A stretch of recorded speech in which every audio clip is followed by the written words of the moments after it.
ranging from 15 to 91.4%, indicating significant sexual dimorphism.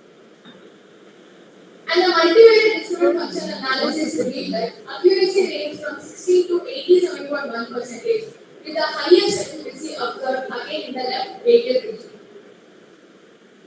So to conclude, this study confirms that fingerprint rich density exhibits significant sexual dimorphism, with females consistently showing higher fingerprint rich density than males, with the ulnar region showing the highest one. The high SDM value and distributed function analysis revealed that the left radial area was the best univariate predictor with 88.1% accuracy and achieving 84.4% accuracy in multivariate analysis. So all these findings significance the role of fingerprint rich density as a simple, non-invasive and reliable for sex determination in forensic investigations, anthropological studies, and even in disaster victim identification, when the complete identification is immediately not possible. With this conclusion, I end my presentation. These are my references. Thank you for your kind attention, and I feel on my welcome.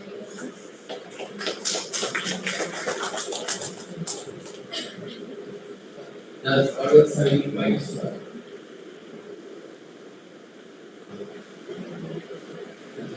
Ananya, I want to know what do you understand by fingerprint gauges density? What you have understood in this study?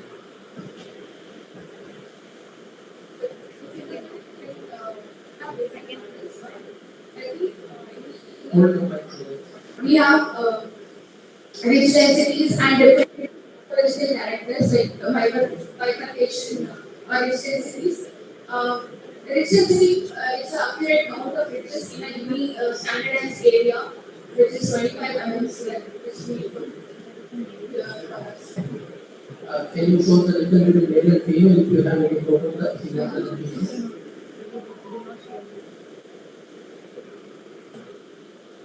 Difference. How do you analyze this? I took three topological regions, which is radial, ulnar, and proximal region, with the standardized area, which is 25 mm square, and we count the ridges in each area, which again, after statistical analysis, we got around 15 ridges.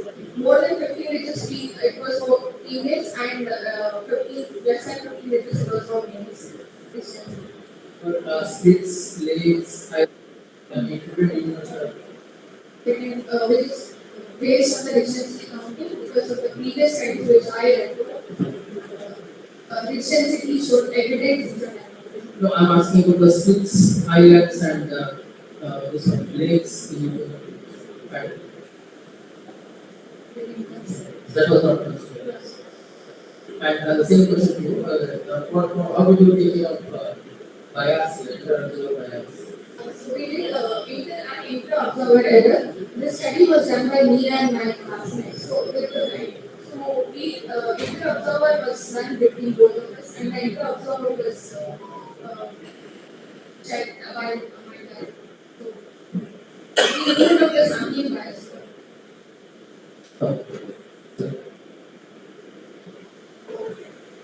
You were telling that females are more FPR than males. When you reviewed the paper, is there any factors why the females are more FPR than males? My study also correlates with the previous study, which revealed that females have a narrow riches. Yeah, that's what. Is there any contributing factors why high density is seen in females? When you reviewed the paper, was there any reason for that? So, ridges is based on genetic and the ethical group. So, there was no evidence before that females are more, white is more in females. But here, because of the narrow ones ridges, it is more closely packed in the area which was compared to the males. One more question. No socioeconomic statistic who are like this and not. Does their job, approach, or any other factors affect this fingerprint? This study was done on age between 18 to 26. So, I know that, but what is your take on when you take on that patients? When you're taking from general population? No, so this study we did it on a small scale. So at further scope, we need a further studies which can be done on general populations. So it only between the age which is easily accessible, and this study was done on the to exclude the age reduced changes.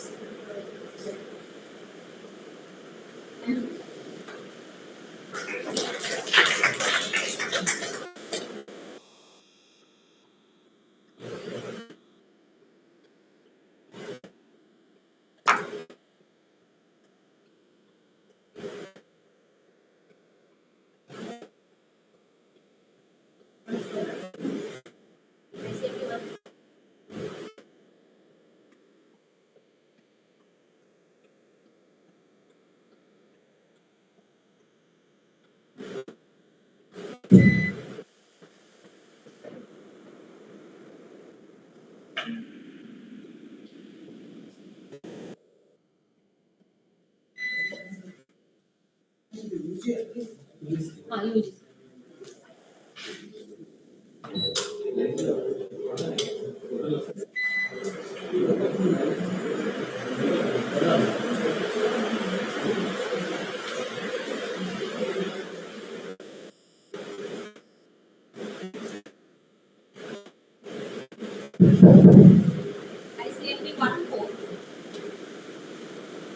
So, good morning to one and all present here. My name is Alan, and today I'll be presenting on sex determination by kinescopy analysis, a cohort study.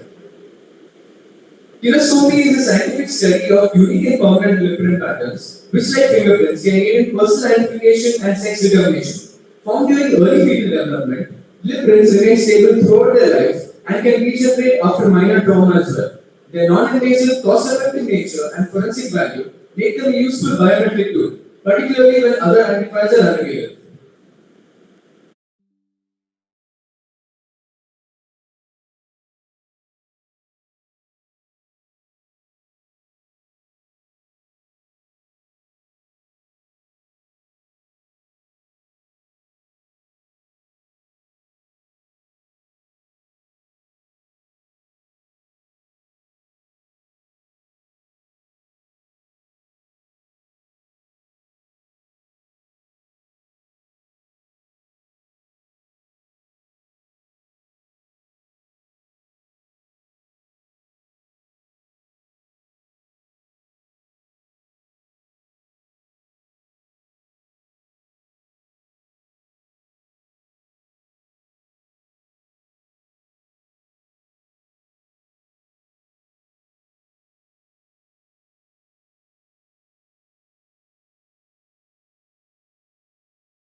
introduction of hers. I loved it when her CV introduced herself with a quote: "Learning is creation, not consumption. Knowledge is not something a learner absorbs, but something a learner creates." George Puris. I loved it, Veena. Beautiful. She is a professor at the Department of Forensic Medicine and Toxicology and works as a director Center for Ethics, Yelapoya deemed to be University, Mangalore, Karnataka.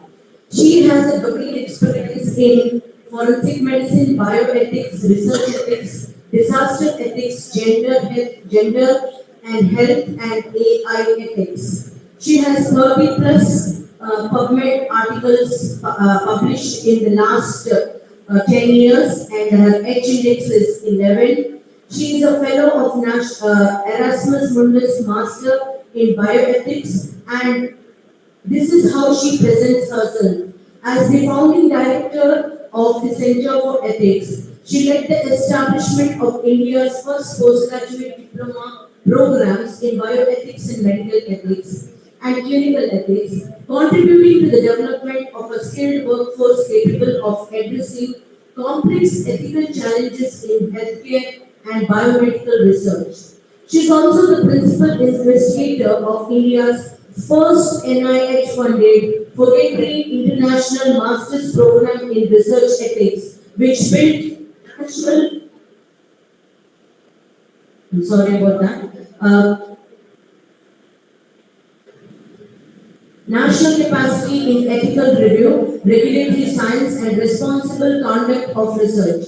Her academic training includes an MD in forensic medicine, an Erasmus Mundus Masters in bioethics, and a PhD from Dublin City University, Ireland. Her research and advisory work spans clinical and public health ethics, human infection challenge studies, surrogacy, disaster ethics, gender and health, and digital health, and AI ethics. She has served on multiple international ethics and advisory boards and currently a member of the board of directors and International Association of Bioethics. She believes that her experience in leading national and international ethics infrastructure and advising on complex regulatory and ethical issues aligns strongly with the objectives of any institution with prospects. It's a wonderful idea, Veena. Over to you, and all the very best. Thank you very much. Good morning to you all. Hope you can see me. That is why I moved away from there.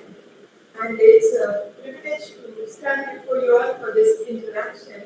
And thank Pooja and also Prashant and Parita for thinking that I'm capable of holding a discussion with you in this regard. So, when we are talking about bioethics and humanitarian ethics, I just want to bring up the finer aspects. Is what we learn in forensic same as humanitarian ethics? Is there a difference? Is it an old wine in the new bottle? Or will be the names changing? Or is it something that requires? You put it on the other side.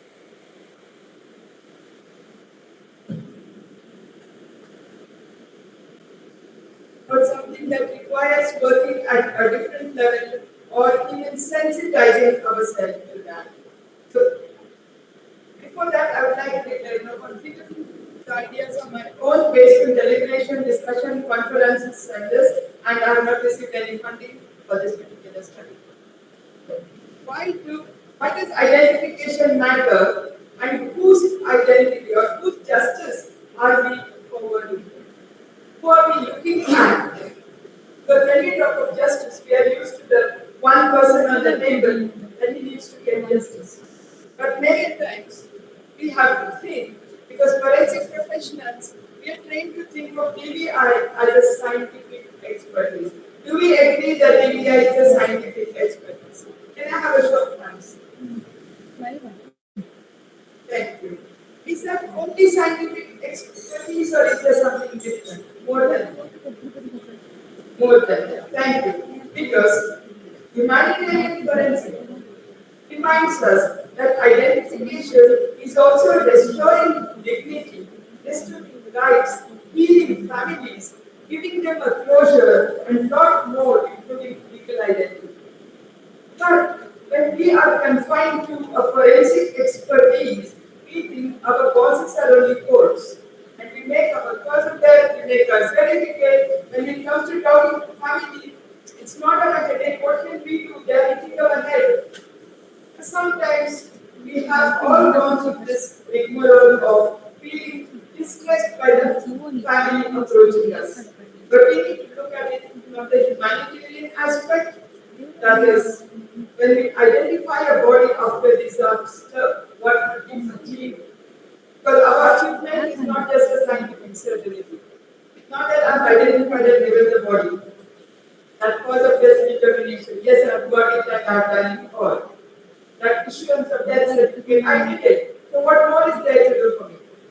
But identification also enables families to mouth, families waiting outside, asking you questions and how do you treat them.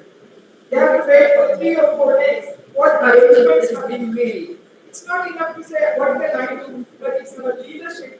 How much should we do and how much we can do, and we really try to that extent, including the insurance claims, compensations, religious, cultural, funeral rights. Some people cannot take the body back to their hometowns. They would like to do last rites here, and so they would like to know whether they can wash the body here. So, are we fine-tuned to the requests of the families, and especially the criminal investigation, awareness about it, and historical truth and accountability? I talk about the historical truth and accountability later on when I'm talking about the migrant disaster victim. So, I think that the DDI is not merely a forensic approach. And to claim that, we need to sensitize ourselves about the rights of the family of the deceased. Also, a human rights intervention. And we have to do that so that they get their rights. So I'm going to talk about in brief introduction, definition, and imperatives, and I'm not covering the DPI process as mentioned, and the humanitarian forensic role of toxicology, bioethics, framework, legal justice, case studies, and I'm bringing in the concept of intersectionality. Why? If we don't know about intersectionality, we may end up putting them in rigid boxes of this or that. There's something beyond that, because science asks us to be exact. But humanity tells us the context is not always yes or no. There are some gray zones. And also challenges and future directions. What can you do? Let me know, because a professor and this nice audience, one can go on and on. After a Sangeet Kacheri, when there was only one person sitting, and this guy went on singing, because he was thinking there's one person. In the end, he asked, how come you are still sitting? He said, the carpenter means you are sitting and singing is mine. I need to correct that. So that I don't want that to happen, and it is with my life, so I'll give it to that. So when we talk of disaster victim identification, and we say it's a scientific process. Identifying the victims in mass fatality deaths.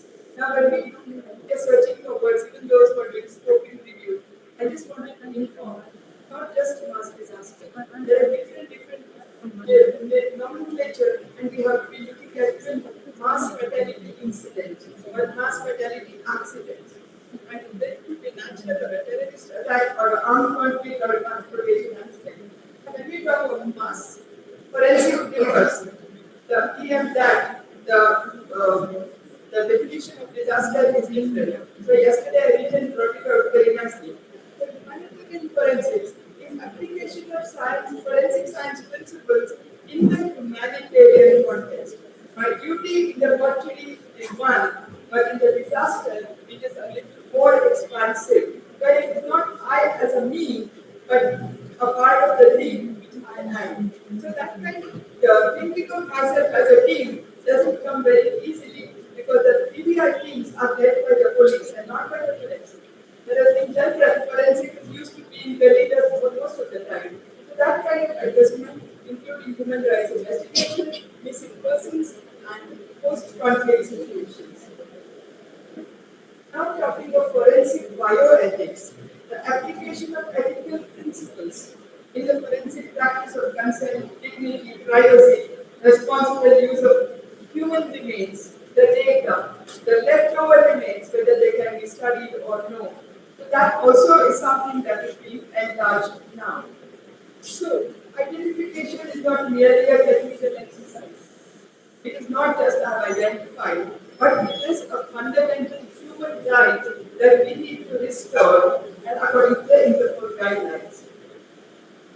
So it's an imperative for the disaster victim identification, and that is why I think, congratulations to Brinda and the team that this is such a burning thing that we are focusing on. Because the humanitarian reasons is restoration of dignity and individuality to the person. When a person is living, he has autonomy. But when he is dead, the element of his autonomy is his selfhood. Who was he? And enabling families to grieve and achieve closure. Grieving is an important part of healing. If they do not grieve, they go into a state of ambiguous loss. Ambiguous loss is a situation where they do not know whether to grieve and say goodbye, but they are not knowing how to respond to the loss because the person is no more there. So a part of them says he may come back sometime, but a part of them says he may never come back. He's not here for the time that we really need him. So how does that go? That translates into a psychological manifestation of post-traumatic stress and so on. So there are a lot of psychological problems. From the legal and justice point of view, we also need to establish cause of management in war crimes, terrorism and genocides, in insurance claims and crime, and especially support for transitional justice. So what is transitional justice? We are used to justice as to the patient or to the dead body. The transitional justice is what the society asks from a system. There is a genocide. There are people who are killed. There are mechanisms in place. Now, as authoritative people of governance, we cannot put a sticking plaster on it. We need to also with an important way of giving justice. So those truth commissions that people set up, the fast track court also having people's representatives, that's about transitional justice.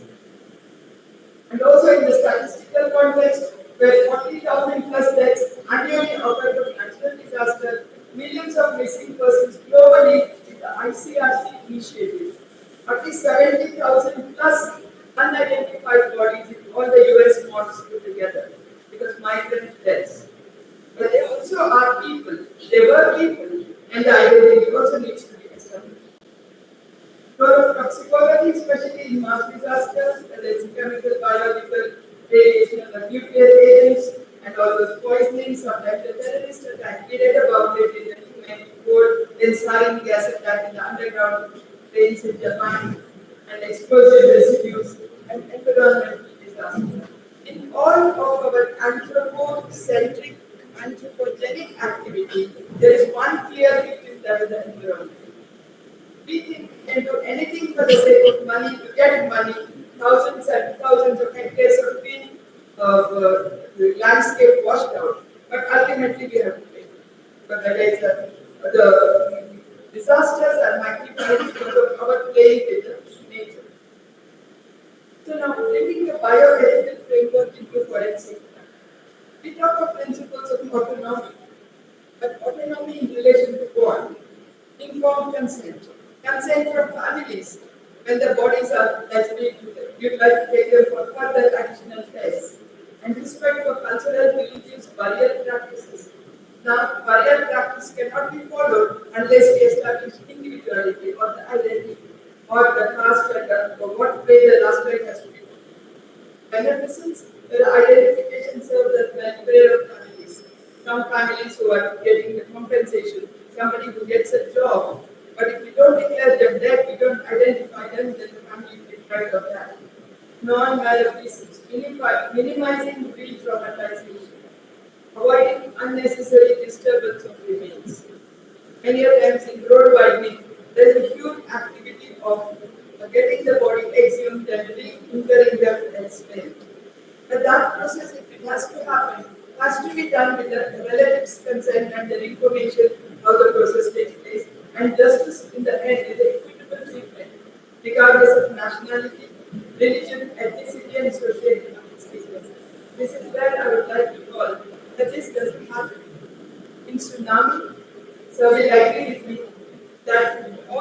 foreigners' bodies were underwent DNA and they were returned repatriated, but the Indian consent was there. But then it was not that they were a mass burial. So that kind of inequity exists, but that was soon after 2004. So we hope that in today's Dr. Zia, because he did the CDFT from CDFT, you were there for the Bangalore visit, so it was a step forward. But there we see a progress happening over a period of time. So additional consideration is dignity of the dead. Remains must be treated with respect all times. Having said that, actually my PhD was on this topic, what is dignity for the dead. It we did a qualitative approach of a grounded theory, asking to 25 forensic experts about disaster covering 4,000 bodies, what is dignity, which translated into a theory. So that is the respect for the dead, which is incumbent on how we look at the body, how the body is covered, not covered, what is used for sampling, not sampling, and so on.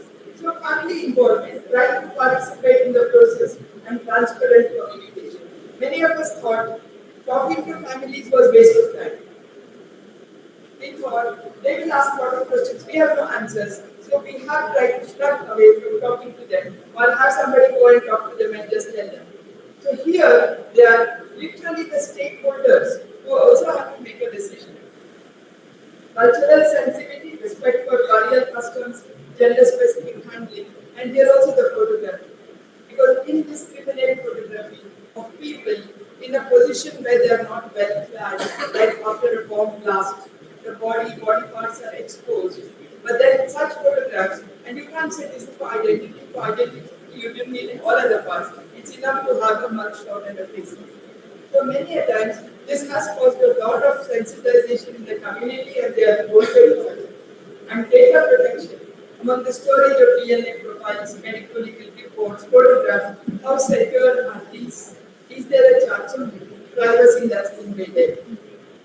We're also talking about the dual use data. These days, everyone who has data treats it like a gold mine.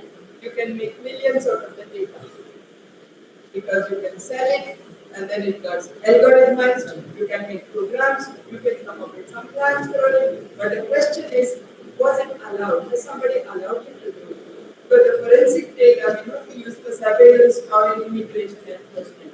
In Denmark, there was a foreign minister who was attacked in the supermarket.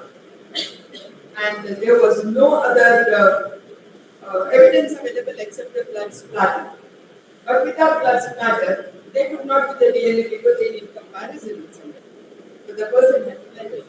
So then they had the registry for 5 metabolic diseases. So all children born after 75, their blood is stored for this metabolic disease screening and they get an active treatment. But here we realize that when this happened, they went to the registry and they could identify the person. But soon after they identified the person, nearly 20,000 people wanted to withdraw their sample. They said, how dare you use our health-related sample for forensic investigation? Because according to a fundamental right, I shall not give evidence against myself in the court. So that rule gets defeated if I have given my right with the understanding that this will not be used against me. It will only be used for me, for disease process and things. But if you are identifying me and punishing me, then it's not allowed. So they won even the fight. So that is why whatever other healthcare registries cannot be used for forensic.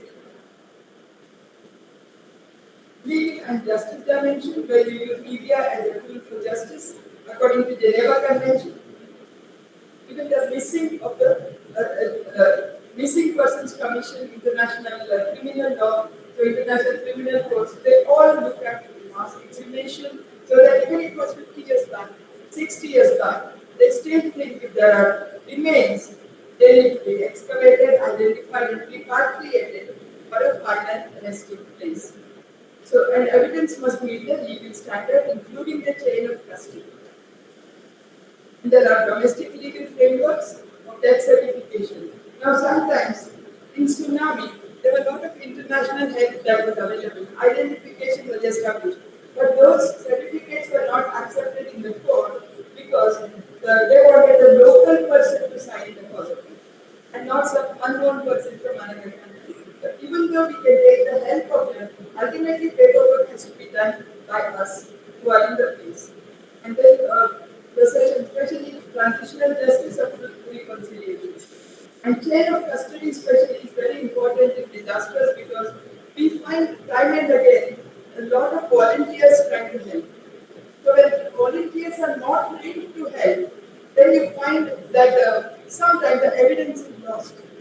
Things are removed, photographs, it passes from one hand to another, lot of fingerprint get into that object and so on.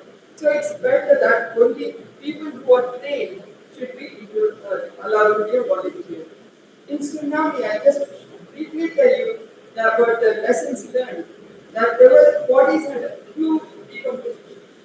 The incomplete antemortem records, because that is where the dentist also became so active now. Now dentists make a better dental records than the medical records maintained by others. So this India, I'm telling you from a paper I read, it's not my anecdotal. So incomplete records were there then, and today you have to say that the record system has improved, and there's a need for pre-mortem database and record method rapid deployment. Now, rapid deployment is something we still have to work on because we have a national disaster response which works very fast. Where it rescues the people, the dead bodies still are relegated to the secondary choice of prioritization. So by then, if the decomposition sets in, identification becomes difficult. So again, in the 9/11 World Trade Center, although there were 2,753 victims, as of today, more than 1,500 are still not identified. All the remains are taken and burned and kept at the station zero, whatever they call, for future genetic things. But certainly, there was a huge improvement post-World Trade Center into identification in the DNA methods, and many additionally victims were being identified even as of now. So there has been one thing that is positively impacted is an improvement in forensic sciences, specifically with DNA identification. Specifically, we're trying to have a facial recognition system that is being brought in. But again, facial recognition doesn't have a accuracy which is very great. So the chance of victimization, like a Uyghur Muslims in China, when it uses for defining the population, could be wrong. So in India, especially after tsunami or Uttarakhand floods, air crashes, we have learned that we need a robust documentation, DNA banking, and a community engagement. This is sometimes we are lacking in community engagement, not from forensic point of view, even from a research point of view. We make research tools without talking to the community with whom we are working. So this is to improve identification. And today we should be focused more on the emerging technologies, and when we use it in forensic, how does it impact justice? Is all of it 100%? It is not. So it has to pass through the test of evidence, and whether it is a genetic genealogy or AI machine learning and 3D photography. I do think that a lot of improvement happened today in the MOOCs Institute in London. They have a face lab with a skull superimposition. From there, we have moved on to prediction. So there are a lot of things that are happening, but at the same time, there is a difference between the cup and the lid. The recent advances does not guarantee the evidence in the court unless it passes through the test of evidence which we have. And the capacity building data, development that one thing that we all can do better than that. Most countries are unprepared for mass fatality incidents. Many nations lack qualified forensic professionals. Even when they are there, they may not be called on to actively take. Even at times I remember volunteer services when they say we don't provide it, but we know that they are struggling with capacity. Because then the question of funding comes in. Who will fund your government? Who will fund your government? We don't. So the question of resource limited settings where the highest disaster burden. So there are drills, there are exercises. So especially strategies of preparedness, Interpol TBI ready teams are trained to deploy the units. But then every of those units also depend on the funding from the country which is coordinated to some extent. Regional training centers, remote databases, and data topics like you are having here,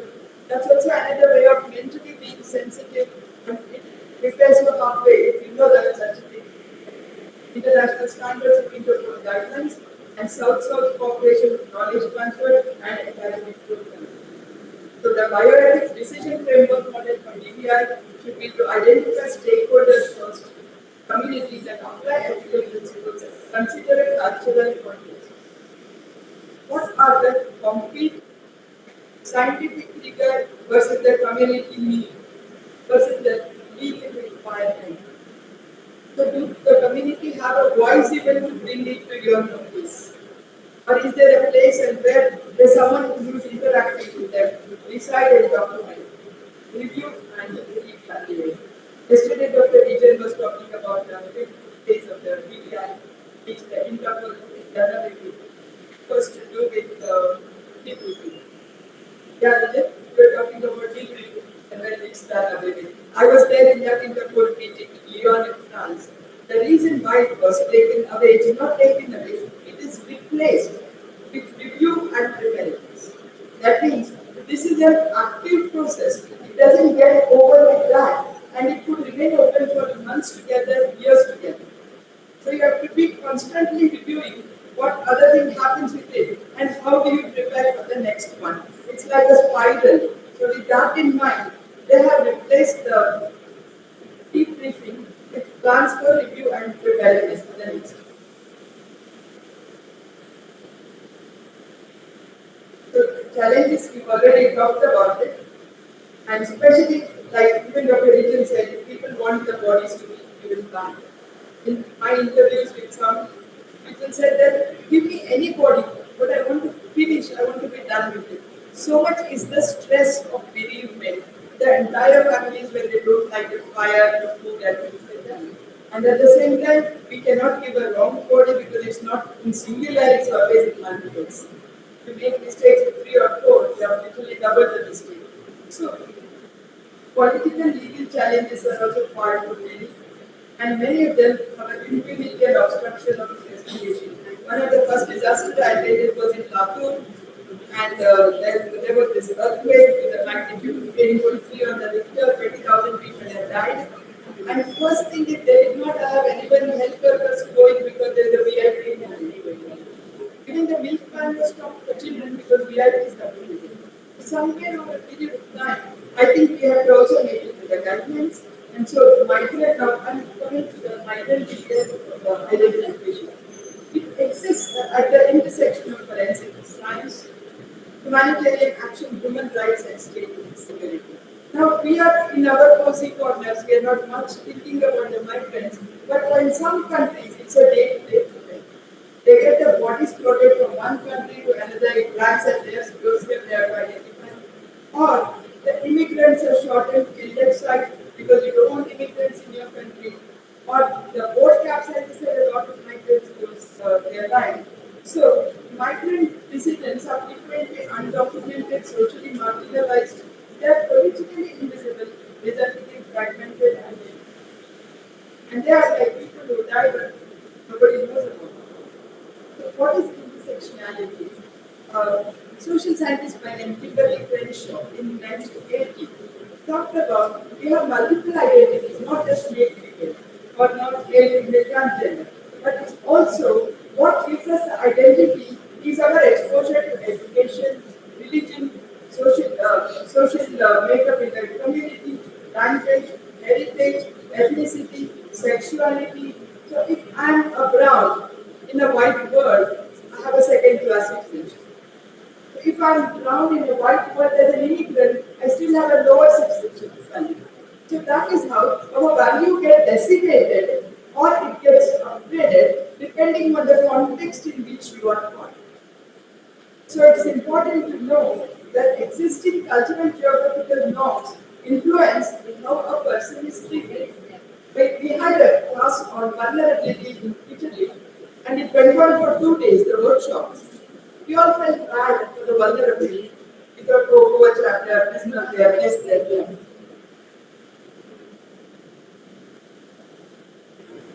That evening I was in a supermarket, and suddenly the police came. They started checking everybody's passport. You have to speak Italian. Or you need to convince them you have your passport, they were taking passport. And next day was my trip back to India. I felt most vulnerable because we could feel vulnerable depending on the political context, social context. So it's not one black brush to paint vulnerability. Anybody could be in a different context. So that is how we get a body. Maybe your biggest minister in one country, but if the death occurs elsewhere, you are in knowledge. So that is what is to be kept in mind. So considering that we should be more and more humane towards every dead body. Intersectionality and livability, because this is my favorite topic of legislation, even in Europe with the migrant disaster identification, whose death is celebrated and whose death is covered, whose death is literally effaced, we don't even want to talk about that.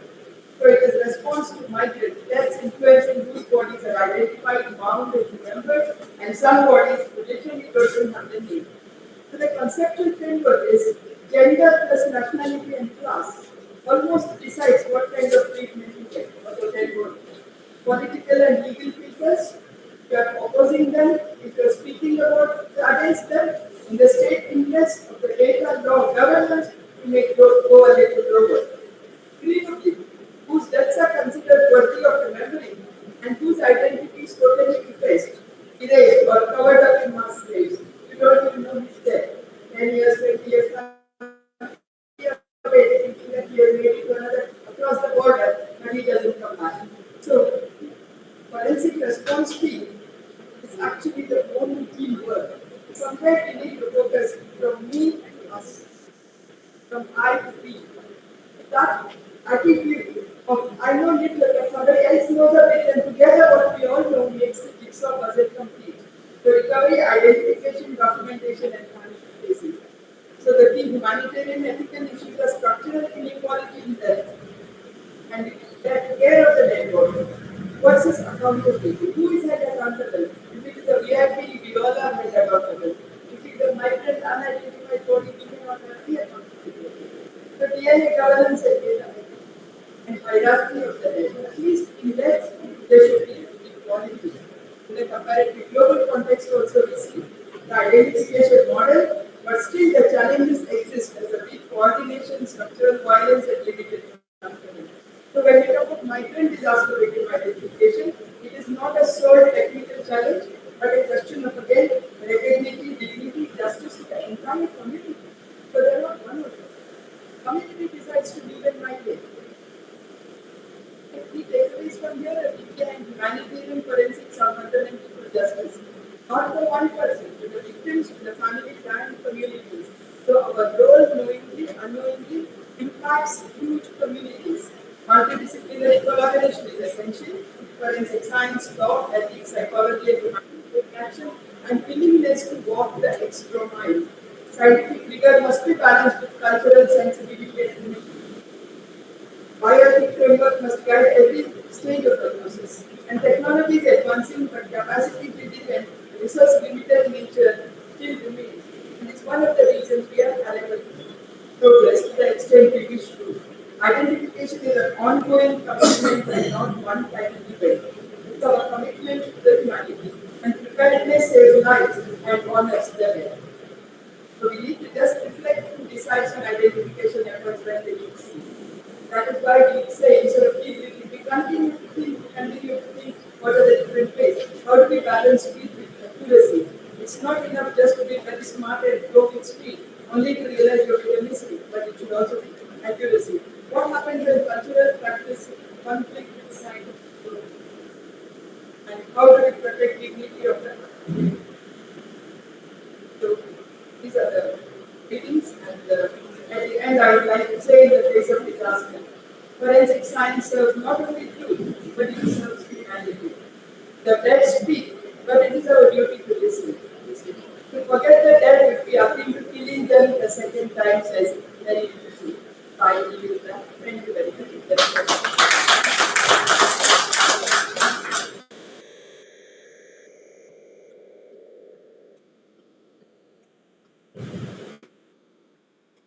Fantastic presentation, madam. Listening you after 24 years. You have covered nicely, madam, regarding bioethics, transitional justice, economy, ethics involved in techniques in disaster victim identification, intersectionality and durability. It was a good talk.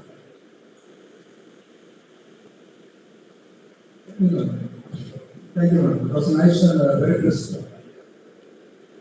Yeah, when you said about psychological ethics and concept of that, dealing with the psychological aspects of the family members in cases of such death, one personal event struck me. It was not disaster, but something of sort, one of my relatives, yesterday actually, when the table talk was going on, I discussed that, and it was an unethical thing that happened. In 2002, my niece, she was married for 6 months. She met with an accident, and she was serious. Her husband was totally, suddenly he was informed that she is collapsing, gasping and all. And before I could reach the casualty, since he was, shouting at the doctors and all, and he even went to like, people are not doing anything, and he went in. And they seduced him. I thought that was unethical. Because when she was breathing her last, he was not there. Just because she was gasping and all, he was emotional, 6 months into marriage, young age, both of them, because he was, what you call as that, white coat or whatever it is, because he was in that state, he was sedated, was an unethical thing because that was not the psychological help he was needing at that moment. So, how right was that? Santo?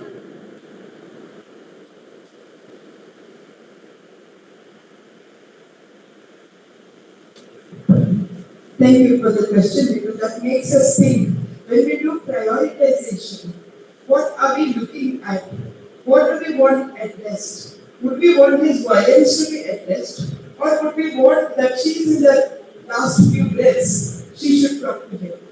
So in that case, because we do lack social scientists on the side. In fact, we lack them to such an extent in disaster. We acute shortage. They're not able to put their hands and say, I can never experience what you're going through, but let me try to be there, whatever I can do. So such kind of compassion does not come in the healthcare. Because for us, it is either this or very violent, you do this. And it is going, it's not mathematical. That's why I said scientific rigor has its extent, but humanity sometimes should prevail. Because at times I remember when somebody said, we need to give birth here, in your mortuary, because we cannot take the body to our home. And without birth, we cannot give last rites. I remember in that when people said, no, once we allow this, it becomes a habit. I said, for us, we feel it's a habit. For the family, it is the only chance. So I think we need to look at humanity perspective because we doctors are quite good with scientific rigor, but somewhere we are not balancing it with the compassion that is required at that point. Because if I were in the place, maybe, because this is called the esprit d'escalier. When everything happens, I say, I would have done it. So maybe I'm just wrongly saying that. But I would consider humanitarian concerns because when somebody is dying, how do the relatives respond? And this is where actually it has not been published, but my paper talked about the Vaswani act on the dying news. When you tell a person, suddenly a person is going to die, he goes into sprint action. The person, like in the olden days scheme, used to kill the messenger. Remember? Yes. It's not talking right or wrong, but that is the reaction. How could you bring a bad news? That's one of the reactions we need to understand.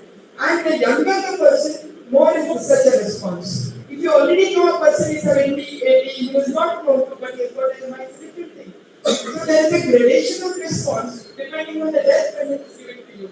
Because a part of my PhD is not got published, but this is how things happen. We at hospital have to think about how do we manage the relatives, which is not in our hands at all. We don't have a grief counselor in disasters to go around with families and please say, have some water, have some coconut juice, something, we'll come back to you with news and give them some place where they can practice some religious things which gives us, And this is even after 24 years. yeah, it continues the same way because somewhere the more we are trying to look at science part of it, the more we are losing on our own humanity.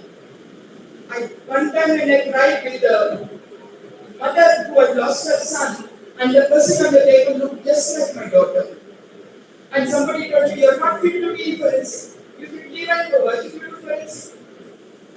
Now, so the question is, if you have compassion, there's nothing wrong with it. Then please look at the cost and give another alternative. If he's trying to do it, please tell him, be quiet. We'd like to do. Would you like to meet her? She's good. Can we do something? So that would have been a better something. But that also needs to be, put up in the curriculum or something. I think that stress is also need to be taught in the curriculum. Compassion is somewhere it's a vaccine because we are talking more of information Vaccine about also technology. okay. Yes. Vaccine was also okay. It is not more But than it's the so vaccine. It's more than the vaccine. Thank you for that question. Thank you, Ben. Thank you. Thank you so much.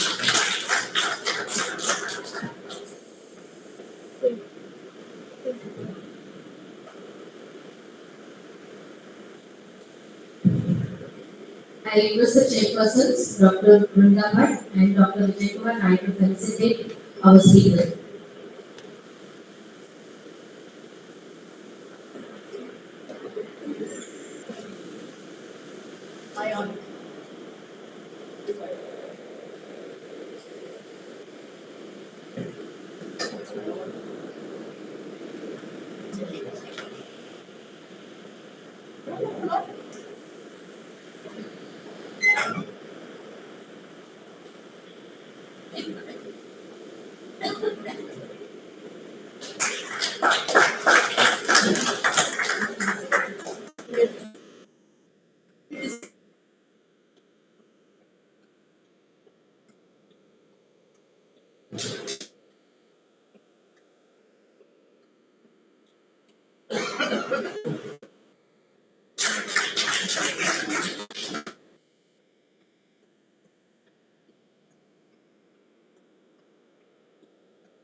I now request Dr. Swati Lee to felicitate our chairpersons.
I now welcome Dr. Arnav C. Patel to please give a talk on restoring identity through DLE. I welcome the chairpersons for this session, Dr. Shankar Kakaravar, and Dr. Surya Nayak.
Can you start? Sir, just 2 minutes, sir. Okay. Yeah.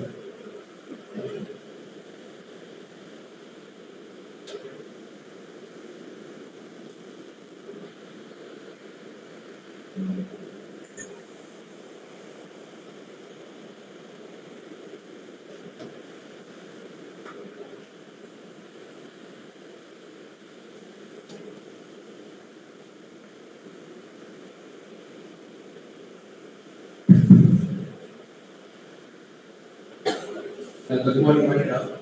It's my privilege to introduce the next speaker, Dr. Bhargav Patel. Dr. Bhargav Patel is an associate professor and the head of the Center of Excellence in DNA Forensics at the National Forensic Science University. Trained in microbiology with a master's in biotechnology, he is a leading forensic geneticist expert known for translating cutting-edge science into robust field-ready solutions. He currently led the DNA analysis operations following DI 171 plane crash, delivering accurate and timely victim identification. Work that received national recognition. His scientific contributions have also been acknowledged through 3 Best Poster Presentation Awards at international conferences.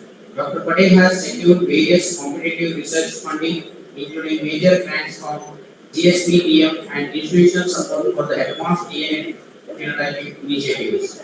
At the international level, he played a pivotal role in establishing the DNA fingerprint at Rwanda Forensic Laboratory, significantly strengthening their forensic capabilities.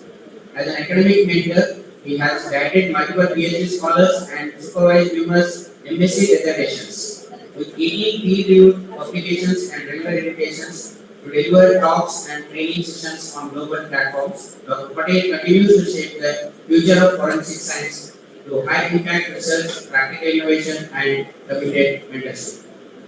Thank you, sir, for accepting the invitation and overview. Thank you for this nice introduction. Hello guys, how are you? Hey, speak Yeah, man. mainly the young guys, right? So you may be the Gen Z generation. Yeah.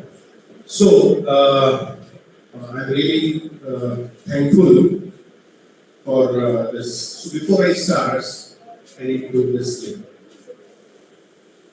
So whatever opinions and assumptions are there are of my own. Doesn't belong to NFSU or Ministry of Home Affairs. Yeah, this is taught to me by our law students, right? So,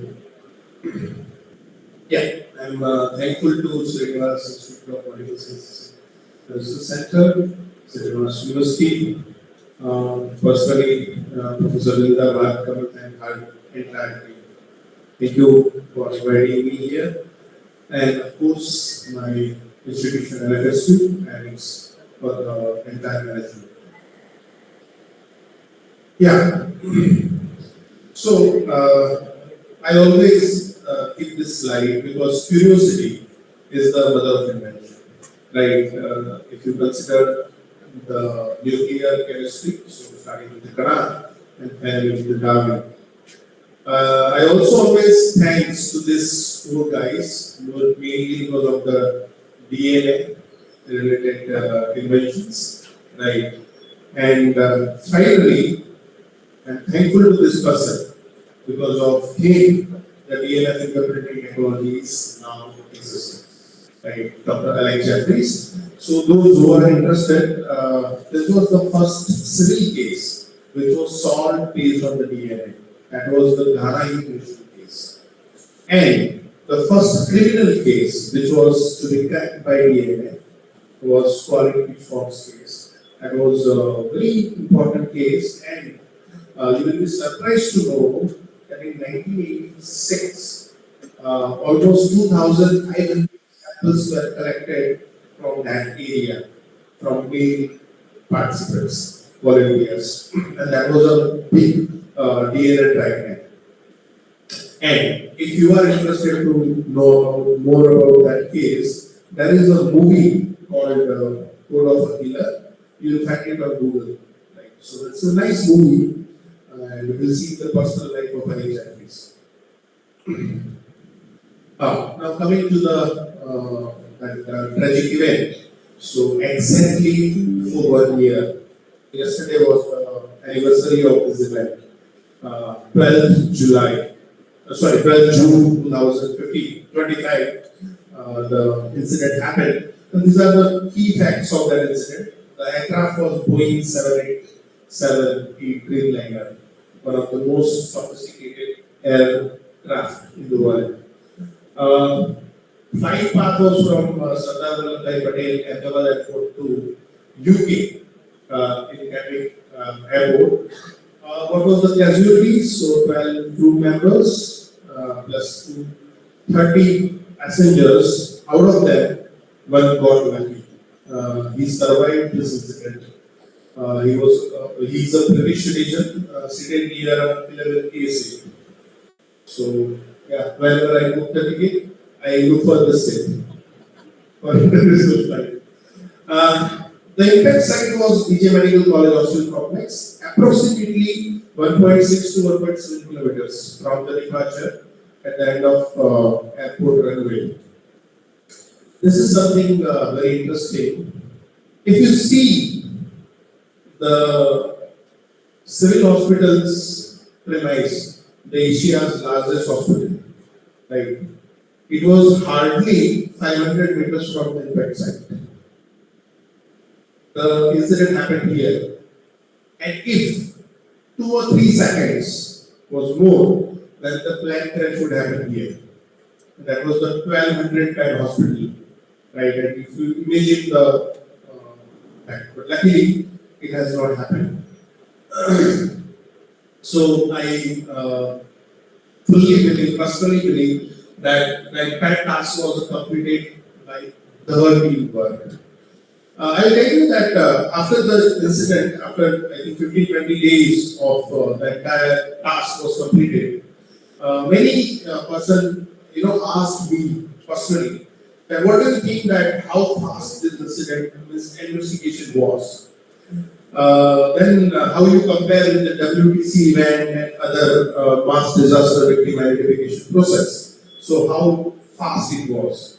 So actually it is a benchmark. Right, because you can't compare the WDC event with this event. Why? Because it has happened 25 years back. Right, you can't compare the technology available. You can't compare the preparedness and everything of India and USA. So you can't compare. If you want to compare apple to apple, then it is not possible. But whatever I have experienced in this 15 days. Right, it was really coordinated, well-coordinated efforts for this NDRF team, police, public volunteers, NGOs, doctors, nurses, other medical staff, FSLs, 2 FSLs were involved, other NFSU, our center, health department and home department. So this was a collective operations. Why NFSU? Many of you might not be knowing that this was the first time any university was given this task of human identification, apart from any medical colleges, this forensic department. The reason is NFSU is specifically announced as a specific forensic laboratory. So each and every scientific staff in our university is recognized, government recognized analysts. So their report is very court of law, and that's why this task was given to us. So if you see that on 12th June around 7:30 p.m., our Honorable Mr.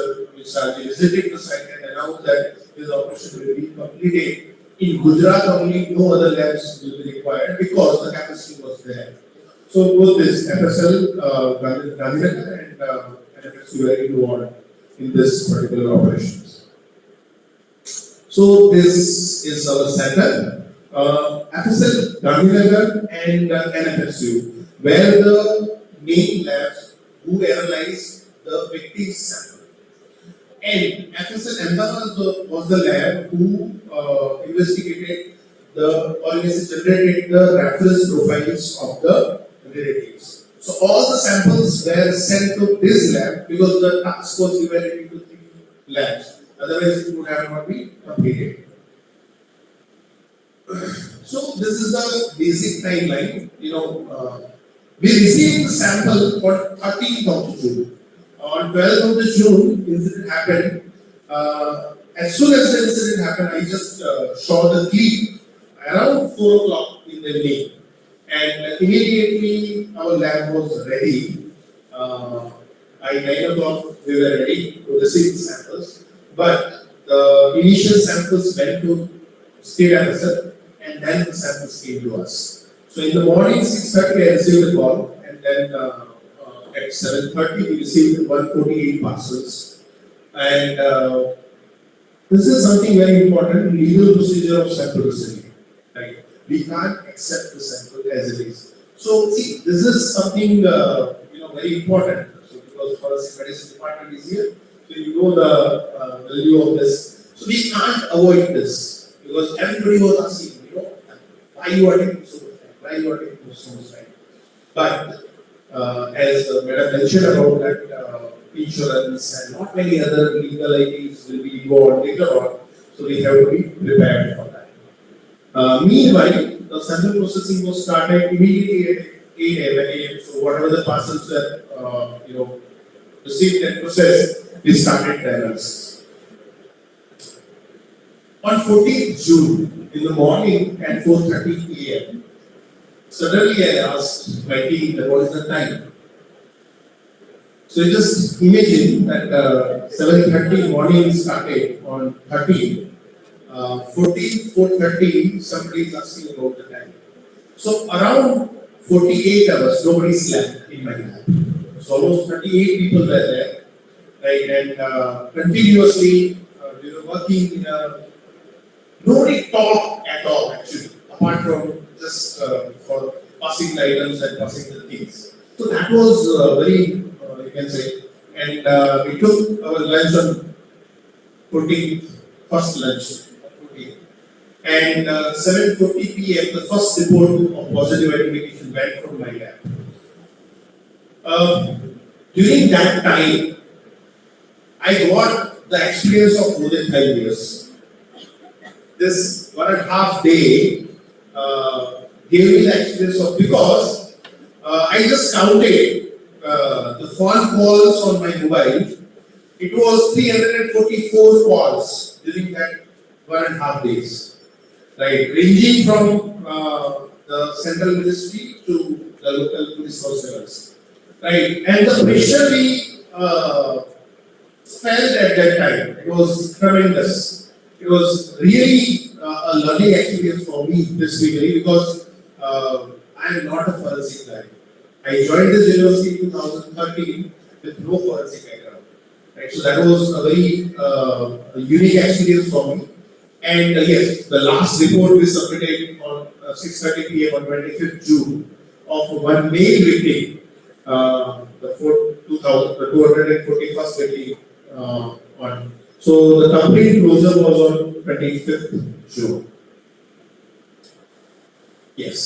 The final, the technological workflow we followed. So that is very common workflow. We have not done any new. But I'll tell you the practical solutions we found. Right. Sample collection and preparation actually collected by the team of doctors who performed autopsies. 140 doctors were involved, and they completed the complete autopsies of all bodies within 12.5 hours.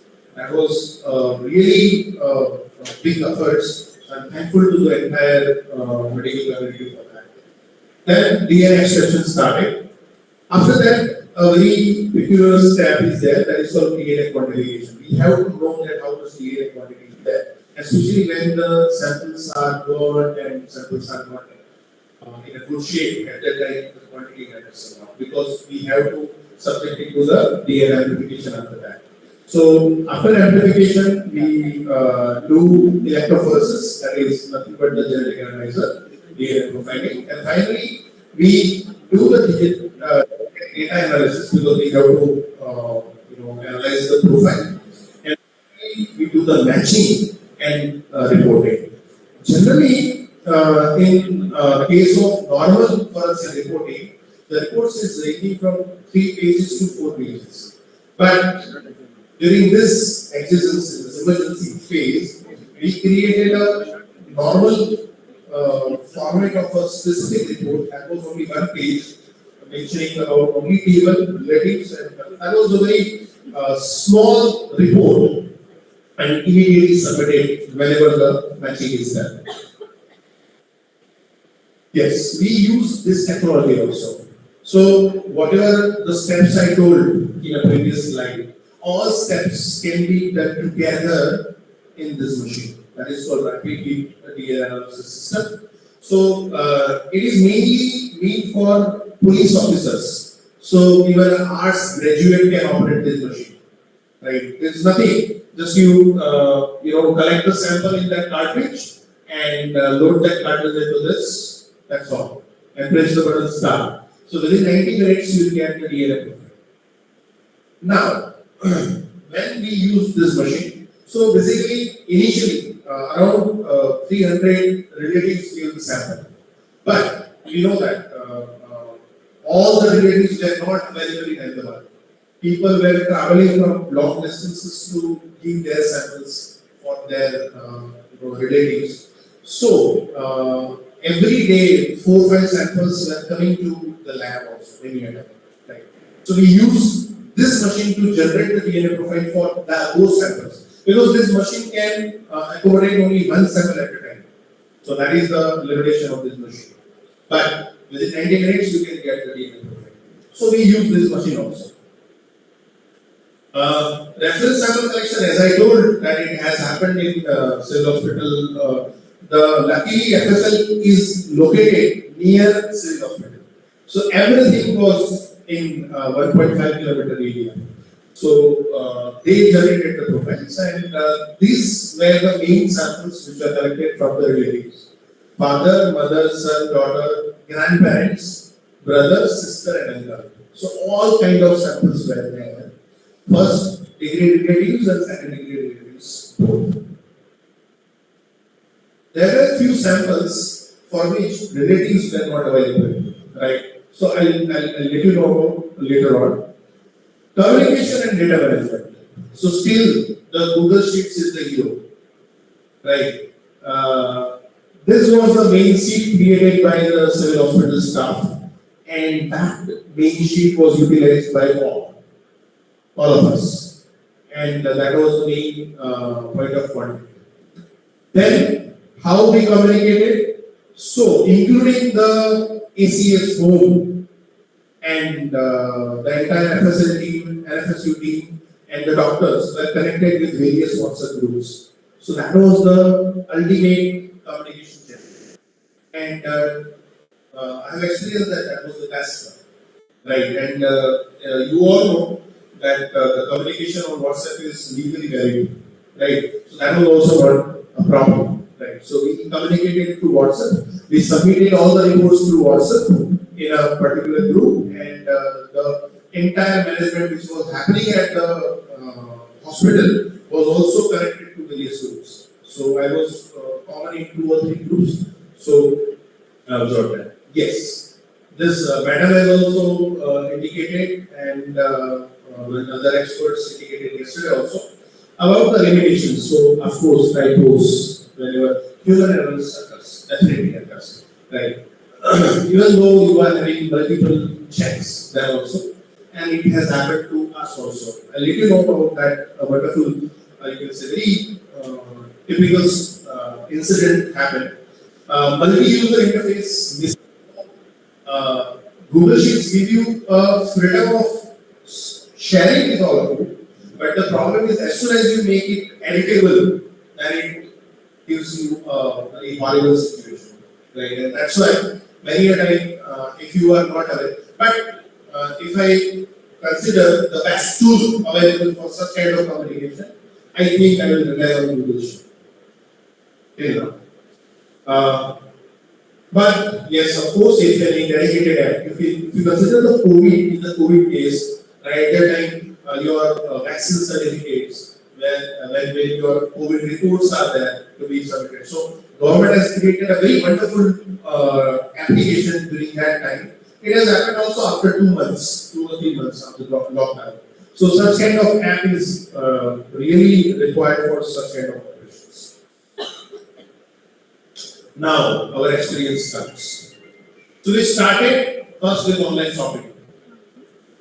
I tell you that in my lab, of course, you have all the things for processing normal cases. But when such kind of, the large number of samples are there, you have to process at multiple places. So, we started to Blinkit and Instagram. Right? That were the amazing platform we utilized on that day. Right? Whatever we need, because you just can't imagine that the pressure of time basically was so much that we can't wait to get it from some other sources. So just one person was doing shopping only for initial 5 to 6 hours. Whatever it is needed, toothbrush, swat right, you require pliers, you require cutter. Yeah, we use these cutters for long tools to cut. Right, because we are not a medical institute, so we do not have all kind of equipment to cut bones and all that. Yes, we use this, right? Personally, myself, I cut those tools, right? And pliers and many other tools we bought during that time. Why am I sharing with you? Because sometimes when you are there in that situation, what could be the most practical solution to get things done? Right? Scientifically also and practically also, we have to be there. Of course, we were not having much supplies of the kits and all that, but luckily the suppliers, Thermo Fisher and the tires and other companies are there. So they supplied the material by flight directly. Dedicated supply came within 12 hours. So next day we were supplying most of the kits and everything, which were more than required. So that problem was resolved.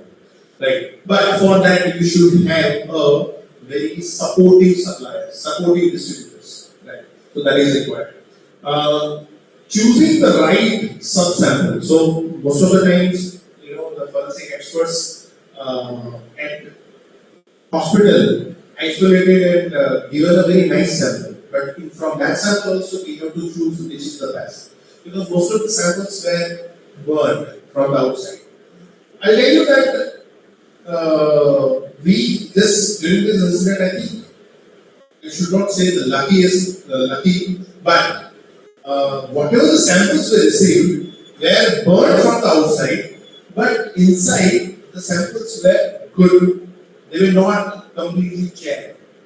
And because of that, we did not do much repeats. Repetitions were not there. And because of that also, the identification was faster. So I not tell that we were most efficient, but no, the samples were also in good condition. That's why. Training the volunteers. I'll tell you that any forensic lab will be 4 or 5 people, mostly, right? Not more than that.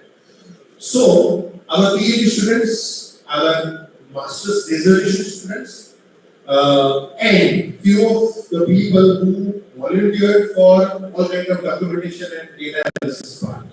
Right. So within 2-3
Is that WhatsApp is very secure.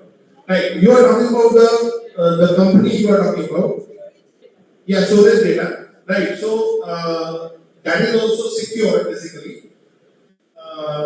We call it secure as soon as the company's policy is there.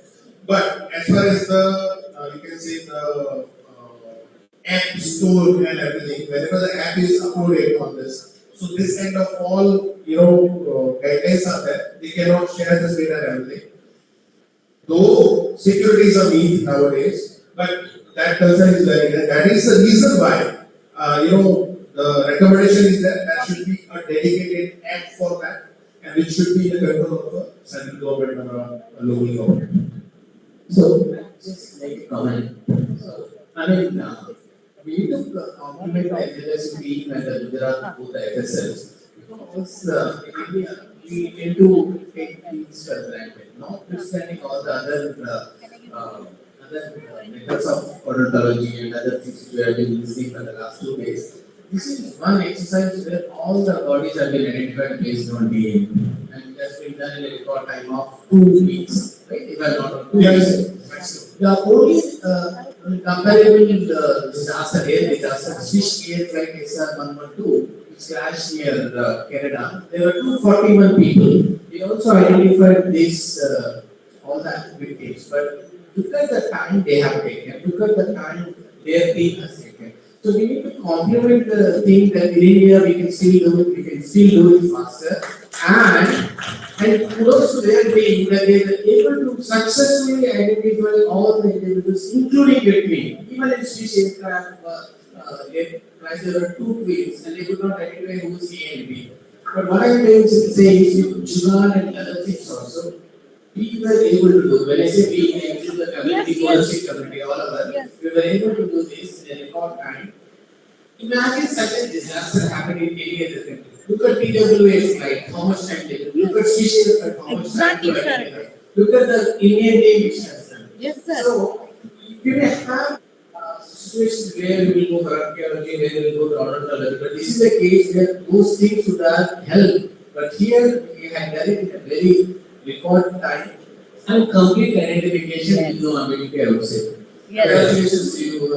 Thank you, sir. Thank you Yes, sir. so much.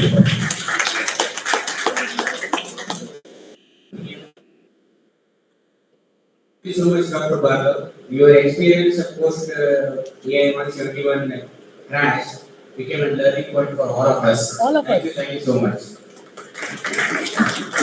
And it's a pride to you on the anniversary.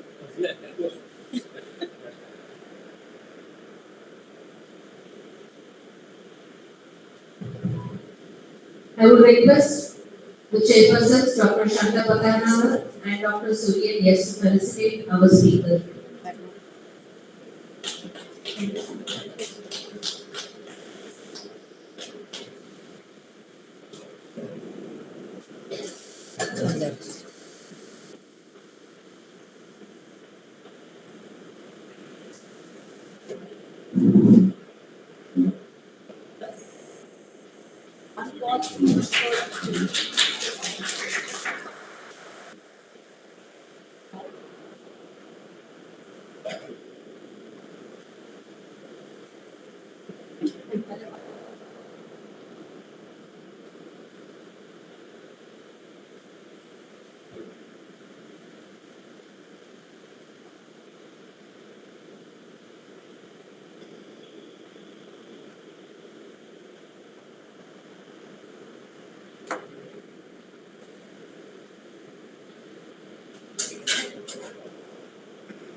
I request Dr. Devasilya to felicitate our chairpersons.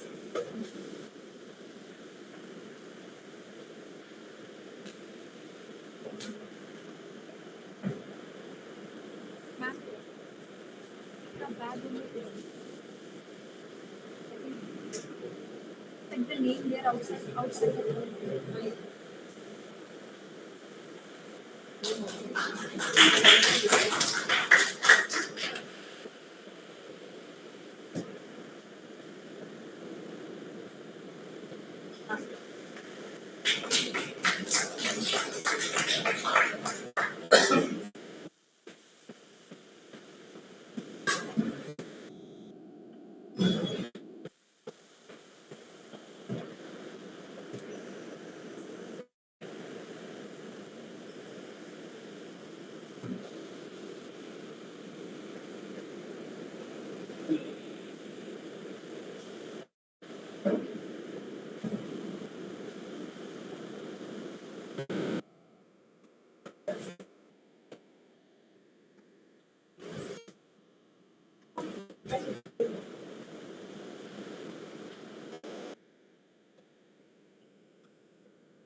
Good afternoon, everybody.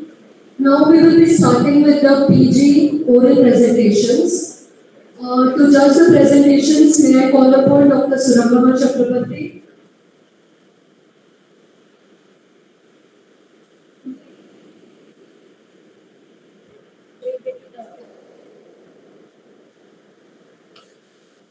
Dr. Neena Priyadarshini Ma'am and Dr. Devasilan. So we will be starting with the PG oral presentations. The rules for the presentation is the time for presentation is 6 minutes. At 5 minutes, an initial warning bell will be given, and a final bell will be given at 6 minutes. Presenters who cross the 6 minutes will get negative marking for the same.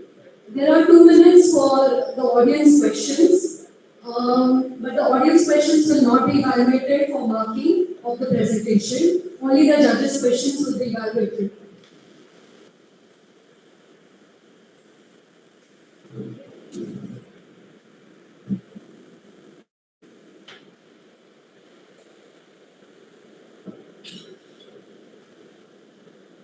Just kindly note the first presenter is now going to present ICMD 0028.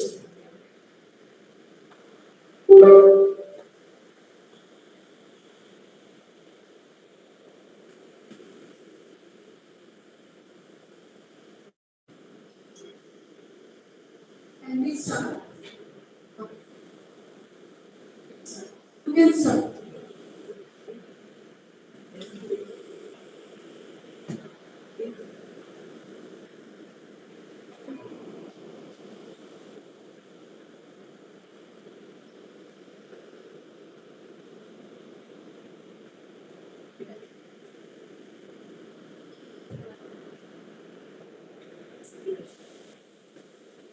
Very good afternoon to one and all.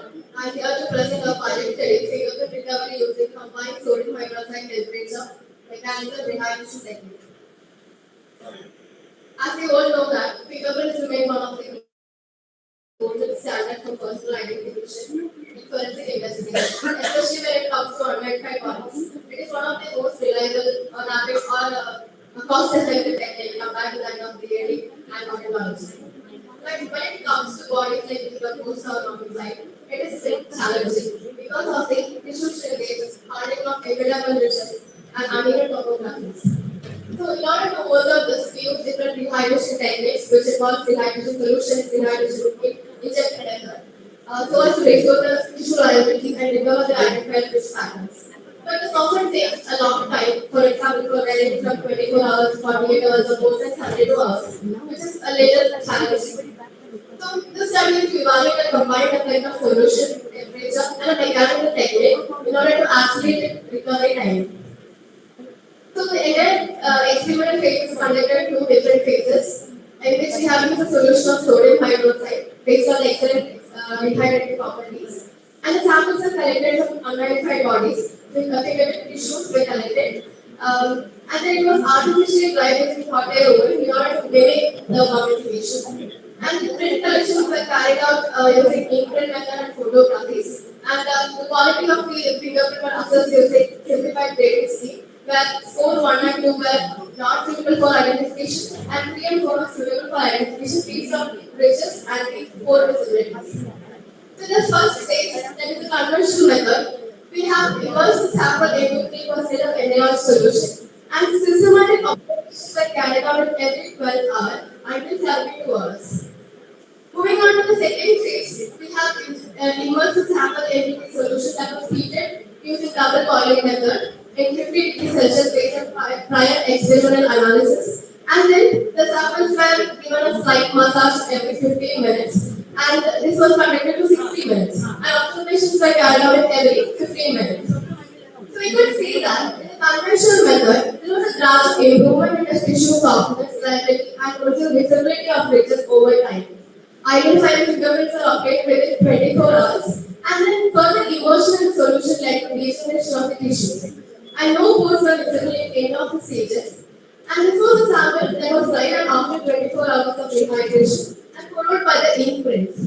So we could say that out of the three samples that was analyzed, almost all the three have got identified prints within 24 hours.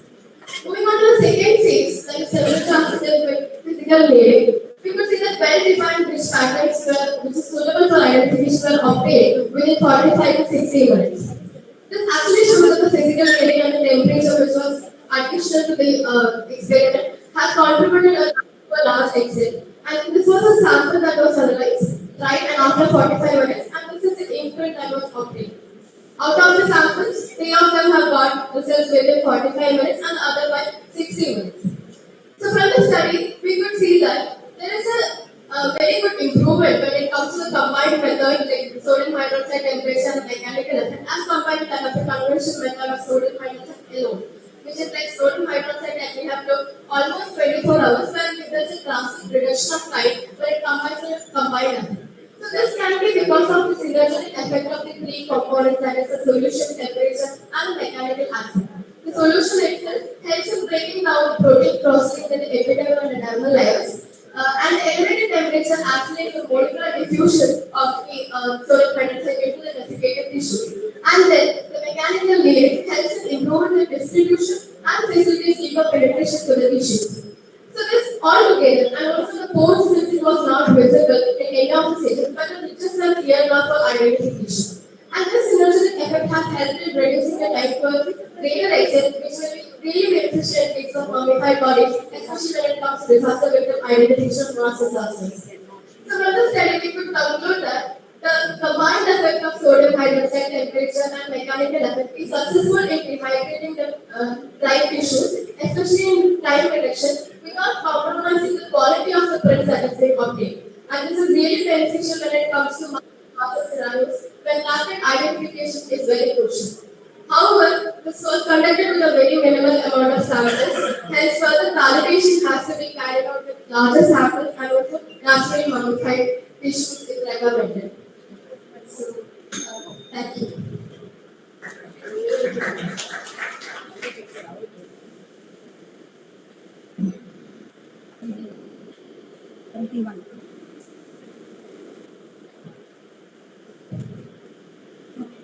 Good question. Were there any studies done similarly on these three aspects? There are studies that is done in natural, like based on case studies that are there, which is done in temperature alone and also massaging facilities alone. Like the combined effect is not there.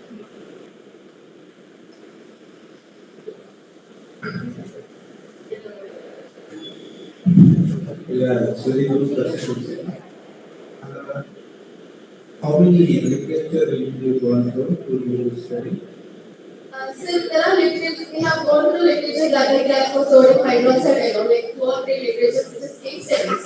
And then temperature alone, there are 2 or 3. So altogether maybe 10 or 12 for the entire process. We have very minimal papers related to it. Okay. Should be studied with the reference of those literatures. Because without comparing with the literature, it is very difficult to understand like what actually has been done, like what is not done, what is the extra, what is the difference. And whatever the paper we should refer previously, presently you did some study. What are the differences there? What is the uniqueness which you follow, or the techniques that you apply anything uniquely? So the papers that we have, it is done, it is basically case studies. It's like it is done in a natural mummified process. So there is no studies that has been done in artificial mummified tissue to show the proper comparison. That is why, like, Okay. thanks. Praveen, just one question. Why didn't you choose for Why did you specifically go for NaOH? Why not sodium carbonate residue? It is more superior than compared to NaOH. Why specifically NaOH? It's something I'm working in this particular area. So we have actually done a study based on comparison of the different solutions. So there are many other solutions which is giving results. So out of which another solution is there, sodium hydroxide solution, sodium carbonate, a lot of solutions there. which sodium hydroxide has found to be even more effective than the other solutions. The best mixed combo right now, so that is acetate and carbonate. So, because in NaOH, the degradation process is higher. So, which can be cut by this combo. So, just wanted to know why. Particularly, this was one of the successful reaction solutions that is very number. But it was So, I know exactly that like is our what parents. NaOH This is is. my study that we actually started with sodium. Thank you.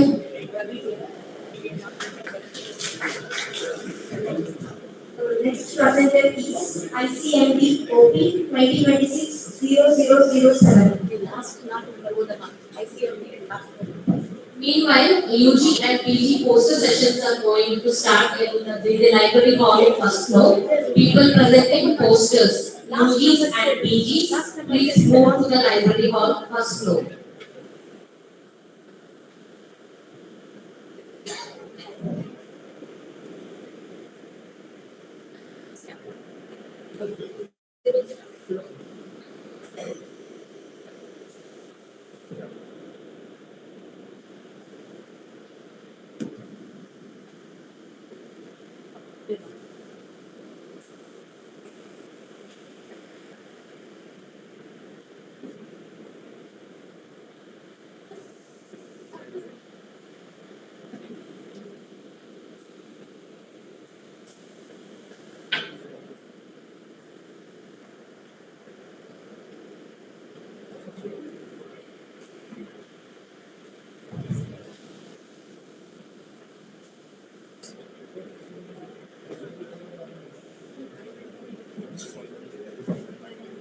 Very good morning to all presenter. My name is Prof. Congratulations, Mr. Chancellor, Pondicherry. I'm here present on a topic, autopsy findings in the case of metal compressive building products. Introduction. Building products represents a significant cause of traumatic death worldwide, resulting in natural disasters, structural failures, and construction negligence. Victims will sustain a complex spectrum of injuries secondary to compressive forces, falling debris and getting injured. Forensic pathological examination play a critical role in establishing the cause of manner of death, documenting injury patterns, and supporting medical legal investigations. Case presentation. 77-year-old boy female was recovered from the site of a commercial building was found dead in the structural debris with an estimated post-class period of 4 months. General examination, the body was found to be an adult female, well-built, beach, 160 centimeters in length. The body was kept in cold storage. Negative models presented all for injuries. Postmortem related presented different parts of the body. External injuries, both clavicles had a fracture, parasternal fracture of all ribs for both sides of the present. Right clavicle laceration about 25 to 3 centimeters present pelvic bone fracture and vertebral fracture dislocation with spinal cord injury at the level of L3 and L4. Laceration of 20 to 3 centimeters at the medial lower end of the right thigh at femur fracture present. Laceration of 3 to 3 centimeters on the right knee. Conclusions of 5 to 3 centimeters on the right side of chest. Conclusion of left arm with humerus fracture. Conclusion of left forearm with bone fracture. Multiple abrasions over face with debris fracture on facial bone. Internal examination. Skull head debris fracture present at anterior fossa. Shows diffuse cerebral edema with central hemorrhage. Spinal cord captation injury present at the level of L3. Pleural charges are torn on both sides. Mansus pyrethroid ruptured. Pericardium is torn. Heart, liver, and spleen are ruptured.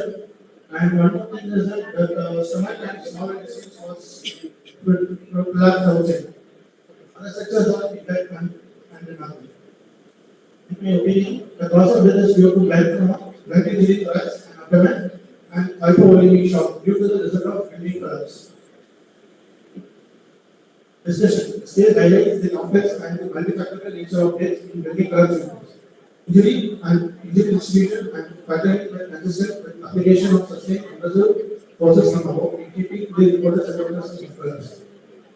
Accurate documentation is essential for disaster victim identification, determination of survivability and attribution of liability cases involving structural intelligence. Conclusion: forensic autopsy in building collapse facilities must adopt a systemic and multidisciplinary approach. Recognition of compressive injury patterns, asphyxia significant biochemical markers of stress syndrome is paramount in establishing accurate cause of death and contributing to judicial and public health outcomes. These are my references. Thank you.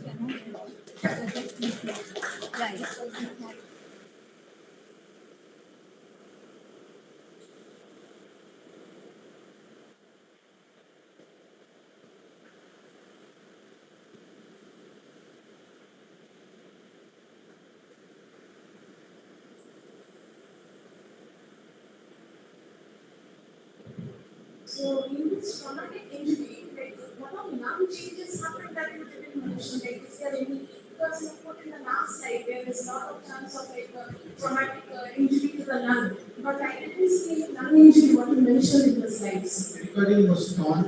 They can't even stop lung person. Lung person, there were no any specific injuries. It's a fracture. It's fracture.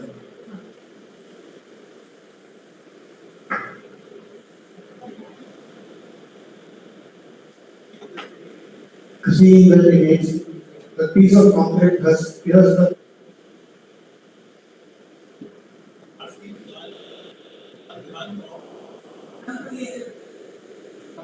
Brain, skull, showing leg, tongue. little rupture. Where is it?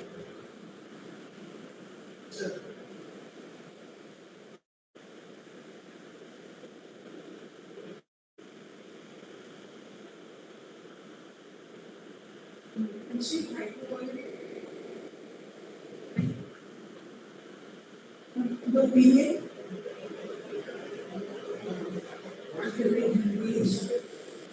All the organs are collapsed because that will be wrong.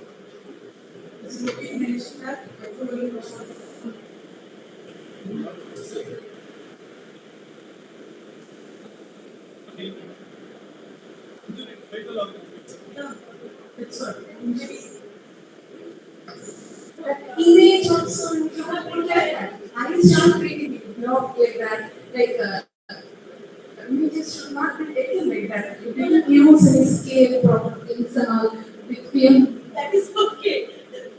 Even identification also. Okay. Skull, brain, spinal cord, pleural cavity, lungs, pericardium, heart, liver, spleen.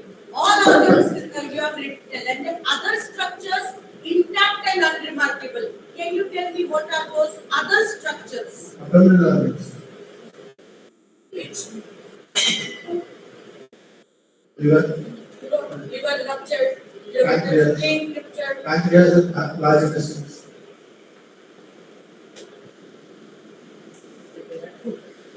Pancreas. Any questions from audience?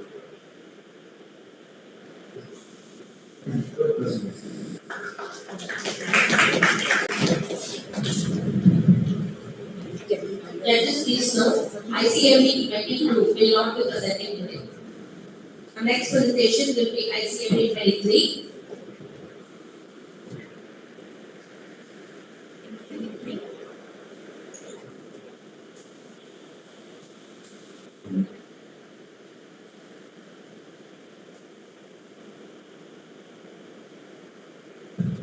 We will be starting faculty poster presentations in library hall in the first floor. Faculties who are presenting posters, please go to the library hall.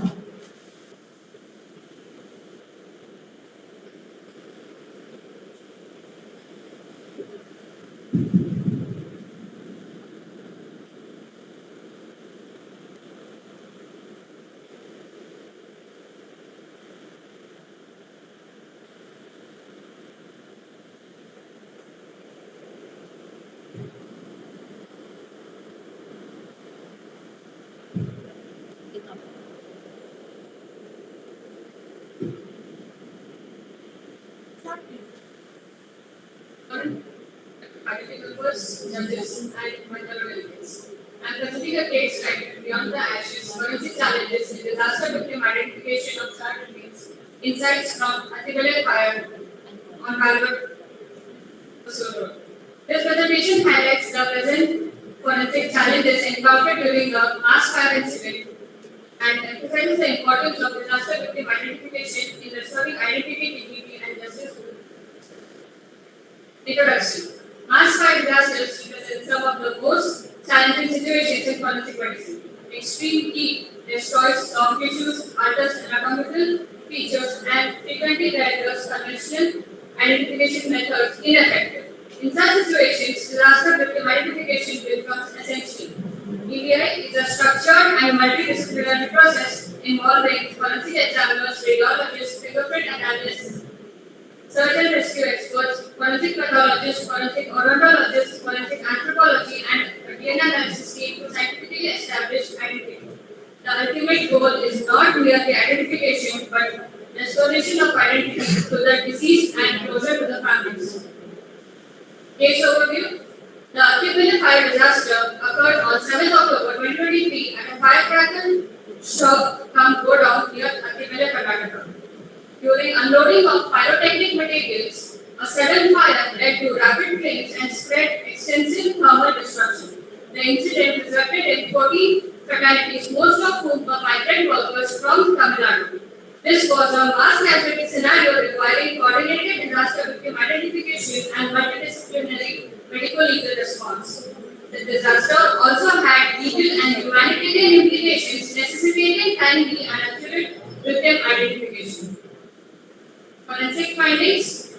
Examination of recovered remains revealed extensive charring and carbonization of soft tissues. One characteristic finding observed was a pugilistic posture.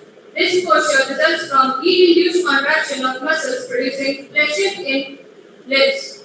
Heat fractures involving skeletal structures were also identified. In addition, multiple thermal artifacts were present. These artifacts may mimic traumatic injuries and therefore require careful interpretation to avoid misdiagnosis. Identification challenges. This slide demonstrates the practical challenges encountered during victim identification. Visual identification was impossible because of extensive facial destruction. Fingerprint recovery was severely compromised due to thermal damage. DNA analysis became challenging because heat exposure degraded the genetic material. Fragments and severe charring further complicated examination. These circumstances highlight why conventional methods often fail and why a structured disaster victim identification approach becomes indispensable. The dual nature of fire. This slide represents the central message of this presentation. Fire has a dual role in forensic investigation. On one hand, it acts as a destroyer by eliminating facial features, fingerprints, and other soft tissue markers. On the other hand, it may preserve structures that remarkably resist to heat. Heat often survives severe thermal exposure and remain valuable tool for forensic odontology. Similar skeletal structures can provide important anthropological information. Fire may erase a face, but it often preserves evidence needed to restore a name. This paradox was clearly demonstrated in the Atibale fire disaster. Role of DVI. Disaster victim identification follows a systematic and internationally accepted processes. It begins with scene documentation and recovery of remains. Forensic pathology assists in determining the cause of death, collecting biological samples. Forensic odontology becomes especially important because dental structures are highly resistant to thermal destruction. Forensic anthropology contributes to skeletal analysis. DNA profiling provides confirmatory identification wherever viable samples are not available. Successful disaster victim identification depends on close coordination between forensic experts, law enforcement agencies, and administrative authorities. Discussion and disaster relevance. The Atibale disaster provides several important forensic lessons. First, thermal artifacts may resemble traumatic injuries and therefore require careful differentiation. Second, despite extensive burning, Heat and status structures remain valuable identification markers. This reinforces the importance of forensic odontology and anthropology in mass fire disaster. Third, structured detail protocols are essential for rapid and accurate mass casualty response. Beyond scientific investigation, investigations carry significant medical legal importance. The Karnataka government announced a compensation of 5 lakhs and Tamil Nadu government announced a compensation of 2 lakhs for the deceased and injured victims. Accurate forensic identification was therefore essential for the death certificate, compensation processing, and family closure. These findings highlight the need for strength forensic preparedness at both state and national levels. Conclusion. In conclusion, mass fire disaster present unique forensic challenges that frequently render conventional identification methods ineffective. Disaster victim identification provides a structured scientific framework for establishing identity under such circumstances. A multidisciplinary approach involving pathology, odontology, anthropology, and DNA analysis significantly improves identification outcomes. Beyond science, forensic identification serves a larger humanitarian purposes. Ultimately, every identified victim represents the justice delivered through science. Thank you. I would like to conclude my presentation with a simple line: every unidentified victim deserves an identity.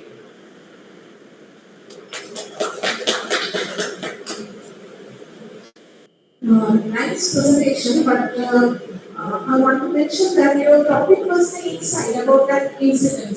Yeah, but how did you identify the disease? What are methods you have used, particularly in this case? That you didn't mention anything properly. Whatever you have mentioned, everything what generally it is done, not what is done in this case. And that lacks actually in every aspect, like how to identify, how to manage, like that specificity is lacking. It is all about general things. It was more about disaster, how the disaster victim identification works or this last time. Yes, we agree that. Here you are presenting some case, you are presenting some case here. In that, what unique things they follow, what they found, any methods, techniques. Generally, you would say so many things, no? Odontology and all those things. Here, it is help to identify. Like that, if you specify, it will be good. Okay. Any questions from audience? I just want to 1 minute. Nice presentation, Sanjana. Sanjana, can you tell me when did you join your PG? Which year? I'm here. Last year, 2025. This case happened in 2023. Were you there in this case? Yes, ma'am. I was doing my internship. When was the case done? Oxford Medical. How are you presenting that case here during your PG period? One question. Secondly, if you are presenting fine, did you take the consent from that mother department? Yes, ma'am. Can you please show it? Huh? You should be putting all that here. Have you put the references? References is not there. Acknowledgement is not there. That is very important. Just putting your photograph there should show that you have done the case is not enough.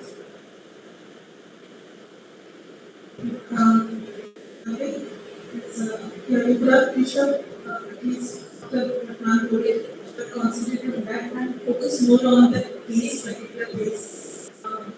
If you tell me details about like what had happened, or I missed out, which is that fire, exactly how. But you can see the truck, and that's the entrance to the shop. The truck came back, short circuit. Another slide, what is VROEN? Yeah. That VROEN. Down there on the photograph. The down. Remains. Which is generated by trauma, not you. Yes. No, I just made it. You made it, now you don't remember. You made it, but now you don't remember. But Now you don't remember. you know the activity got generated by Itself. Then Oh, it is made by, okay. So that is why. Okay, now you go to the last slide that you made. Lessons, before that. Before. Key lessons from Attibele. Heat artifacts. You learned that? You learned that? Whatever is underneath that, did you learn that from Attibele to fire? Forensic did not teach you that? Forensic medicine did not teach you that? You learned that only from Attibele? Fire? No, that I was doing my internship. Oh, so you forgot for, oh, fantastic. Thank you. Thank you, thank you. They learn forensic from Attibele. Yeah. No. That's all. That said everything. One more suggestion to you. You should make eye contact with the audience rather than just reading. She was scared. Thank you. Where are you doing your PG now? Asking. Next presenter is ICMB 0031.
Everyone, I'm here to present my research titled Sex Estimate using nasal and labial measurements and hatching tool for disaster victim identification.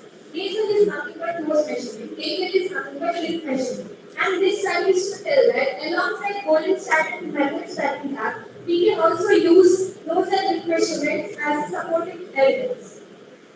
Coming to introduction, as you all know, identifying humans is challenging, especially when the bodies are mutilated or fragmented.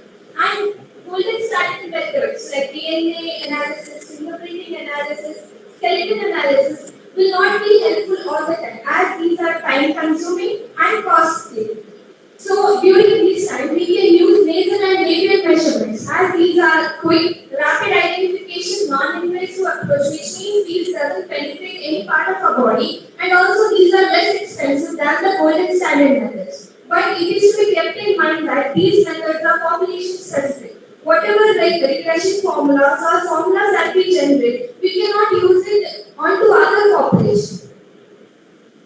Aim of my study was to see the effectiveness of nose and lip measurement in sex estimation in disaster victim identification. And objective include to determine difference between male and female when it comes to nose and lip measurement, and to create discriminant function for estimating sex based on nose and lip measurement. When I say discriminant functional analysis, it is a statistical technique used to differentiate individuals, groups into individuals. Like we have a group, we will discriminate.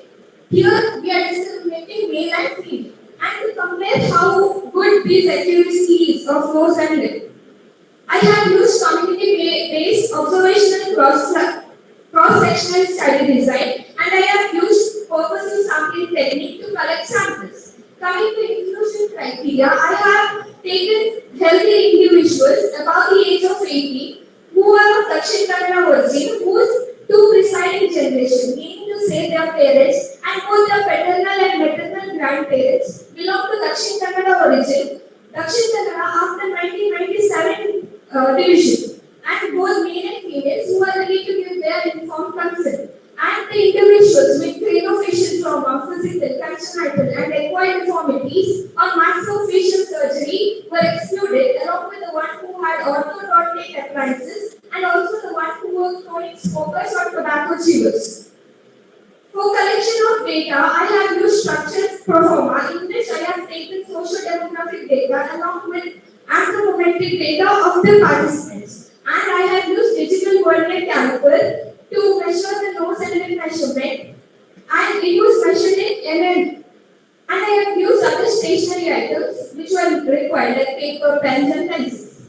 For collecting data, I initially briefed the participants and patient information sheets were given to all, which was in both English and Kannada, after which their informed consent was taken. They were explained about the procedure and what my study is. Then they were made to sit comfortably in the chair and they were made to place their head in natural head position, following which their data, social demographic data and anthropometric data was taken. When I say nasal, I have taken nasal height, nasal width and nasal index was calculated later. In lip, I have taken upper lip height, lower lip height, total lip height and lip width.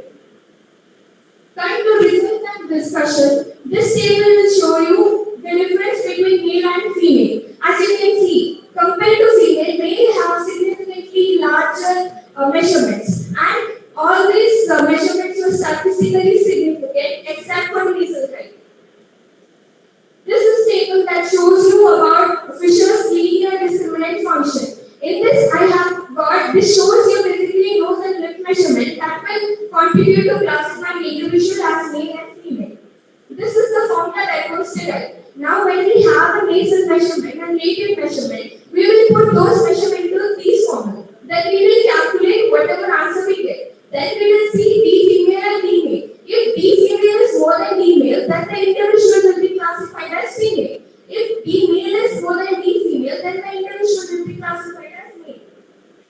Coming to ROC curves. This will show you ROC stands for receiver operating characteristic curve. The area under it, AUC, and area under curve will show you how accurate the prediction is. The more the area under curve, more accurate the result is. As I have not mentioned all parameters here, only 3 are mentioned. Out of these 3, as you can see, area of lip width is comparatively larger than the other, which means to say lip width can be good predictor when compared to other measurements. My conclusion of the study was that there is sexual dimorphism and we can use nasal and labial parameters for sex identification. And males show comparatively higher values than the female, while lip width shows strongest predictor of sex. And I am planning to do the further research with larger population and to try these predictive accuracy models on other populations. These are my references.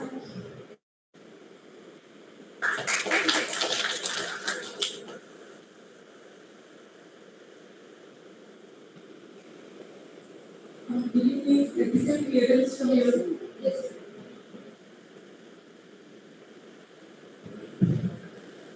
You mentioned in your sample that you specifically taken from Dakshin Kannada. You specifically did that. So how can I accept that whatever you have done on that population, which can be done on other population also? For now, it cannot be done. For now, I have done on Dakshin Kannada. Since I have, it will change that formula. It will change now. So that once I take larger population, we will try if we can do it on other population as well. For now, it will radically changes for every population. We have to discover different formulas. Yes, like, there are many studies. One predictive population. It's okay. When you are going to do some study, some standard method you have to follow. Okay. So in that way, the formula will okay. When you are proposing some formula, right? That formula it is valid by somebody, a scientific committee who.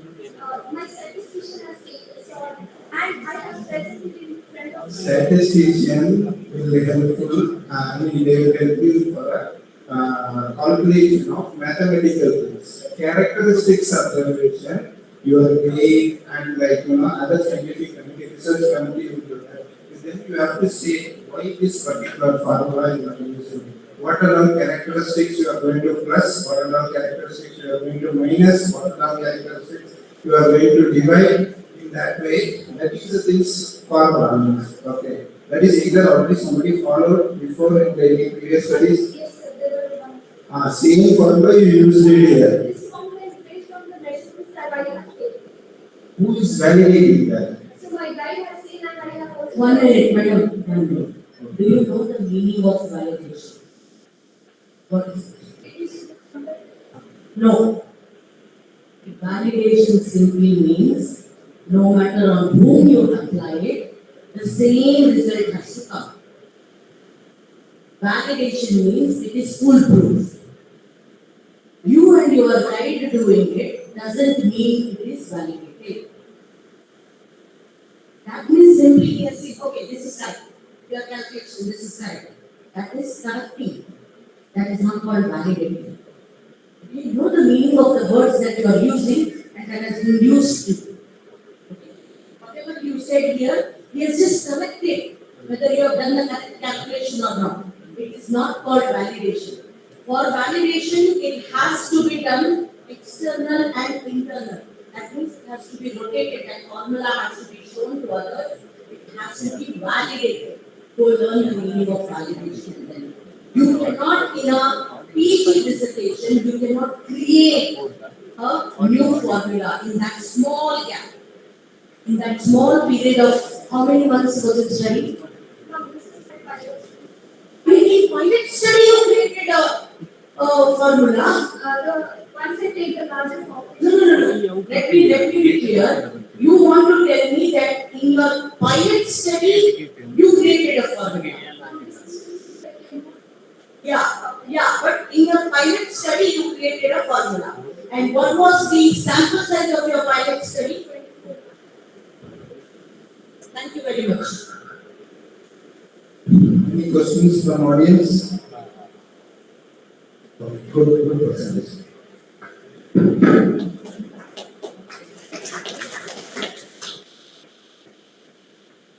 Presenter is 0029.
Development and validation of gas method for the quantification of parallel in human biological postmortem study of the basic introductory. So parallel is basically an organic heterocyclic contact herbicide that is generally used as a defoliant or desiccant to control grasses and weeds, and it is highly toxic to the human beings. Around the world, many people have experienced parallel poisoning either due to accidental, homicidal, or suicidal injections. According to the study, death rate because of parallel poisoning is around 70 to 85%. Therefore, this study was basically designed, develop, optimize, and validate a method for determining and quantifying parallel in various biological mechanisms such as whole blood, plasma, serum, urine, and vitreous humor using liquid extraction in gas chromatography mass spectrometry. The developed and validated method is easy, less time consuming, accurate, and requires a very small volume of biological metrics to identify parallels. Moving towards the methodology, so the extraction of vitreous humor during postmortem examination. During postmortem examination, 2 ml of vitreous humor was selected with the help of 23-gauge needle. The needle was inserted through the sclera at an oblique angle at a 0.5 mm later to the limbus or corneoscleral junction. It was then the needle entered the vitreous body after transversing the parasternum. The collected vitreous humor was taken into a 5 ml sterile syringe, and then after collecting vitreous humor, 2 ml of normal saline was injected for the cosmetic restoration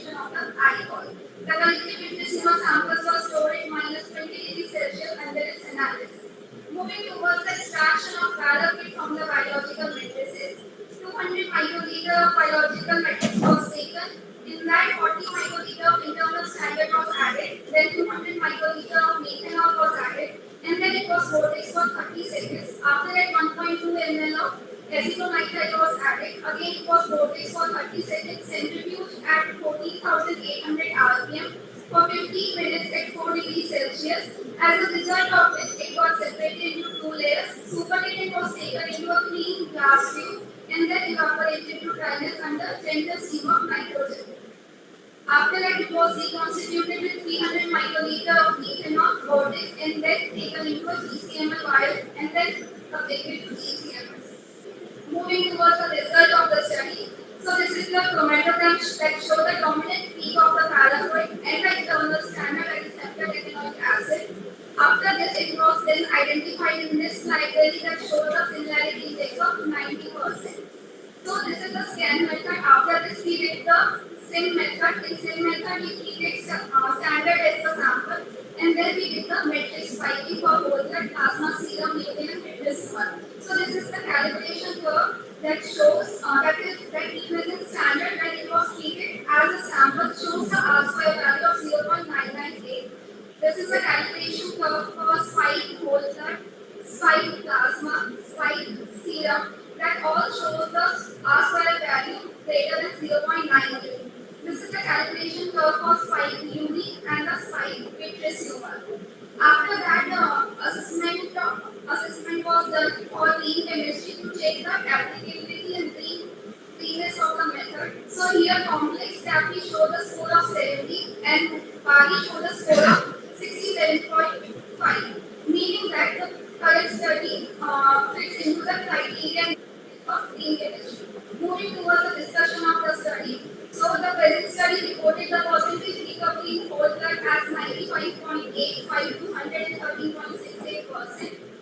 The current study reported the percentage recovery in plasma as 94.34 to 110.86%. The current study analyzed whole blood plasma serum for the quantification of paraffin. The study reports that plasma and serum showed better linearity and recovery as compared to whole blood. Therefore, plasma and serum can be used to identify paraffin compared to the whole blood. The current study also showed excellent linearity and recovery in matrix humor with the help of liquid extraction in GCMS, whereas past studies were done with the help of HPLC and LCMS. Moving towards the conclusion, the study is cost effective compared to the methods that require derivatization or salivating agents or solid phase micro extraction. Moreover, this is the first study to validate for paraffin and matrix humor using liquid extraction in GCMS along with different biological matrices. As it fits into the guidelines, it can be widely used in clinical forensic laboratories.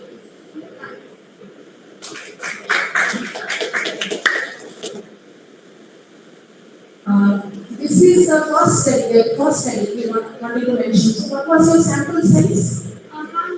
We had the standards, first we had to see Samples. Sample size. so first samples we had whole blood plasma serum. How many samples did you test? For each sample we had a 10% dilation. No. How many samples did you take? Ma'am, this is for the validation. After that we need to do for the actual Validation. Yeah.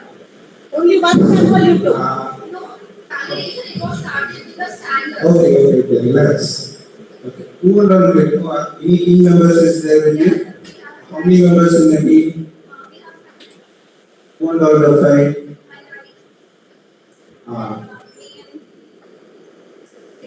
Okay. In this paper, you also what is your role in this paper? Only laboratory aspect. How many samples they given to you that time to do this analysis?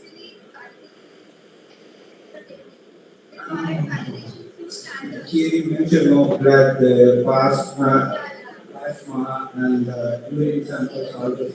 How many in quantity they given to you? Okay. Any questions from audience? No? Good presentation. Next presenter is 0015. ICMB OP 0015.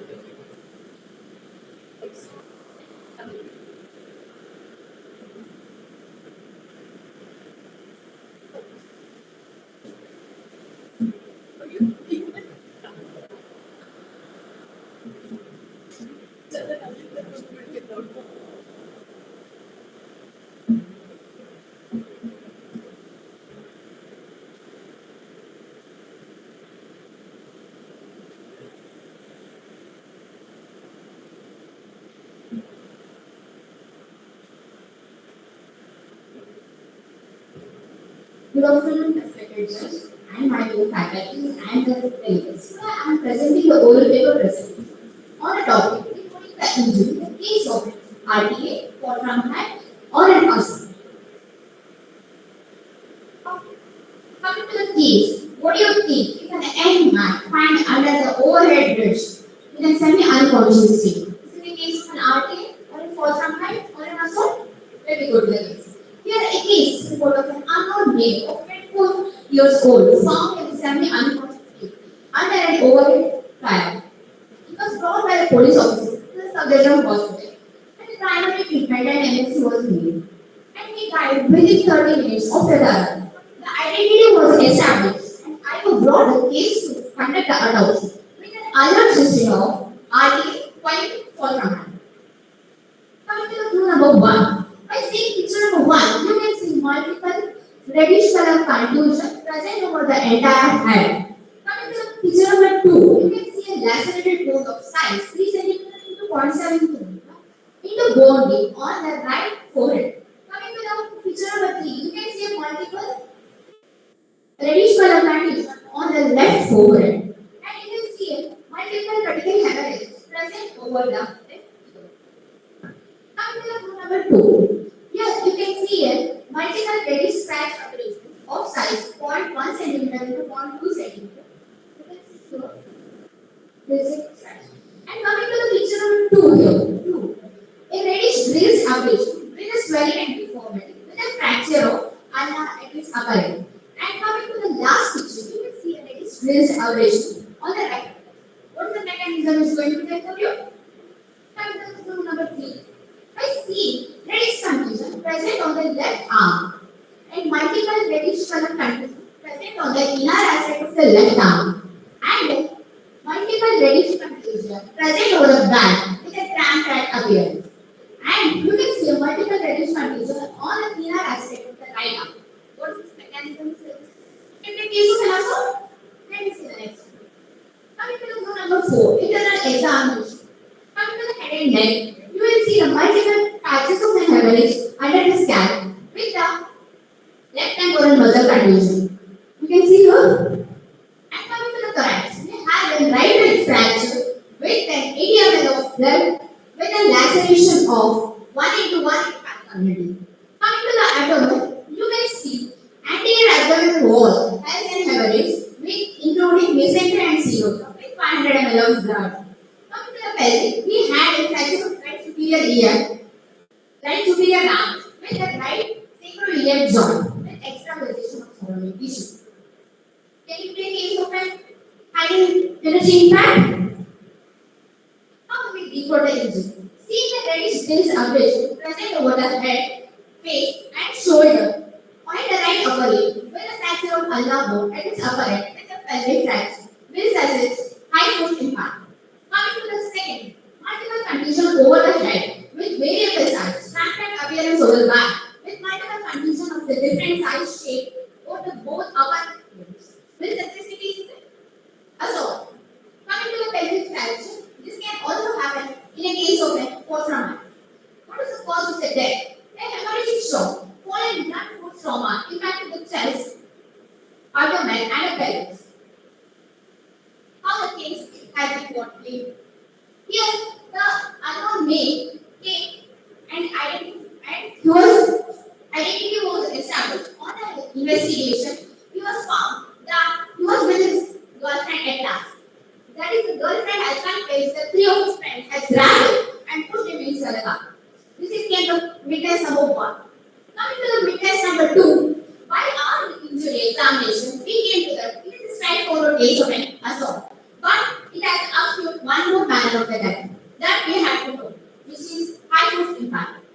By the confession of three of his friends, they have told that confessed for the money purpose. And by the CCTV footage on the flyer, the police has been investigated and saw that the car has been moving on the flyer. This is going to tell by the confession of the accused with the CCTV footage, the victim has been thrown out of the car. Okay. We have came to know that it is a case of an assault with an high energy force impact. But it was still an unremarkable how he found under the flyover. Here comes in one more clue. This man has made one more twist for this case. How this man, after his friends throwing from the flyover, he crawled down from the flyover and he came under the flyover because of his other subconscious state. He was unable to walk further and to give an intimation to his family. At once, this man also gave a call to his girlfriend. At last, this call has been traced and they have called the girlfriend for the first. What has happened? That she has given that three of his friends has grabbed him in the car. This is how a case of an assault will obscuring another manner, whether it is an high impact force. Here we can run through two of the manner always being dynamite to give and cause. Here I tell particular imputation of injury during cutoff is very important to determine the cause and manner.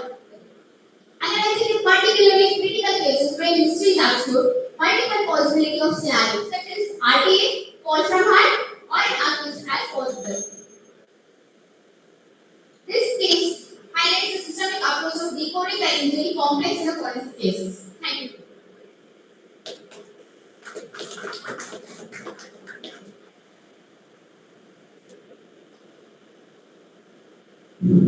It's very good presentation. First, I will give some information. Case study, when you are presenting in the among your friends, like taking class is different. Same case study, when you are presenting as a paper, it is different. Okay, when you are presenting as a paper, there is a parameters. Like we thought we are putting this case in this way, this all the things are starting. Or this method they used it, this method used because of that, this is a positive result or negative result. Like that, if you are presenting in an Excel, it will be really helpful to you. And in this case, what is exactly, what is your conclusion? So by seeing a cranberry appearance with multiple conditions over the head with variable sizes and a defensive mark on the upper arm, we have concluded it is a case of an assault. But we had a fracture of the pelvic and a rib with an internal bleeding. We have named there is a high impact force, whether it may be an RTA or a fall. But to tell fall, it is less likely in this case. Because if we was fall from the high, fly out from the underground, there will be more bone fractures. We got only the impact on the pelvic. And vice versa, but if you get any confusion, except in aggression.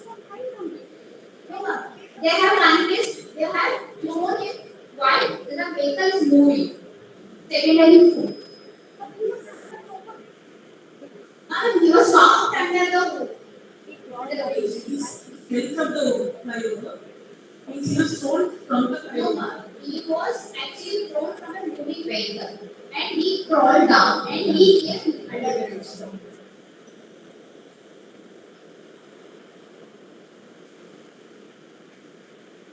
Any questions from audience? Thank you. Good presentation.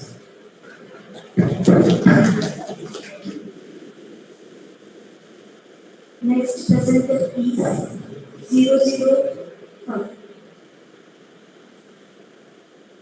0005.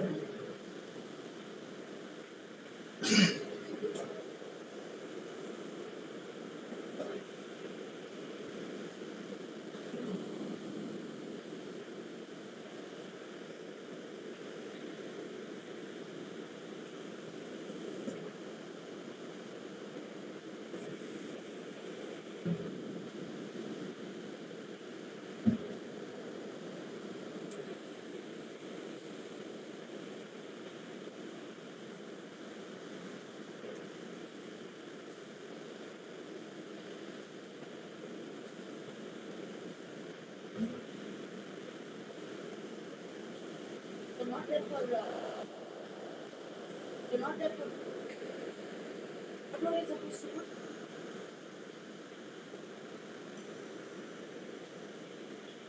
Forensic and toxicological photographer. What were you supposed to put there instead of your name? GST number. You put everything there. Your name, your guide's name. So you become disqualified. Because I get influenced now by you. Oh, you get to one man. Oh, you ಅಲ್ಲ ಅದು ಗೊತ್ತಿದೆ ನೀನು ಯಾರ ಮಗ ಅಂತ ಅದು ವಿಷಯ ಬೇರೆ ಬಟ್ ಇವಾಗ ಹೇಳ್ಕೊಂಡು ತಿರ್ಗಾಡ್ತಿದ್ಯಲ್ಲ ಕನ್ನಡ ಬರಲ್ಲ ನೀನು ಅದಕ್ಕೆ ನನಗೆ ಬೈತಾ ಇದ್ದೀನಿ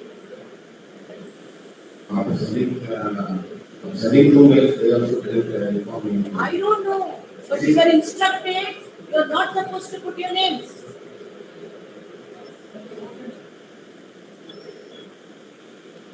You're okay. You're getting influenced. You're okay. Listen. And talk to yourself. Good morning, everyone. Respected judges, respected delegates authorized. I am Dr. Kumaran, first year forensic PG from Department of Forensic Medicine from NAMS Medical College, Raidar. My topic of presentation today is forensic and toxicological profiles of drug declared poisoning, a clinical and mycological aspect.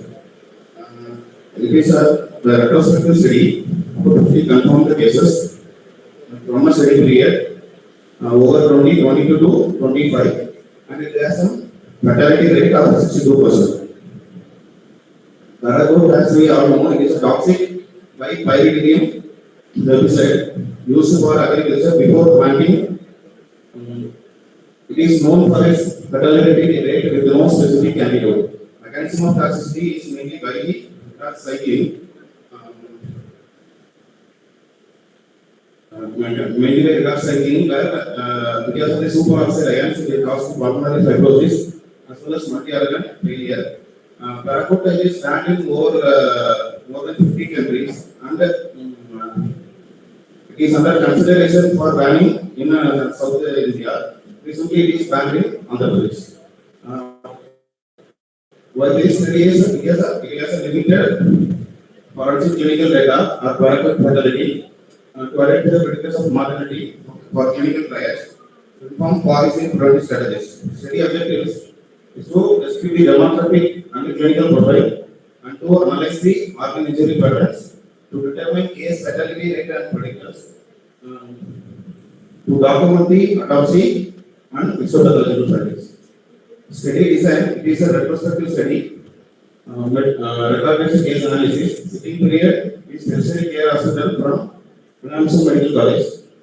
Department of Emergency ICU and Forensics. The time period is January 2022 to December 2025. My sample size is of 50 confirmed cases of paraquat dichloride poisoning. Inclusion criteria holds confirmed exposure history, clinical toxicology consistent, and urine dicyanide positive. Exclusion criteria is incomplete records, any unknown ingestion substances. Out of the demographic profile, out of 50 cases, 68% were males and 32% were females, and the age group of 20 to 40 years accounts for around 86%, and the 92% of the 50 cases are of suicidal. These are clinical features of organ involvement.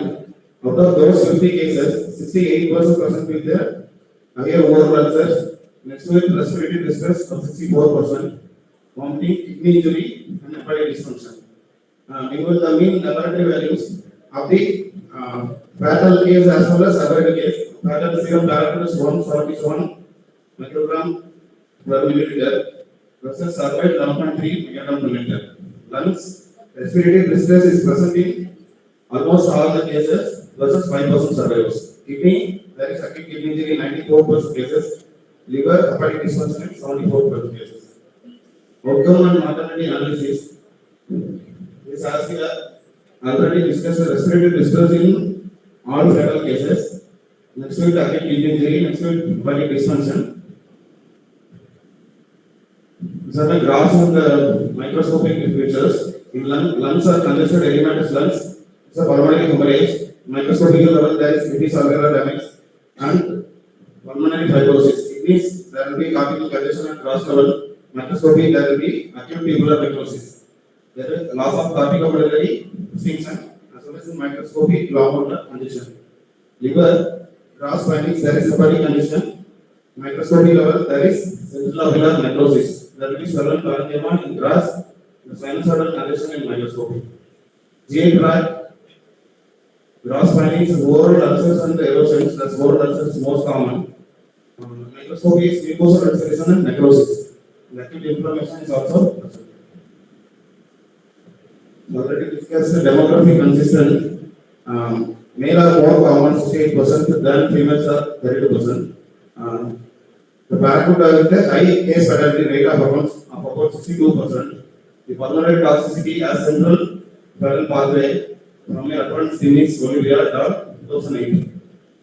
Lung injury is irreversible once the pulmonary fibrosis establishes. Multi-organ failure, kidney, liver,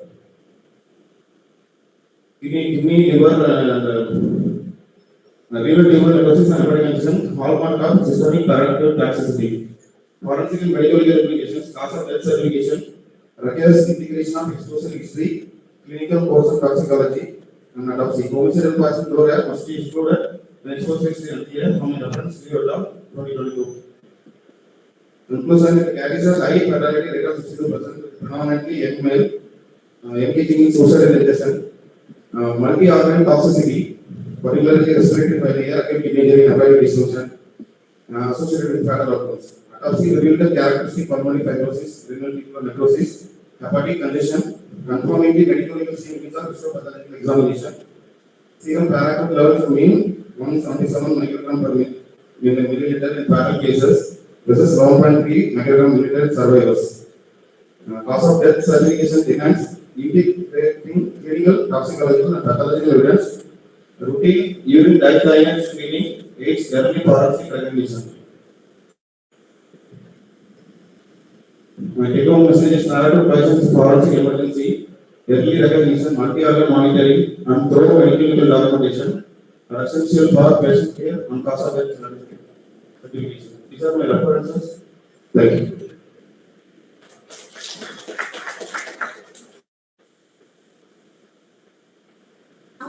You are considering your post-graduation. Yeah, your time period is shown that like from 22 to 25. So who has collected the samples? Study. And in your objectives, so many objectives you have mentioned. Among them, one is documentation, postmortem, and histological finding. That can't be an objective of any study. Documentation or postmortem, that can't be an objective of any study. So, microscopic pictures of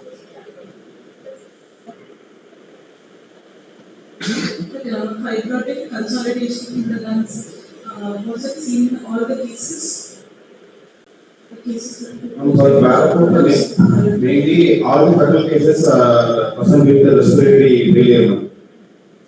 Letter base. You know how much time survive that?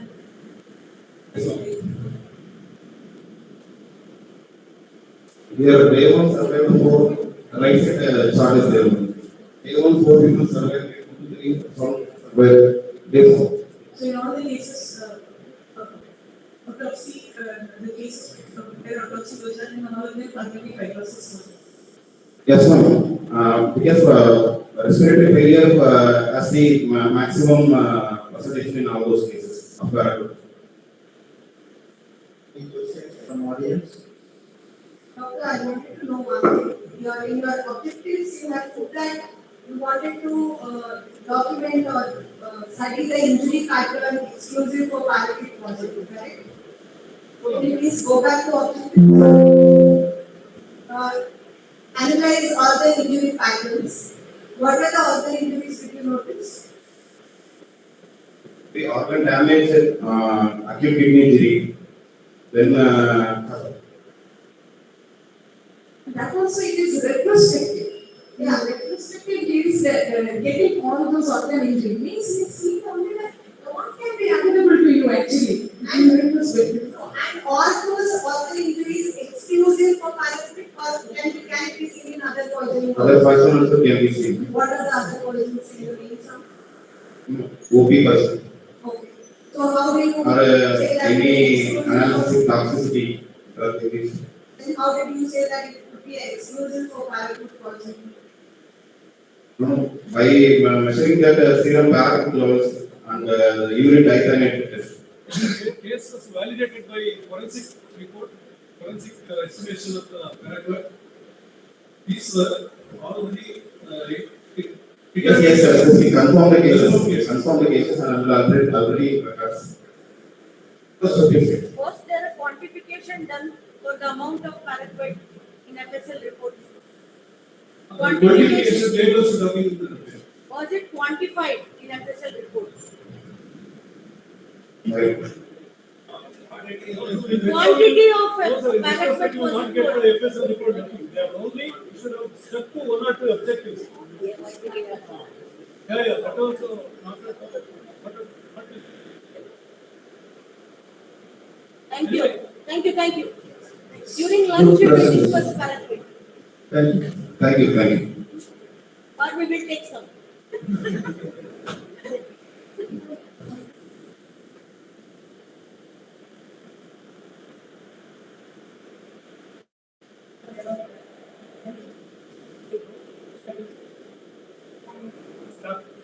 Next presenter is 0032. Last presenter. 0032. Last call 0032.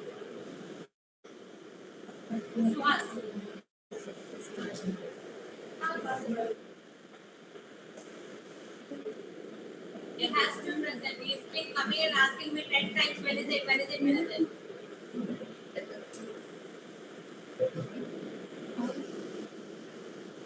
You have his number now? Wait.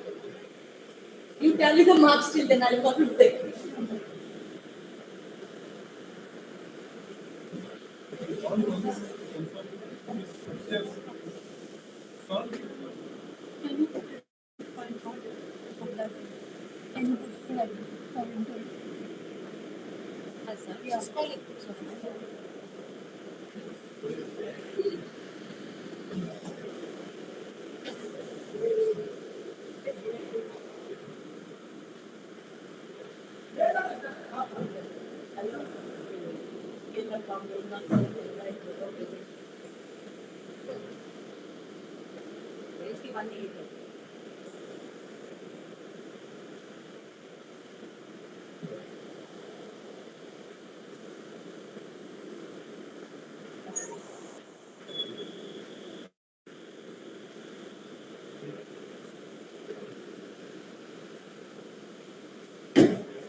I'll send you a document.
ಹುಟ್ಟಿನಿ ಇದು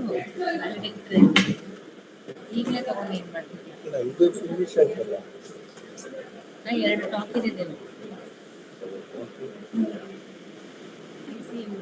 PP ಕೊಟ್ಟಿ ನೋಡಿ ಯಾರು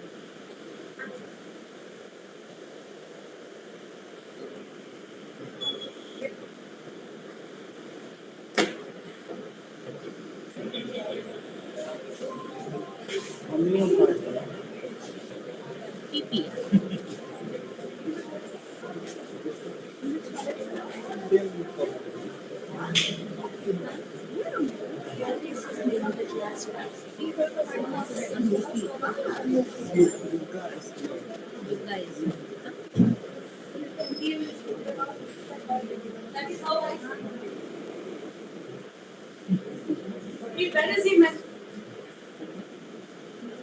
Madam, if he is not there, shall we? Wait, I called to the emergency.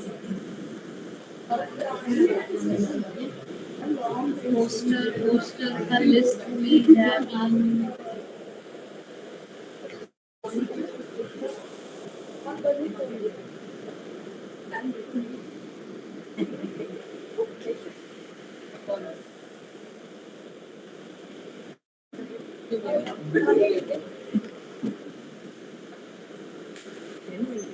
ನಾವು ಲಂಚಿಗೆ ಒಂದು last ಇತ್ತು number announce ಮಾಡಿದ್ದೀವಿ 90 candidate last ಒಂದು announce ಮಾಡಿ ಸಾಕಾಗೈತು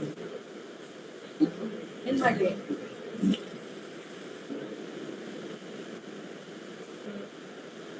ಅಲ್ಲ ಹೌದು ಅನೌನ್ಸ್ ಮಾಡಿದ್ದೀವಲ್ಲ ಅವನೆಲ್ಲ ಆಚೆ ಇಲ್ಲ ಹೋದ we have told him he was asking us study we have told him that we need brilliance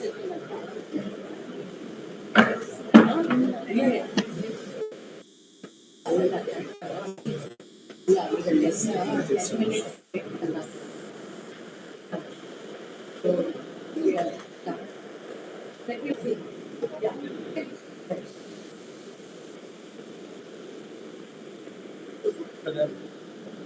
ಲಂಚ್ಗೆ okay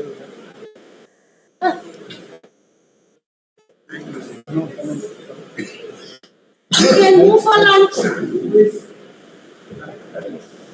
please come back by 1:45 what total lunch Please come back. Yes. Give me a pen.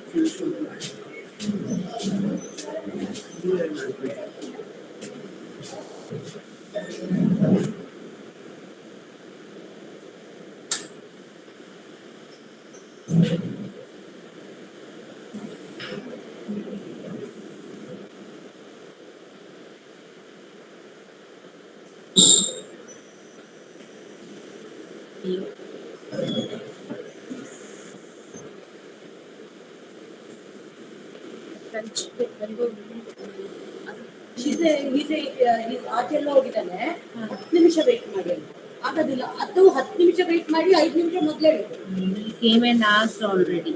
ಹೇಳಿದೆ Hello. 013 ಅಲ್ಲ 013.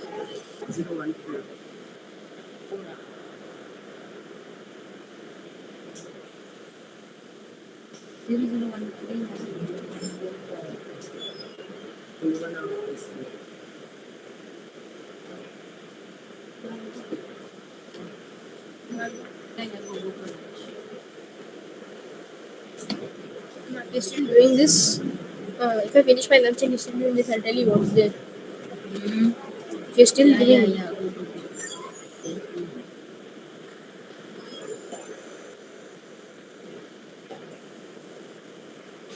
Inheritance ಚೆನ್ನಾಗಿದೆ ಬರೀತೀಯಾ?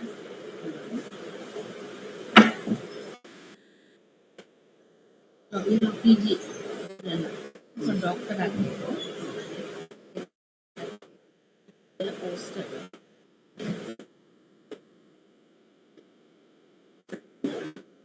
Full title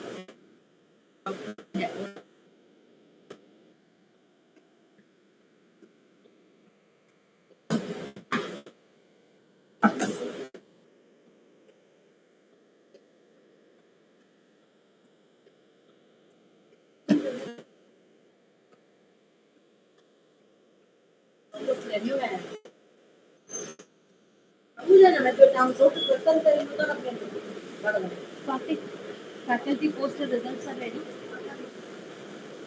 What about you? Oral presentation.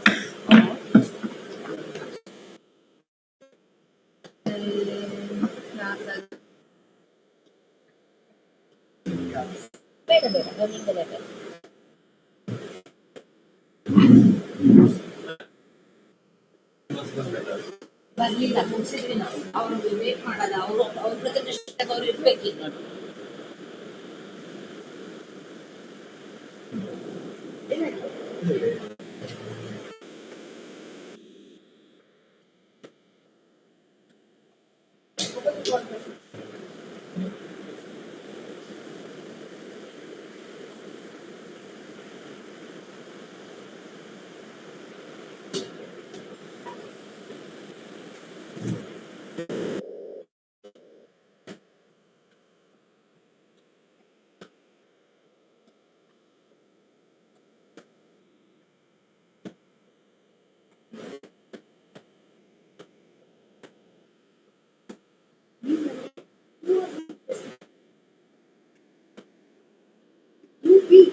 You be the head. I'm the heart. If I stop, you can do nothing. Okay. If you stop, I can still beat. Why should we stop? I said, if you boycott. Okay.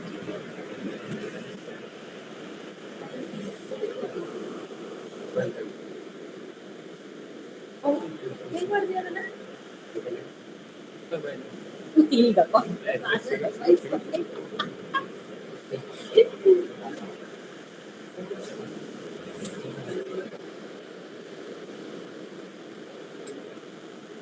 ಅಯ್ಯೋ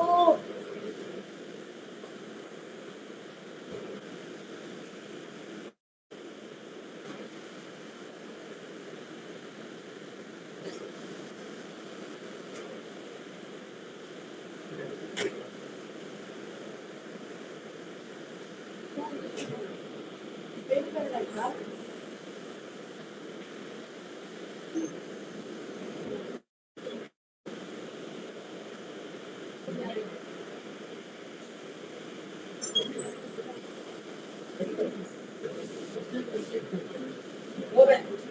All nonsense things you people come and go to manage that. Why this is the problem is, no, the problem is you have not written one. That is why the problem has come.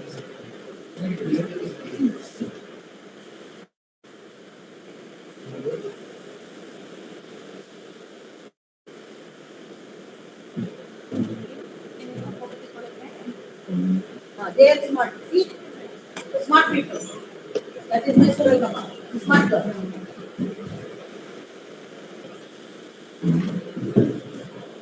I will take you. Go. Take.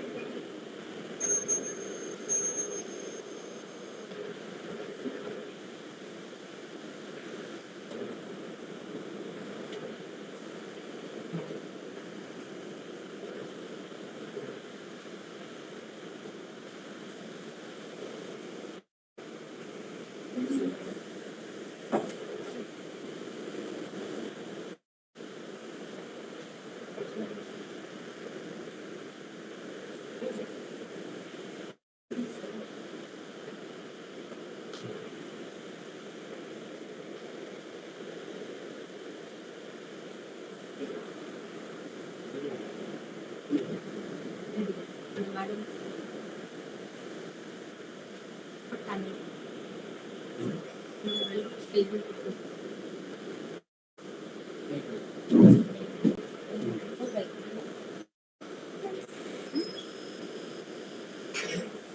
Madam, export panel ले गया है इधर.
This is PG hostel.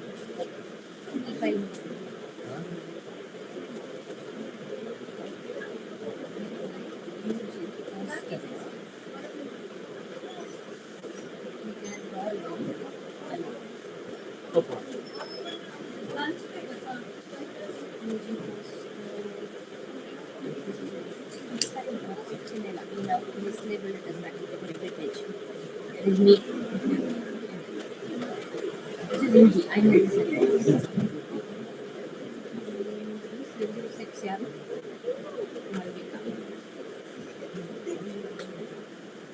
This is second one.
Very good afternoon, distinguished delegates, respected faculty, and dear colleagues.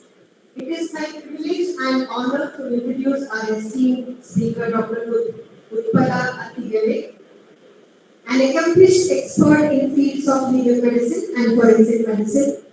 Sir completed his diploma in legal medicine at University of Colombo, diploma in forensic medicine at Royal College of Pathologists of Australasia, and Doctor of Medicine in forensic medicine at University of Colombo in 2001. He is a founder member of the College of Forensic Pathologists of Sri Lanka since 2000 and also of the Sri Lanka College of Legal Medicine. He has worked as consultant judicial medical officer in various hospitals in Sri Lanka since 2002, including the Institute of Forensic Medicine and Toxicology, Colombo, District General Hospital, India, and is currently serving at Teaching Hospital, Ratnapura. His international experience includes rendering his services as visiting pathologist and working as PAT assistant at the Office of Medical Investigator in New Mexico in 2004. Sir has several publications and presentations across East and Middle Eastern countries and in Canada, and has contributed significantly to the development of undergraduate and postgraduate forensic medicine, paramedical, and related fields in Sri Lanka. He was also a member of the committee constituting the National Guideline on the Management of Death in Disasters in Sri Lanka in 2016, following 6 years of rigorous work. Today, we are privileged to have with us a distinguished professional whose contributions to legal medicine and forensic medicine have left a lasting impact. Please join me in warmly welcoming Sir.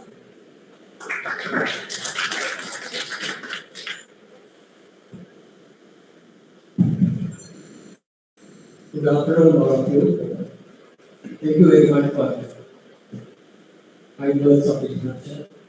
And I am also very much pleased and I am also very much thankful to Professor Linda and other members of the organizing committee for giving me this opportunity to share our experiences with you all, and at the same time, for the last 1.5 days, I also have made some experiences from the representatives that I like to.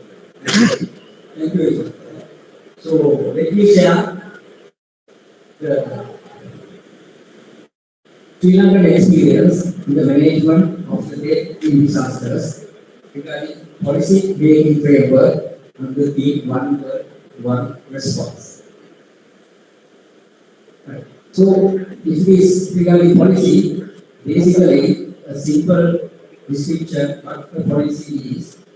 The policy is a set of principles, rules or guidelines to achieve some objectives in a given setting. Here, the given setting is the disaster management. So, in the disaster management, you have to ascertain or reach some objectives. In order to achieve those objectives in the disaster management, there are certain principles and guidelines we have to lay down, and it can be called as the policy. So, when it comes to objectives, what are the objectives? So, there are several objectives, and various authors have described the various readings. So, whatsoever the basic ones. One is dignified the word of the day. That is very much important. And it was highlighted in the morning also. The people used to respect others as far as they are alive. When they are dead and gone, so the care is not that much. So what it should not happen, the other dead bodies are present, especially in a mass disaster, and it is difficult to address. And then maintain human dignity. The second one represents humanitarian and psychosocial, cultural, ethical, and religious needs. A lot of things are there. The third one is also important, serving justice. You have to serve the justice to the family members or next of kin and other family members, and to the society to a great extent. And then to the particular country, especially if it is a man-made disaster. Right? And not even one country, sometimes even several countries might be involved, especially the recently we had to get involved in this Irish Dana ship disaster. So, Sri Lanka was not in the picture. The ship was going back to Iran, leaving India, so India also had no problem.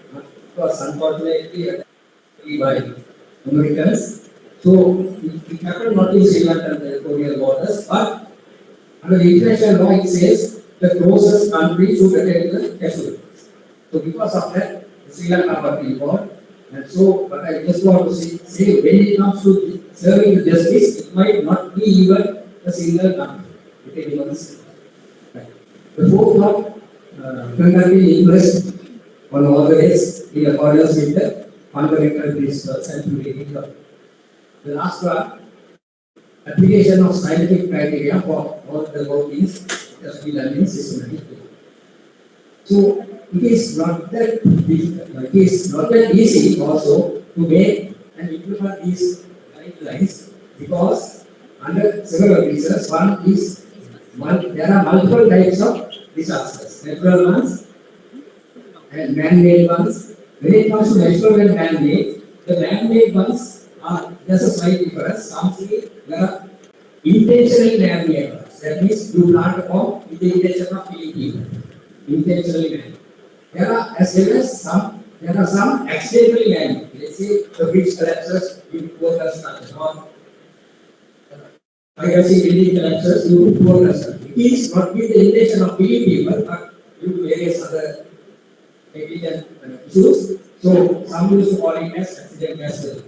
So also and that's another type open and close. So when it comes to implementing or making policies and implementing, it is not that easy to cover all these areas. Especially in our country, 2019, you are my example, there are several bombs that went down within a short period of time, within an hour.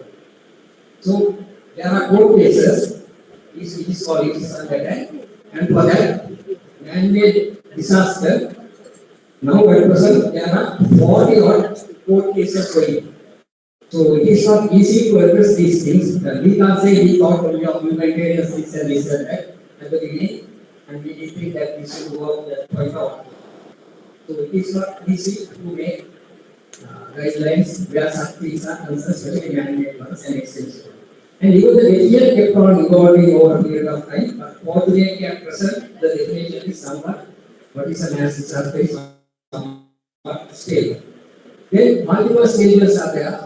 The middle one and the left, multiple stages in the sense. The early stage, we have to manage various phases. Then, after a few days, releasing dead bodies and how I going to retain samples and so on and so forth. Then, subsequently, addressing legal issues and the pros and reasons. So, there are various stages. We have to think of those stages as well when we prepare the right. Then, the middle one at the left, sorry, on the right side, it shows management takes place at multiple places, even at a single stage, especially at the initial stage, you are managing you are managing the transport, you are managing the COVID, you are managing the hospital things, a lot of things. So, not that easy to make guidelines and to make it practical. Then the other one is several types of professionals and stakeholders get together and work. So that is also not that easy. Doctors, paramedics, volunteers, so on and so forth, administrators, elders, and things. Not only that, the people get together from all over the country because it is a disaster, single-phase situation. So the people get going for the first time in their life. So not that easy to manage these people under one guideline. So it is not that easy. But even if it is hard to make as well as implement, then why we should still have policies. Because if there is no policy, there will be more disaster definitely, more blunders by the responders that will be done, and there will be a disaster on top of another disaster. So we have experienced that, especially in Sri Lanka, we have no proper system of managing dead bodies. We can recall there were about for one Thursday hospital, there were 200-300 dead bodies reached within a short period of time.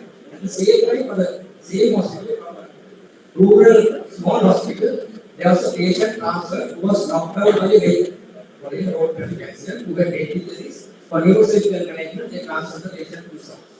So by the time that anybody, by the time the patient arrived at the hospital, there are several dead bodies coming to the hospital. And the emergency, so they were in a very difficult situation. Unfortunately, that patient was dead by the time the patient was brought to the hospital where he came to. So that dead body was also put into the other bodies that were then and subsequently the quality or something like that, all these employees have been one year. So after about 1 year, there was a court order requesting for a post-mortem report to take legal action against the person who has knocked the no one had attended, so it was a unique issue what to do. Because in a way, it's very unethical for the victim as said. Because no one knew how to manage such things, you have to educate those things, otherwise there will be a problem. So there are a lot of problems like that, and last year was a foreigner, who was Japanese national, and citizen, very wealthy person, so they want to establish whether he is really, because all these recordings were done in common size, so they came from Japan and got told every scientist got a lawyer and they get the courts and got a court order to get this body identified and they gave the body $47. So it was not that possible to find that body because there were several bodies happening, several places. So at that time we realized that there were some other issues like that, lot of problems. We realized that it is necessary to have a guideline, otherwise we are going to fall into real difficulties. Even if hard to implement, it is always better to have policies than having nothing. So, when policies are considered, it should be prepared in a manner that it could be implemented successfully and practically. Because if it is not practicable, if the guidelines are too hard, it's easy to break. So it has to be somewhat flexible because everything cannot be addressed and you can't say you have to exactly do like this because some things are not practical. So it has to be flexible in guidelines and not only in guidelines, even objectives to some extent in exceptional situations, it needs to be flexible. If necessary, we discuss subsequently during questions and answers. And therefore, try to stick with the guidelines as much as possible or do the best at all times. So for you to do the best, you should know what is the best. You should try to do the best as much as possible, but sometimes those things might not be possible depending on the facilities and so on and so on. So it is said that you cannot practice all what is preached. You say that this is the best, but still you might not be able to practice. So you should allow flexibility to some extent in the guidelines, otherwise they will know the guideline and they will see this is not practical, we are not going to practice this. This is so this is the 9th page of our guidelines. In the introduction, if you see there is something blue at the bottom, and it says, however, at the middle, the second sentence it says, however, the procedure described in this manual could be subjected to alterations. If such a procedure cannot be carried out, or better substitute is available. Right? So if there's a better substitute, What of then? Sorry? It was what of then, sir, 10 years back. Yeah, we prepared this 2016. Right? Because otherwise, we were definitely sure that they will go off. We don't want us to do it, we can't do it, so no point of seeing it. And not only that, it was given that decision making power was given to the leader of that particular team, not from higher the ministerial or the it is practical, if it is practically not possible, you can or so I thought of considering it as the number one or I have some numbers. So flexibility especially would be subjected to alterations. Leaders of the particular teams should accept that it is the best. So flexibility has to be there, flexibility has to be there. Now you see this is a contrast, right? So what we used to say that these things should be crime scene, so it has to be cordoned off, outsiders should not be allowed. After the casualties are removed, the bodies should be put in a systematic way. But it is not possible, there is only one policeman. Somehow we had convinced others not to enter, either police or the Conhgregation members. Now, but you can't convince all the people, these are very sensitive instances. Some people, they just go on. Again, the landslide, you see, we used to say you have to carry a body, you have to put the body in a body bag, you have to carry it like this, you have to keep it like this, and 1,001 things, but when it comes to practical situations, you can't. I got this from you see 3 armed personnel, they are very intelligent, but still they can't client given that again was so simple. And 3 at the front, 3 at the back, I did a move, and they also had walking seats. All what we preach, we should know what is best, and we should try to do what is best, but it might not be possible. Then again, when it comes to a body bag, they say it has to be sealed in a manner that no one can open. So this is one accepted way. Take a plastic bag and permanently you will put it to the label, hold in the 2 seats so that no one can open it, it will break. So that is the recipe of seal. One recipe of seal. But when it comes to practice, you will not get body bags, you will not get tags, you will not get permanent markers, but these are very practical. Just get a piece of cardboard, write it in a piece of paper, and put it in a transparent polythene bag and tie it tightly. It will last for 2 days. This is what we did. Soon after the publish of the 2016 guideline, we had to work the chance to practice it in a class. So, 2004 was the eye-opener for Sri Lankan guideline, but to initiate, to start formulating the guideline, it took 7 years. That's very, then it took another 5 years to complete the guideline. So, soon after it was finished, we could practice it, and then there were a few shortcomings. So, in the same year, we came out with the first edition, and now it is high time after 10 years, there are several things to be added.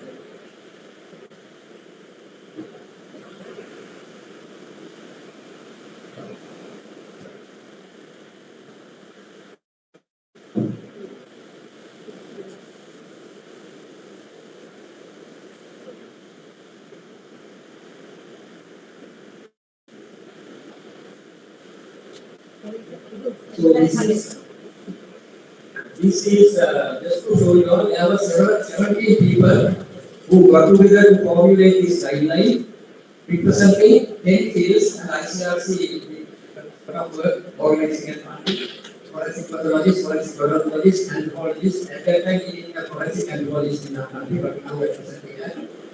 Then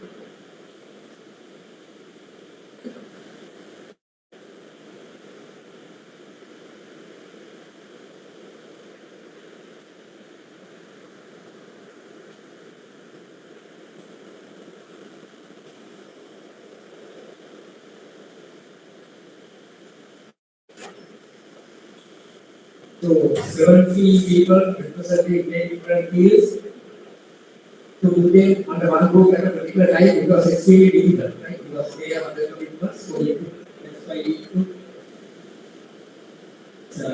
5 years to complete. So in short, the guideline, you can make any guideline, but if it is not easy to follow, no one will follow. And it has to be practical so that it can be used at the ground level. So in the guideline, there are 3 main parts. One is the summary, what to do. So it has pages from page 17 to 21, 7 pages.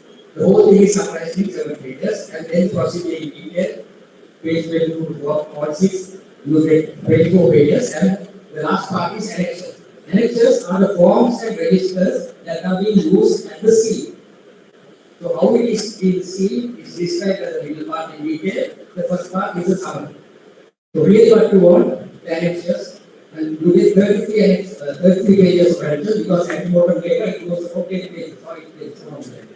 The postmortem data includes several pages. So summarized in 7 pages and in a manner of a table. So it's like a table. So the procedure is described on the left side. Then the person who is responsible for that, or the organization who is responsible for that procedure, then when to start that procedure, whose support you can obtain during that procedure, when to stop that procedure, expected outcome of that thing, and what are the benefits of practicing that procedure. So that is the summary of particular procedure. Then at the same time, if you want to go into details, under the procedure, establishment of the seal management, it says for details refer page 24. That means there's a quick reference at the bottom of the summary, so that straight away you can go to that particular page, and otherwise you will have to go through 33 pages and see where this is right. So this quick reference is practicable and very useful. Then the paper starts with the procedure and the main topics we discussed, and the quick reference, and the vice versa is also there in the detailed procedure. You say if you want to get the summary, you refer whatever the page. Yes, when it comes to annexures, 33 pages, and there are many forms and registers, roughly 7 forms and about 5 registers. Each of this starts with where to use, otherwise it will be difficulty in practice because they do not know they will take various other forms and protect. So at the very beginning on the top, it says you are using at this point and what is the purpose of the main purpose of using and how to use it. Other things we discuss as we go on. So that is the next one, the body recovery form, which has to be attended at the C. It appears that it is difficult, but it is not difficult. We have to go, but to concentrate on what is on the top, it says body recovery form to be used at the C. So no one will use this form at any other place or any other forms will be used at this place to because you did the recovery of the bodies. And it says use a separate form for each complete body, incomplete body, and body part. Sometimes several things they enter in the same form, so to avoid those things. So likewise in each form and each annexure it is said where to use it and each what other common mistakes and how to avoid those things. Yeah. And other thing, whatsoever, identification of teams are done for the purpose of easy conduction of the procedure. So at the C, basically we have identified 4 teams. One is team A, external security assistance, that means the police people who will call off and who will assist the people to work inside the C. Then team B, sea safety, especially man-made disasters, the sea should be safe for others to work. So there are instances where it has not been so, especially in the Congas, the bomb exposure, people should come and inspect and see no problem, you can do it. See, PMC is search and rescue, there is a problem with this because search and rescue you can't get it till you get the green light from the CSA. But where the recording people are concerned, no problem, they can wait for some time. Team is safe and protected. You know that what happened in the attacks in US. First, the plane knocked on a tower, then several firefighters came. Then, after some time, the second plane came and knocked. Out of the casualties, several hundreds of people were the firefighters who came to rescue the victims of the first attack. So, those things happen. Some things can be stopped, some can't. So, when teams are considered, each team should have a leader and team members. And then there are several ways there to be a person to coordinate the work of these teams, and they are considered as a coordinating officer.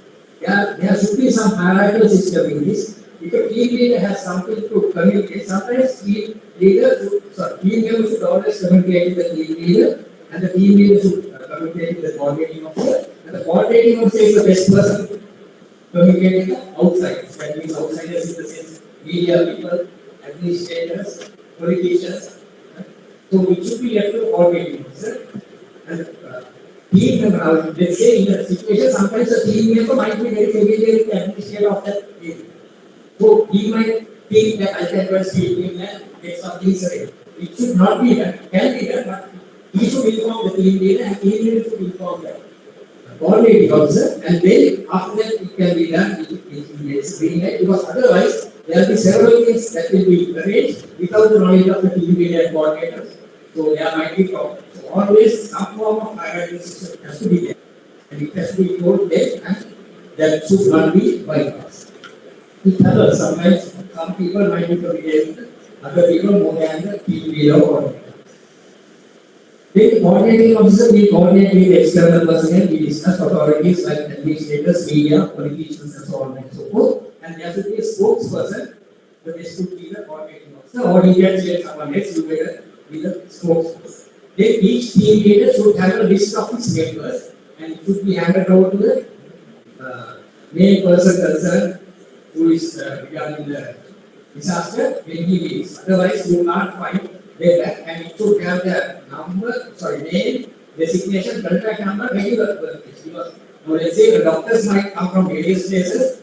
If the regular workplace is not mentioned, it is difficult, might be difficult to contact them just by the profession and the name and even the contact number, it might not come sometime. So always look at where he came from, so he can be traced because still they go for in search of reports that this concerned. 7 years later, they still keep on finding who is this post mortem and so on and so on. So always there should be a list of team members and SPL. Then functions of team member, team leader, coordinating officer are clearly defined, identified as much as possible. Okay, delegation or allocation of duties or functions also. It can be considered as a very important guideline. Duty, responsibility, and limitations of team members, team leaders, coordinating officers are clearly identified as much as possible. This is what we have to do, and this is what we have to do, and this is what we have not to do. Especially when it comes to postmortems or doctors, it is mentioned mandatory to do this. At the same time, DEPT means do not proceed. If you come across there are few instances in this concept, but if you come across a case of that nature, don't proceed on the team leader and get this consensus and go ahead.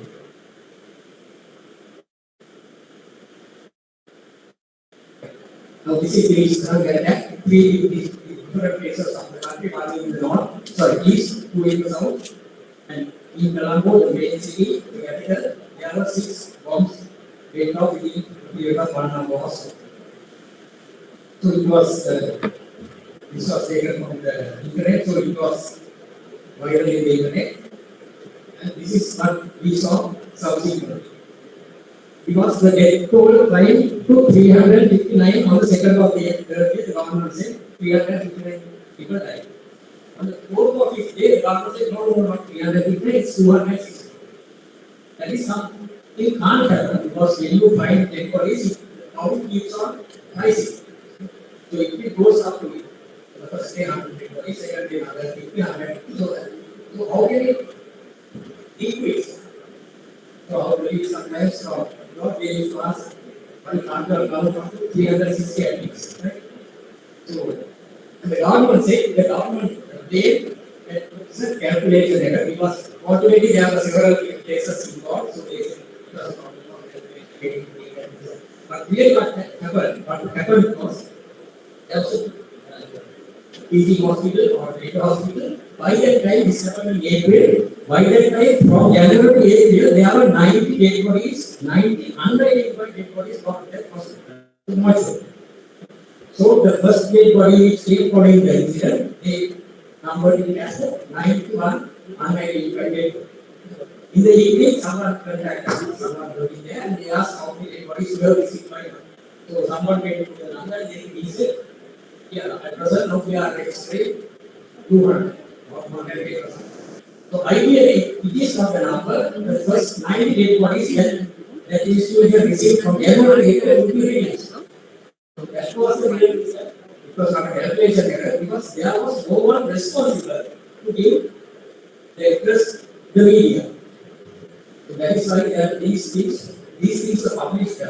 We published in 2016, but December in 2019, but these things happen. So accountability is extremely important. Another important point, right? Responsibility, whose duty is it, and who did it. So these things should be addressed very clearly beforehand, otherwise there will be problems. So each member is given a number.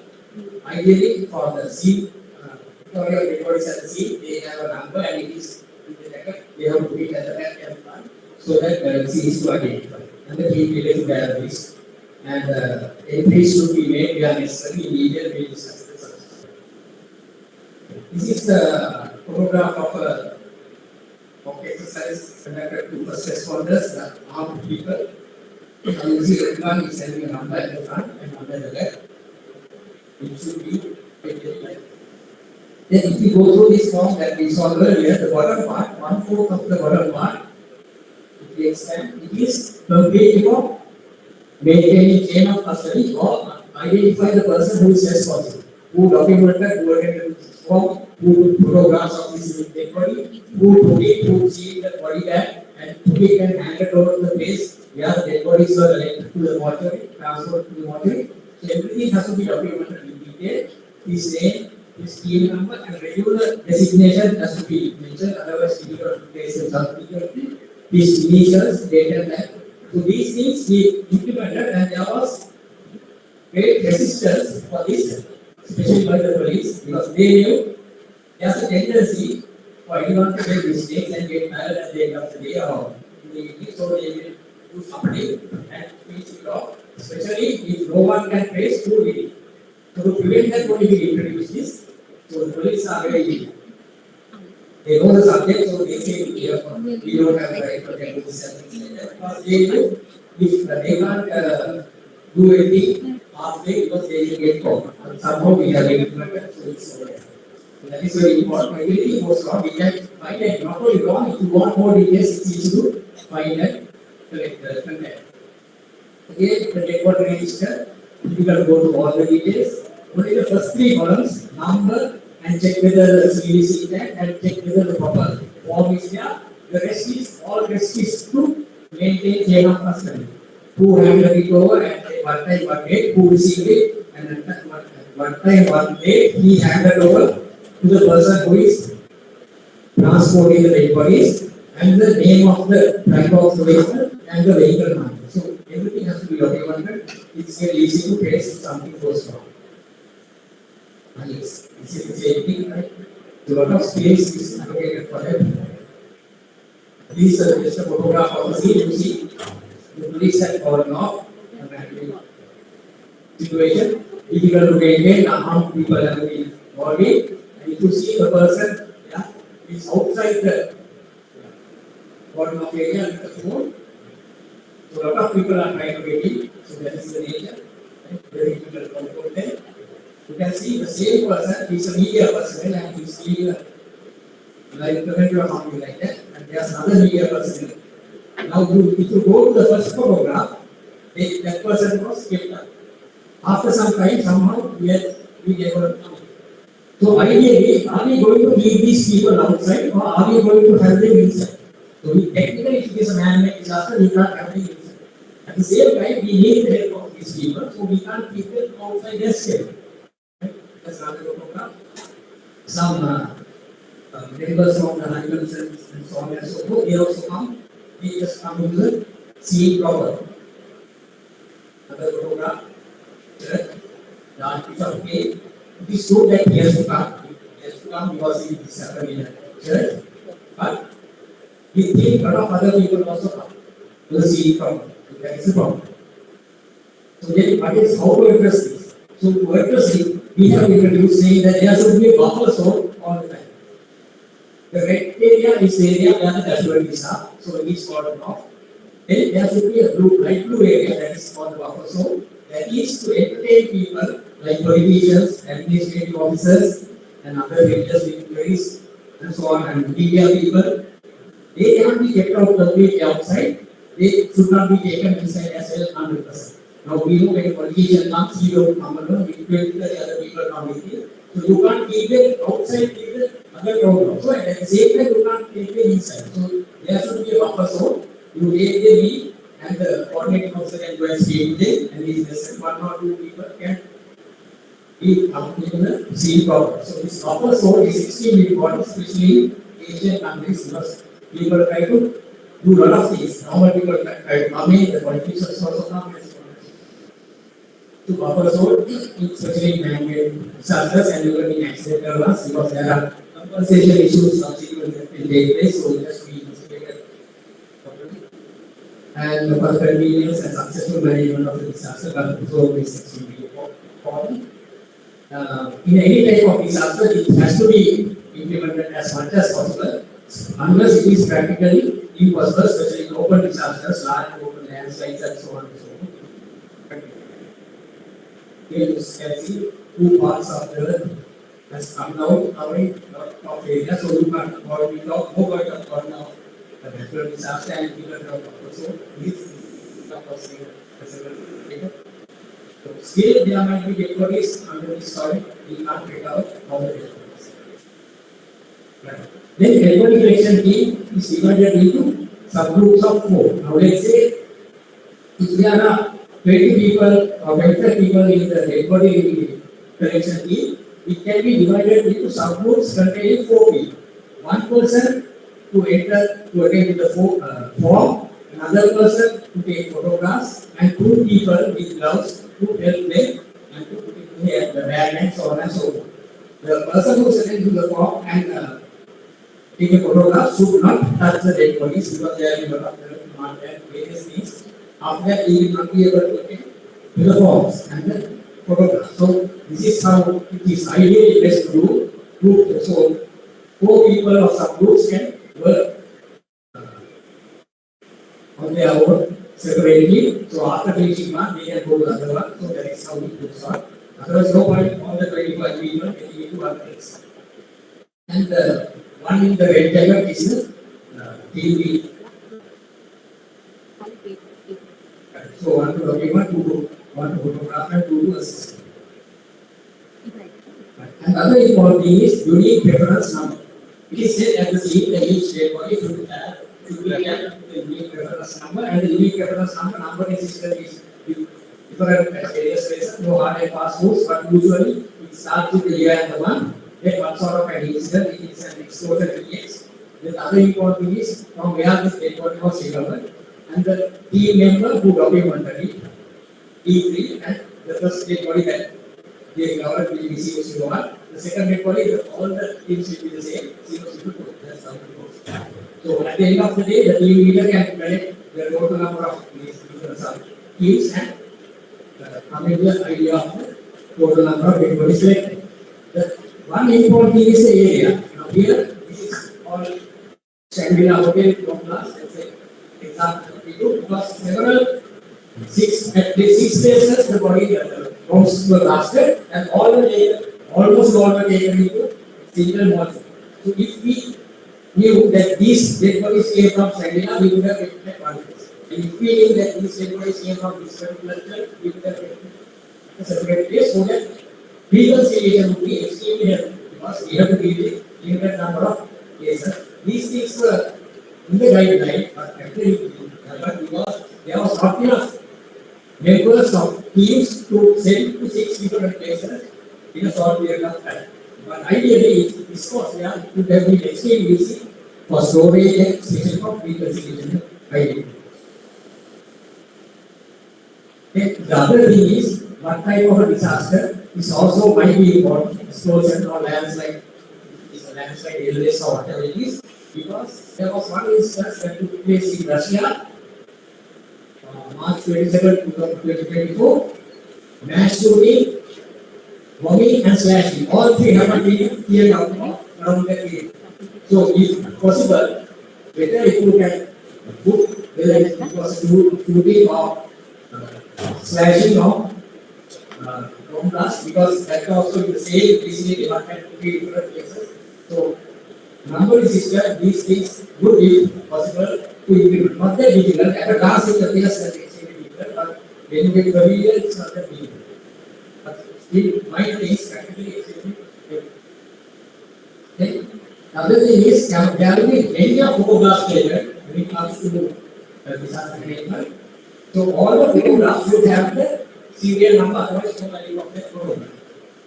So when you take a lot of photographs, there's a tendency for one to miss or not to keep the serial. So it can be overtaken if the camera is set to a mode where daytime light automatically appears. Now this is a photograph where they have missed to keep the serial number. So no point of a photograph of this is one because it has identity cards, it's not a problem. But if there's something like that, very difficult to identify who's what body had these personal belongings. But fortunately, the time was there, 2019, April 22nd, 12:36 minutes, midnight, 36 minutes past 12. So if you go to the photograph that was taken before and after, you can definitely find from which body is taken. So that is extremely valuable because plenty of photographs will be taken in a mass disaster. So to keep the camera in the mode they are taken 10 to 20 years will be very much helpful. Then identification of teams and team members continue. So for network transformation, there should be teams identified. We thought of having the systems of undertakers because they are continually transforming technology. So they should be included in as members of the disaster management plan of the particular area. They should be informed beforehand. If there is disaster, please help us, send your vehicles and so on and so forth. The anti-water data collection, it is very difficult to find people to take this one seat and has to be written and they have to be leader for that areas. Then identification teams was already continued. At the moment, there are several teams, reception and technicians, doctors are familiar, they receive the team, their body, their system, autopsies, they will into the storage and the release process also they are able. So for that purpose, they have to be particularly, especially if the team leader who takes the response. Inquiries will be done by the magistrates and partners, autopsy the doctors, photography again important, and anti-mortem data should be discussed because it will be most of the time post the monitoring. The reconciliation team who will compare these things, there should be separate for that. Then documentation team registers and release of dead bodies, and either he or she can be the spokesman or the coordinating officer who is looking after all these teams. Can be the spokesman whatsoever, there should be a designated spokesman identified and the others should be advised not just keep quiet, you don't communicate with us. How much you are familiar with the media, people or then again we use a hospital management team because some of the casualties will be brought to the hospital, OPD, EQ, theatre or ICU, hospital. Then the hospital should be advised if there's a dead body as a result of was brought alive by subsequently, this is how we are safety all the all the personal belongings and so on and so forth. That should be addressed in the hospital according to the name. Then this is something important in Colombo is the capital and the east place. There are a lot of hotels, also heritage. And there are a lot of tourists. They usually take their patients to private hospitals. There are different private hospitals, and some are subjected to various surgeries and subsequent exams. And those dead also they say subsequently, but nothing, no person takes, only just a piece of thought. So idea is if it is a tourist area or if it is a major city, VIP people, the representatives from private hospitals also should be included in the dead body management team. Otherwise, there will be problems. We have a problem of getting out a person. An investigative team separately for handling disasters and even participants to handle all the samples, daily and so on and so forth. Recovered items are involved with the bullets and pellets and so on and so forth. Parts of the detonators starting to the body.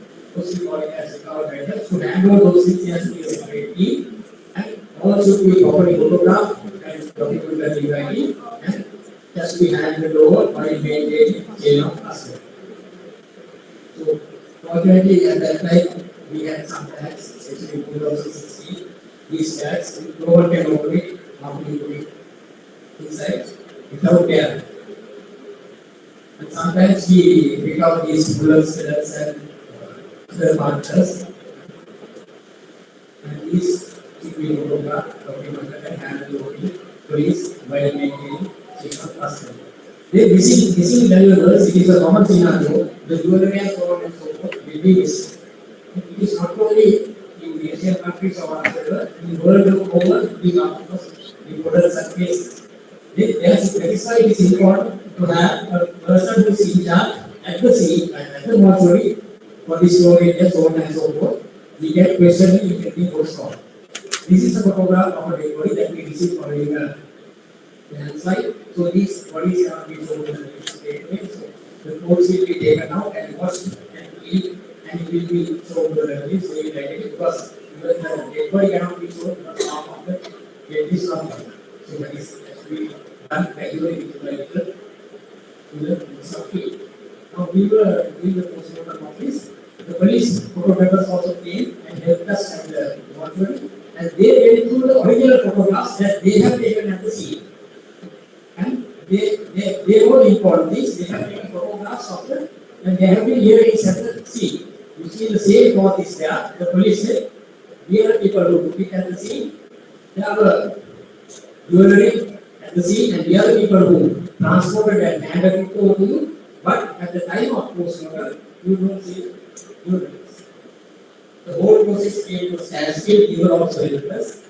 Right? The police were very thorough, and then we told the people who are helping. The whole process stopped. Your letter see what has happened. After about half an hour, they came. Bunch of jewelries, and they said the people who were there last night, they have got that someone else will remove it. So for safety, they have to double it. So whatsoever, that is why these things are important. It has to be documented that seed properly, should be transported without a problem. So anyone can say these things are there when the body is in the mortuary. And at the same time, there should be a person who is responsible for these things at the mortuary as well. You can't have people who are taking shifts, no problem, but there should be a single person looking at these things. Otherwise, missing valuables are not that important. This is another situation, another separate case where he confessed that he was involved in killing of several people, about 30 odd people. He is demonstrating how they were asked to sit down, and about 3-4 people like this came from behind and shot them. After that, put on firewood, mixed sugar and kerosene oil or something like that to get more heat, and he set fire to the dead bodies until the morning, and all the remains were collected, put into gully bags, taken into the sea. They were advised to tie it, report the number of gully bags, take it into the sea, at the middle of the sea. You have to dump it, not just dump it, you have to open the tie and you have to empty the bags and completely empty, and you have to come back and report the number of empty bags. So that was his expensive. So after several years, it was in the Angle area. A lot of people went to it, in the sea. And you can see there are a few trees remaining with birds. So initially there was a great system, and crime investigation, police officers and crime scene officers, CID, PID, various officers, they did the surface search. Then subsequently, archaeological people, they removed the first few layers of soil and so on and so forth. It went on for few days. And this bird material was collected by the government and its department. Subsequently, the report came that they found residues of artificial inflammable substances in it. So it can't be bushfire or forest fire, because residues of artificial inflammable substances are there in this. This is what I want to show you. So for this process, there are several members. At the middle, the army, they clear the area from landmines, because there are landmines. They clear that, they said no problem, we are going to do that. They said doctors, archaeological people, botanists, and one from the government and its department, firearm expert, then soil expert, geologist, and fire expert. So a lot of people, and several people from the archaeological department on the right side, also on the left side, investigating people, crime scene investigators, police officers, various information research, a lot of things. So that is why there should be a team leader and a coordinating officer. Otherwise, this will be a real problem. Each and everyone coordinates. Right. Then mandatory, yes. As I said earlier, there are few things told to the doctors, you have to do it, and there are few things, please don't do it, do not proceed. Here, this is the page 65 of whatever the postmortem declaration form. If you concentrate on the top part, it says mandatory to obtain. Fingerprints mandatory to obtain. DNA samples mandatory to obtain. So no one can say we take it. There are practical doctors in the mind of taking fingerprints, but these things are the must for the doctors. At the same time, like this another photograph, now at a glance, this is for the dead body recovered from landslide. There's an injury at the back. The doctors might be familiar. It looks to be not that common from landslide. And most of the subject looks like a step. So, how can you make a person with the injury sending a step from a landslide? So, that is why this is the other one. This is Spanish Vijayalakshmi. It was a second program. This was taken few seconds before the last, and this is again taken few seconds before, and subsequently the head of the suicide bomber was identified. Right? And similarly, there are a lot of suicide bombers who have explosive on their chest and abdomen, and they detonate, they go close to it. This first one is from India, and now all these other things in Sri Lanka.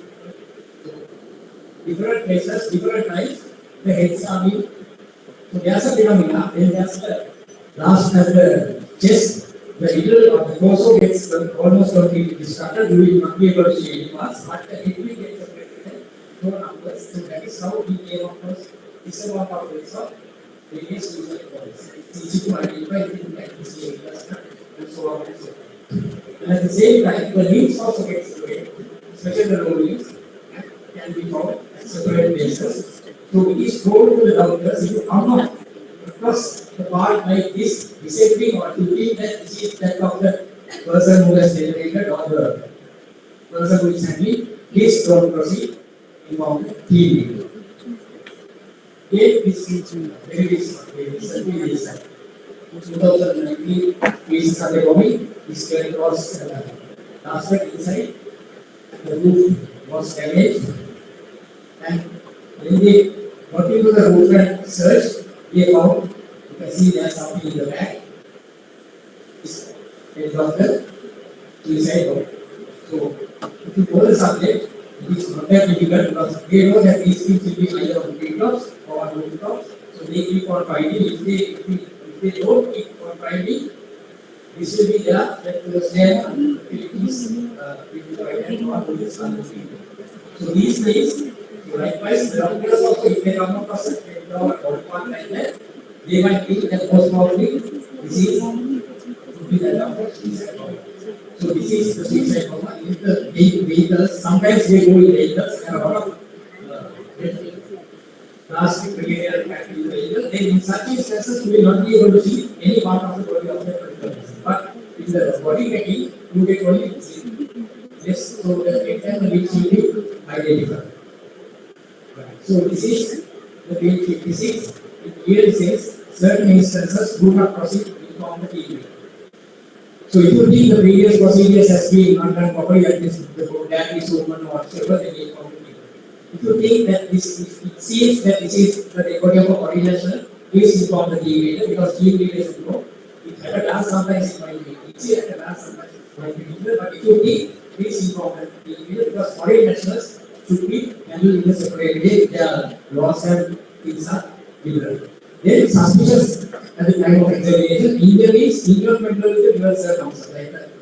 As we discussed, stab injury in a landslide, it's hard to describe. Then presence of post-mortem features, incompatible with the other bodies. Now let's say the bodies, majority of the bodies are unidentified, there's another dead body among them.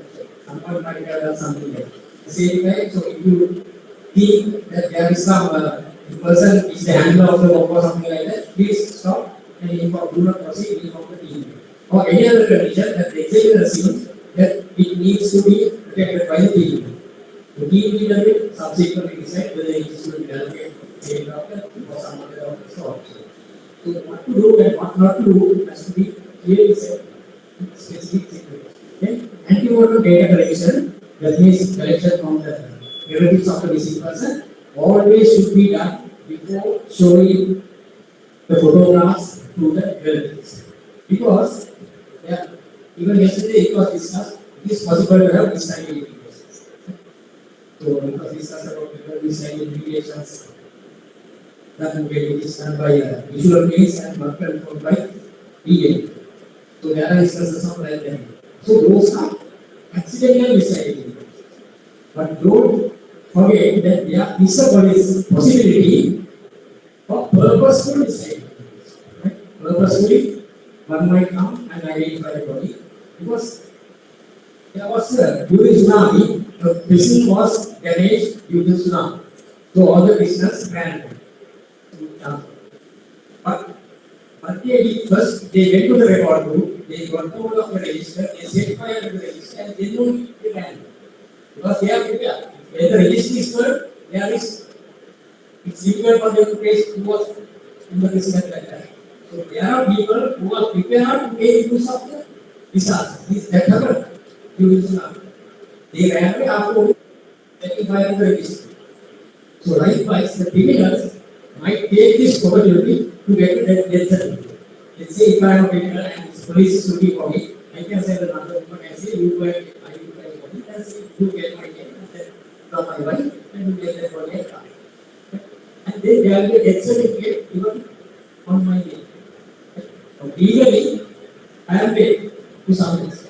And what that person can do is, they can, if he is change their general appearance, completely share the head and beard, go to another completely different area, rent a house, and he tell different name for that area, his name, and he will be residing for about 6 months, and then he will set fire to the house.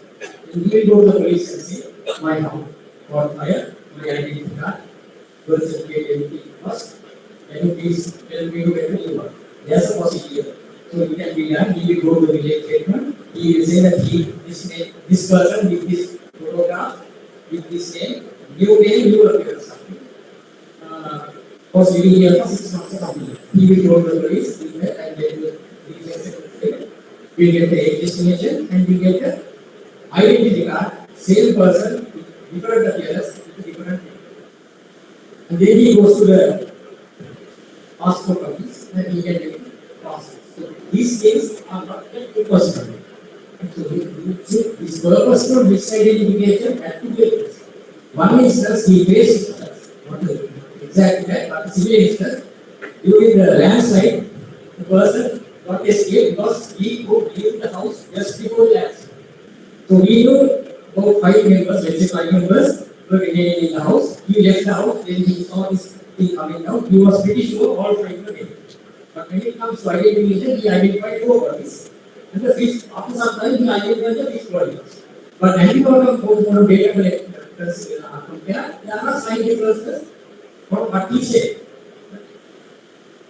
Then, ultimately, what has happened, he is 100% sure that they were dead, but he couldn't find his dead body. Sometimes might be still remaining under soil, but he wanted to identify some dead body and say, this is my soil.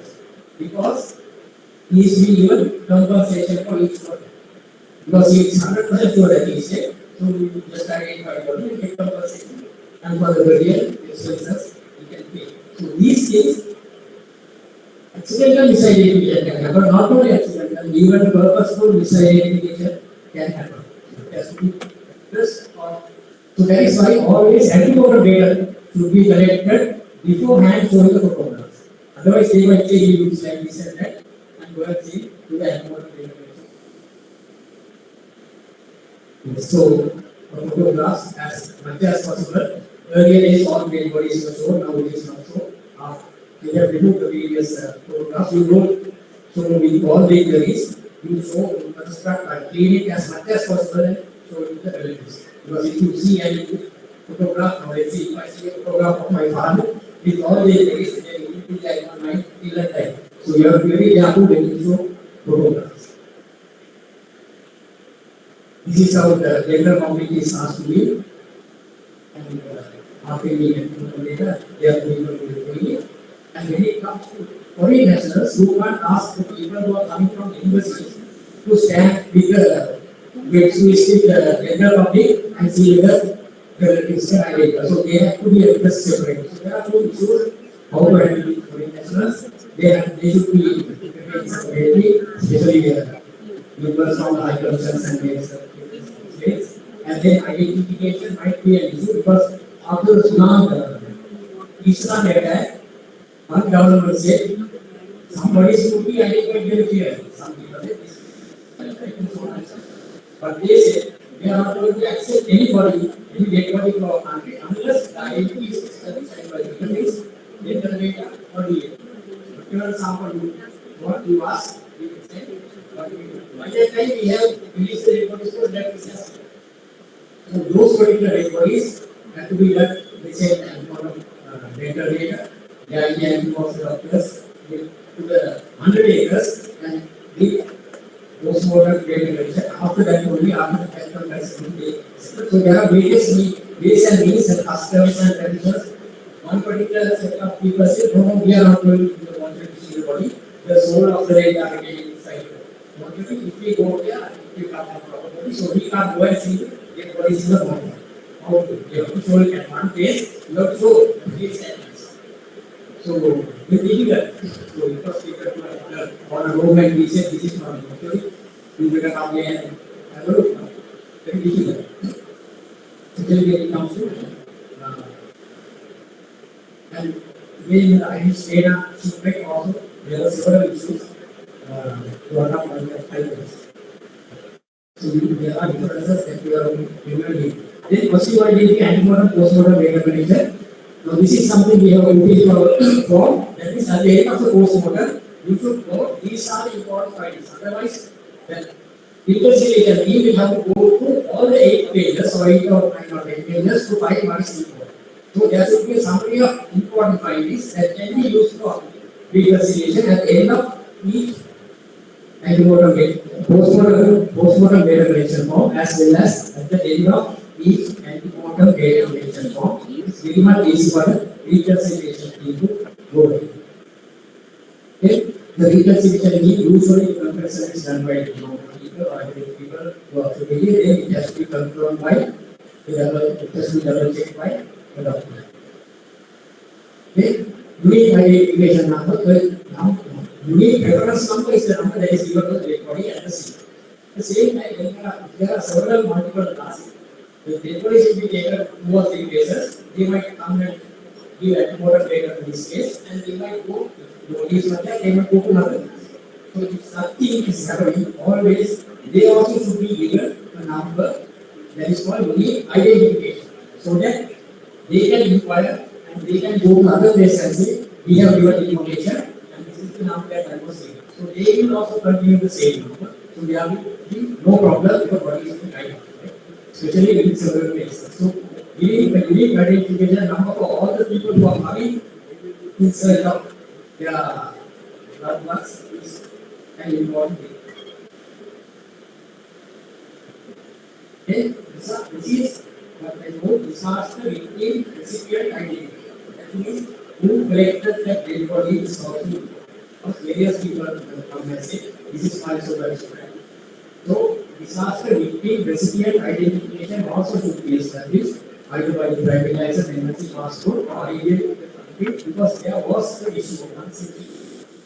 This is at the middle base, the suicide bomber, future as before the entire church. I suppose this was his wife.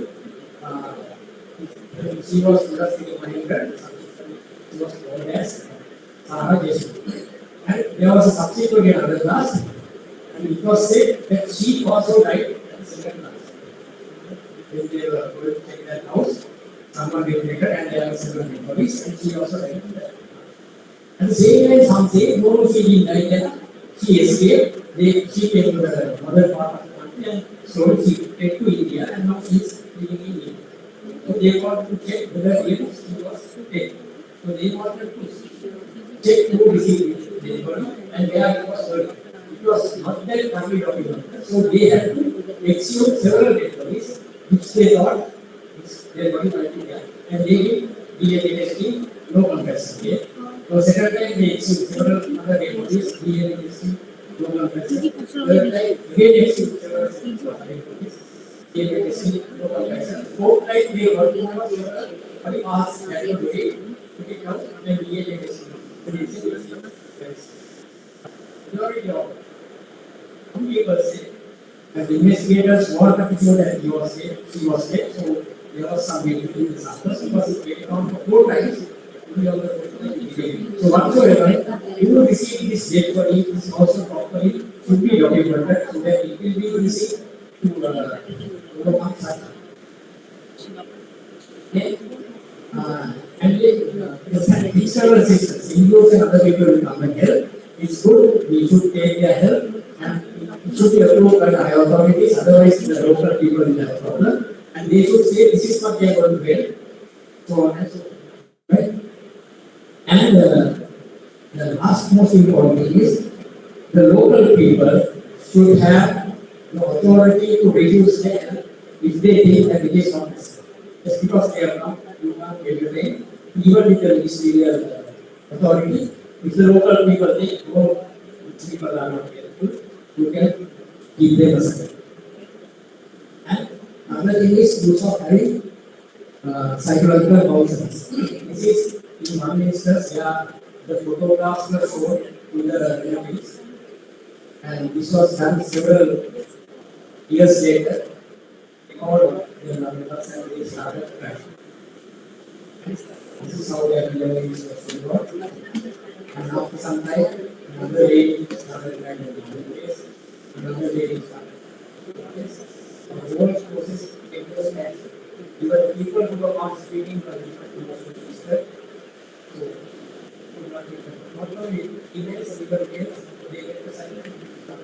The whole thing is standstill. So it's extremely important to have counselors, psychological counselors, each and every places on this area. Alternately, we are able to have psychological counselors for the East Sunday because the Colombo has that privilege, but other sectors it was counseled. So whatsoever psychological counselors also should be included in the disaster management team. Other thing is debriefing was discussed. We have introduced something called internet debriefing also. That means the process might go on for 1 week or whatever it is, and then the final debriefing will be done subsequently soon after or even 1 month later.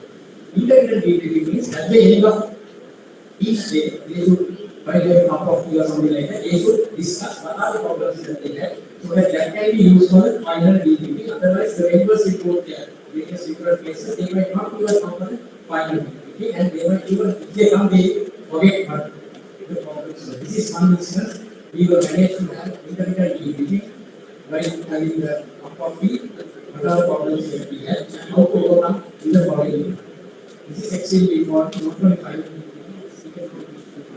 This is very obvious. Preparedness is extremely important to manage the disaster by the local setting. The team should be educated regarding the procedures and so on and so forth, and there should be drills and rehearsals through the National Hospital. Yes, they have a drill every year, and for the last few years, they included the mortuary people and the doctors as well from that. And that has been how we manage the and so on and so forth. Because there was once in a disaster, living patients were brought to the mortuary because normal primary responders, these transplant and so on and so forth, they one later get the later, one was dead, the dead body was brought to the mortuary, the other person was dead, the living person was brought to the mortuary. These things are happening.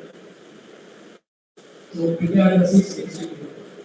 So he said, don't be prepared. If you are not prepared, you should be prepared to fail. So preparedness is the key of our success in disasters, and communication, cooperation, coordination, collaboration, and the forces of some of these. These people who was subject to have undergone training, they come and help with disasters. Ambulance, nursing officers, from the hospitals, they come and help them. Police members, they come and help us because they know the subject. We have found people. Practices good. Police members, they do not help. This is another disaster. Before anyone found that PLP comes, they have evacuated all the casualties as well as dead bodies also have removed. This is already from us. So this is how in practice the crime scenes are managed. So when they manage, they don't care of the personal effects, catch bags and things like that, they do them more. And not only that, ideally speaking, small tissues remaining also should be done, and according to the surface set, the things should be marked and be collected. That is how the total number of dead bodies were calculated by doing DNA tests of small test particles that were collected from the Mitra S because they did DNA testing and they found there were some DNAs identified from small test parts which did not match with the bodies of body parts. That means those were also people who were dead. So ideally, those things also should be connected and subjected to DNA testing. Right, this preparedness after COVID, several hospitals got poor containers of this nature for food, differently for 8 days. So preparedness is extremely important. So because of that, the post-graduate institute of medicine of Sri Lanka, they started a diploma program, 1 year full-time program for doctors, a diploma in health sector. So after that diploma, they will be posted to normal work, but when there is a disaster, they will be mobilized for the purpose. Then the list should be available. What are these consumables you want? What are the daily instruments that you want? And these should be there. So, and the other thing is, we should be prepared for the unforeseen things because chemical disasters, radiation, nuclear, these things we have not seen. Seen both fires or lots of high-risk buildings, highway accidents, and secondary attacks. Other than secondary attacks, other things we have not foreseen, but still we have to expect those as well. These secondary attacks, in the east Sunday attack, there were 6 bombs went off in the road, and close to one of those areas, there was a vehicle parked, and it was knocked off, and one of the seats, there was a 5,000 rupee note. So people are also a little bit thankful. They thought there should be something fishy in this. Otherwise, no one would leave a 5,000 rupee like this and not talk to anyone. So no one touched it, and they informed the police. And to see, there was a bomb after the accident. So if someone comes after the initial attack and opens the door, it will be there. So this is how the police people last study campus bomb squad and special class bomb squad and they came and they lasted control blast. So all these data, nothing happened. So these secondary attacks also we have to exportate it PSK, right? Otherwise, these things also can take place. Right. This is you have to have because there may be things that are not mentioned in the guideline, but you might have about it. These are always Colombo, PhD. When they were digging for to lay down some pipes, they came up with some holes. And unfortunately, this site was just the building behind that was the Ministry of Defense. So, next to the Ministry of Defense, when you find holes, it becomes an issue. And not only that, before finding this, you must know the government changed. So, the government said, the previous government, they have killed people and dumped next to the ministry. So, there was a huge issue, this is the pipeline they want to make one. So, there was a reason for thinking whether they will also remove these things or do something new in the night. So, they wanted to have, you can see, to have CCTV monitoring 24 hours with battery backup, so that nothing can be done to the sea. So these things, new things, you might have to improve depending on the situation. But when you go down, there are several layers of, you can see difference in the soil and even differences in the soil of a particular state. And there are several knobs and things that are used for aspects soil. So the bodies are in a state that has placed in a casket or something like that. We ultimately they know that there has been a cemetery about 80 years ago in that place. So just what I want to say is, you have to adapt according to the situation as well, even things that are not even. Again, this is a hand that was only the body part came as a landslide, and when we came, we got the global stopping appearance, the skin gets peeled out. Even this skin still can be used to make a fingerprint to some extent. If you put it into another can, you can take a fingerprint, and if not possible, you have to preserve it so that it can be used for something. So these things should not be discarded. So these things has to come across even though these things are not in the right way.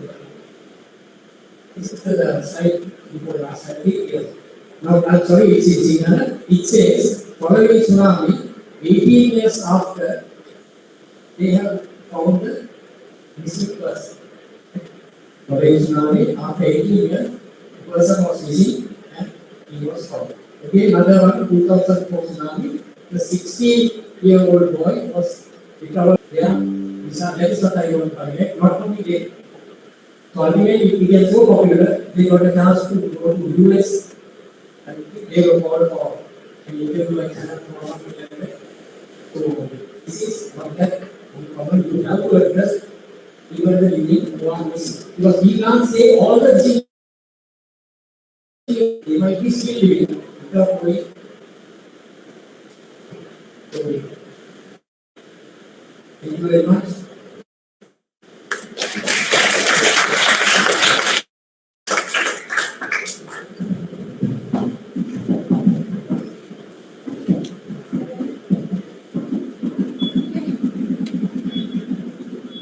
Does anyone have any questions?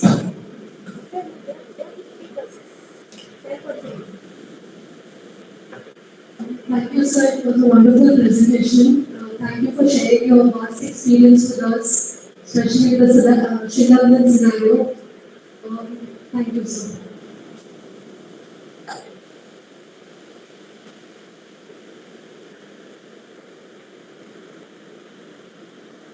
Thank you so much, sir, from the organization team. It was a very insightful talk on policy making and implementation, as well as all the challenges what you have faced on implementing them. Thank you for your time, and on behalf of organization team, my heartfelt thanks for you to be coming from all the way from Sri Lanka and talking to all of us.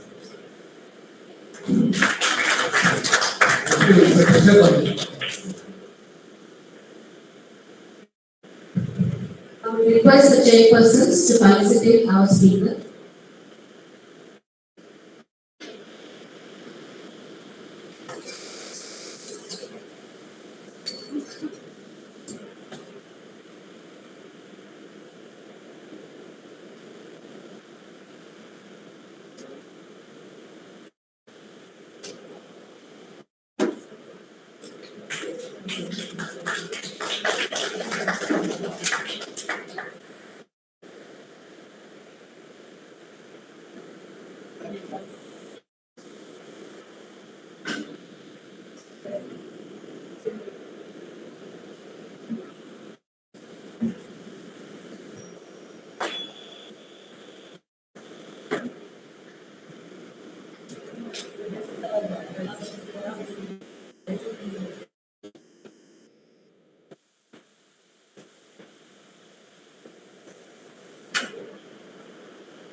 I request Dr. Swati to felicitate our chairpersons.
Now, the next session will be the last session of the day of the conference will be given by Dr. Conhgregation.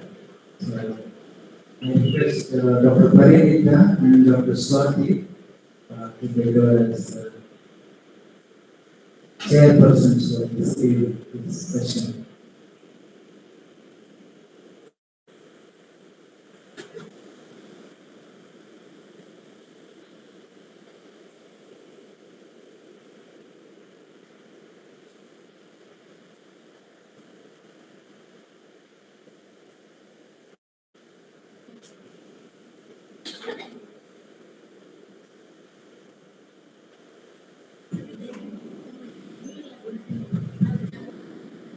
Good afternoon, everybody. Me and Swati have been tasked with introducing the woman who doesn't need introduction, Dr. Vijayalakshmi. She is a professor and HOD of Forensic Medicine Department at SRINIVAS Institute of Medical Sciences. She has vast working and teaching experience for undergraduates, postgraduates, and she is the brain behind this conference. Welcome, madam. Oh, thank you so much.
I know it is time for people to leave, and we are all eager to board your train.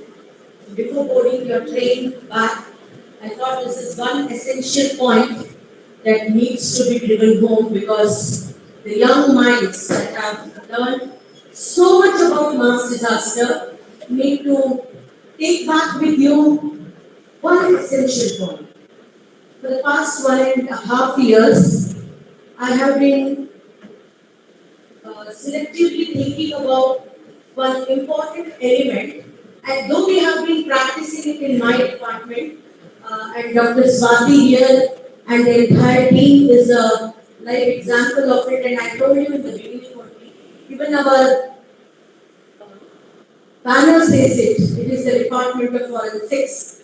We have collaborated with the Department of Forensic Medicine and Forensic Science and called it forensics. We no longer call it as forensic medicine, because we believe that there is no clear-cut demarcation between science and medicine. At least no longer there is a demarcation. So why not bring it in all the fields that need to work as a team? We cannot say that everybody work as a team. Tomorrow then everybody will have, there will be no individual departments. I cannot say we will have no, there is forensic radiology, so radiology also come and sit in my department. I can't do that because they have their own function. But when it is essential, why do we not, or why do we say that no, I am forensic, so I am the leader of this team, I will be working, otherwise my credibility will be lost. People will not value me then. So I will be the leader of this team because it is forensic radiology, not radiological forensic. So I should be the leader. Am I right, Nina? That is the argument always that keeps going on. Because we always have that feeling that if I collaborate with someone, my department, my discipline will be less credible. Time has come to forego those things in the better interest of humanity. And here, especially in disaster management, we have a larger goal to achieve than our own smaller individual goals. Saving lives, and more importantly, on the forensic aspect, giving names back to the dead. So my humble small presentation, I'll finish it very soon. Not much, I'll just tell very small things that needs to be just practiced, nothing new to be implemented. Whatever we are doing, to do it in a little better way so that we can achieve better results. And especially today's sessions were a better example of my presentation today. So my job is almost 3/4 done, not even half. Alright, so not working.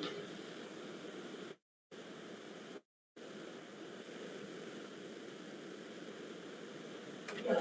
So the whole question comes to the same point. Why do teams fail? Remember what Dr. Reddy said when he congratulated Dr. Patel, saying that your team did a fantastic job. All 241 people were successfully and correctly identified. And remember what was my comment there? Jugaad, you did jugaad. You were ready to do something that was, readily available, and you were doing everything that was, available, and people who were free were ready to do any kind of job. It was like, no, my job is only in the lab, I can do only that. My job is only this. No, there was flexibility, people were moving around.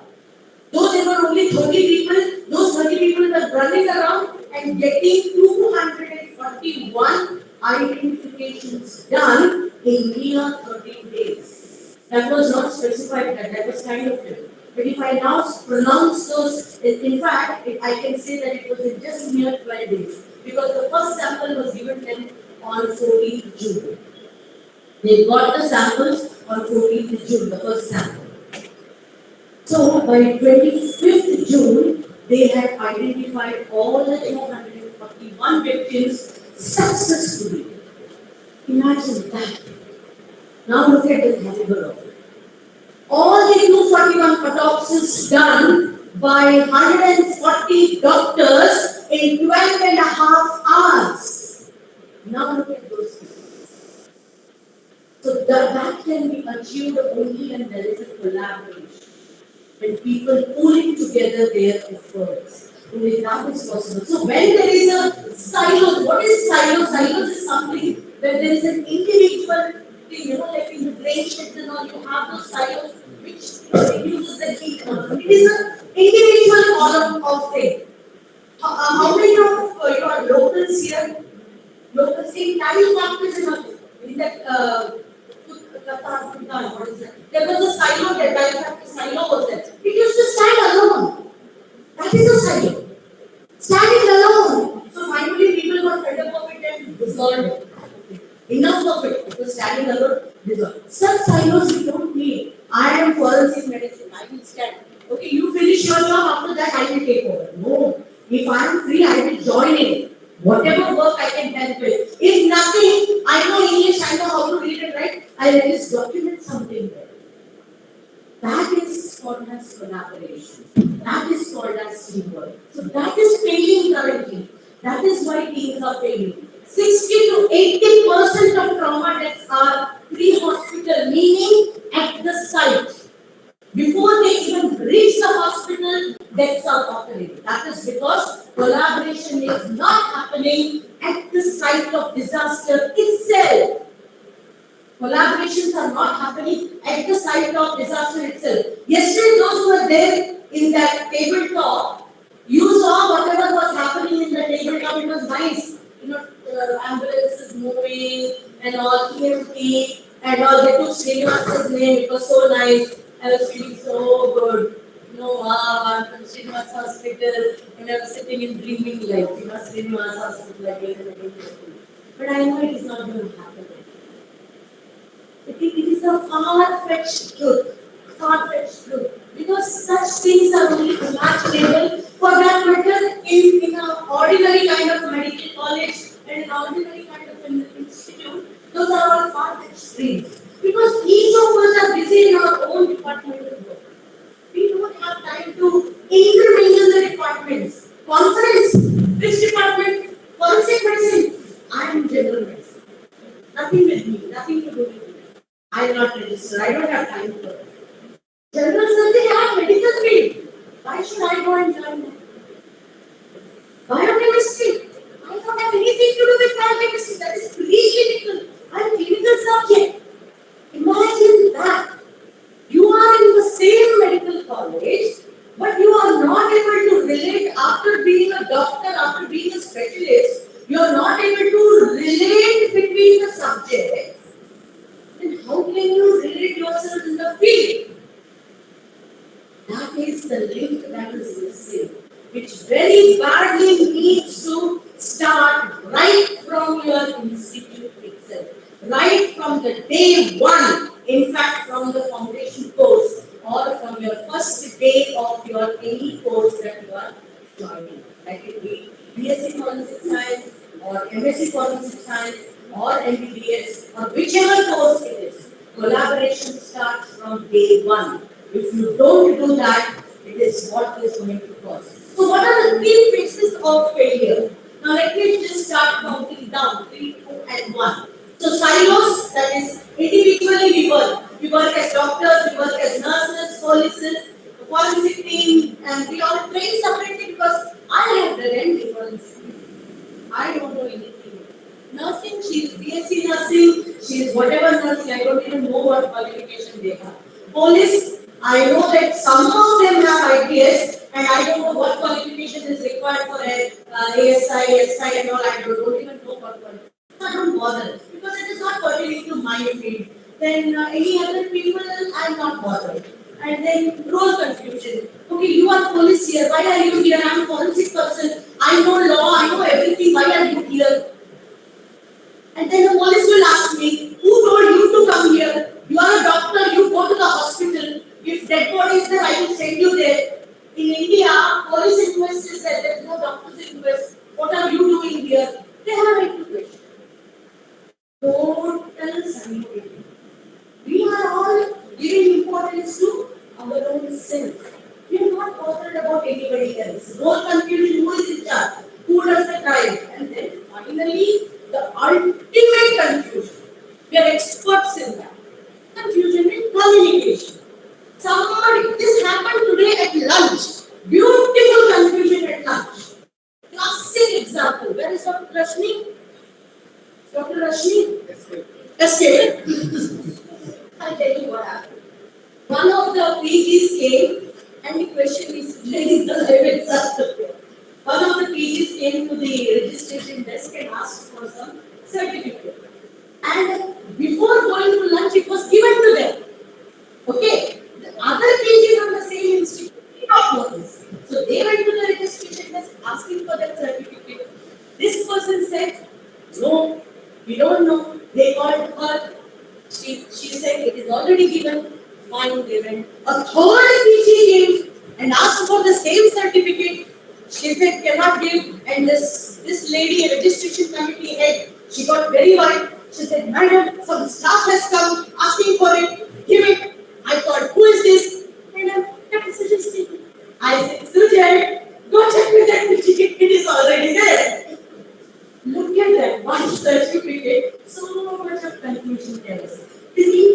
from the same department could not communicate with each other, how do you expect them to communicate with the other departments or with other disciplines?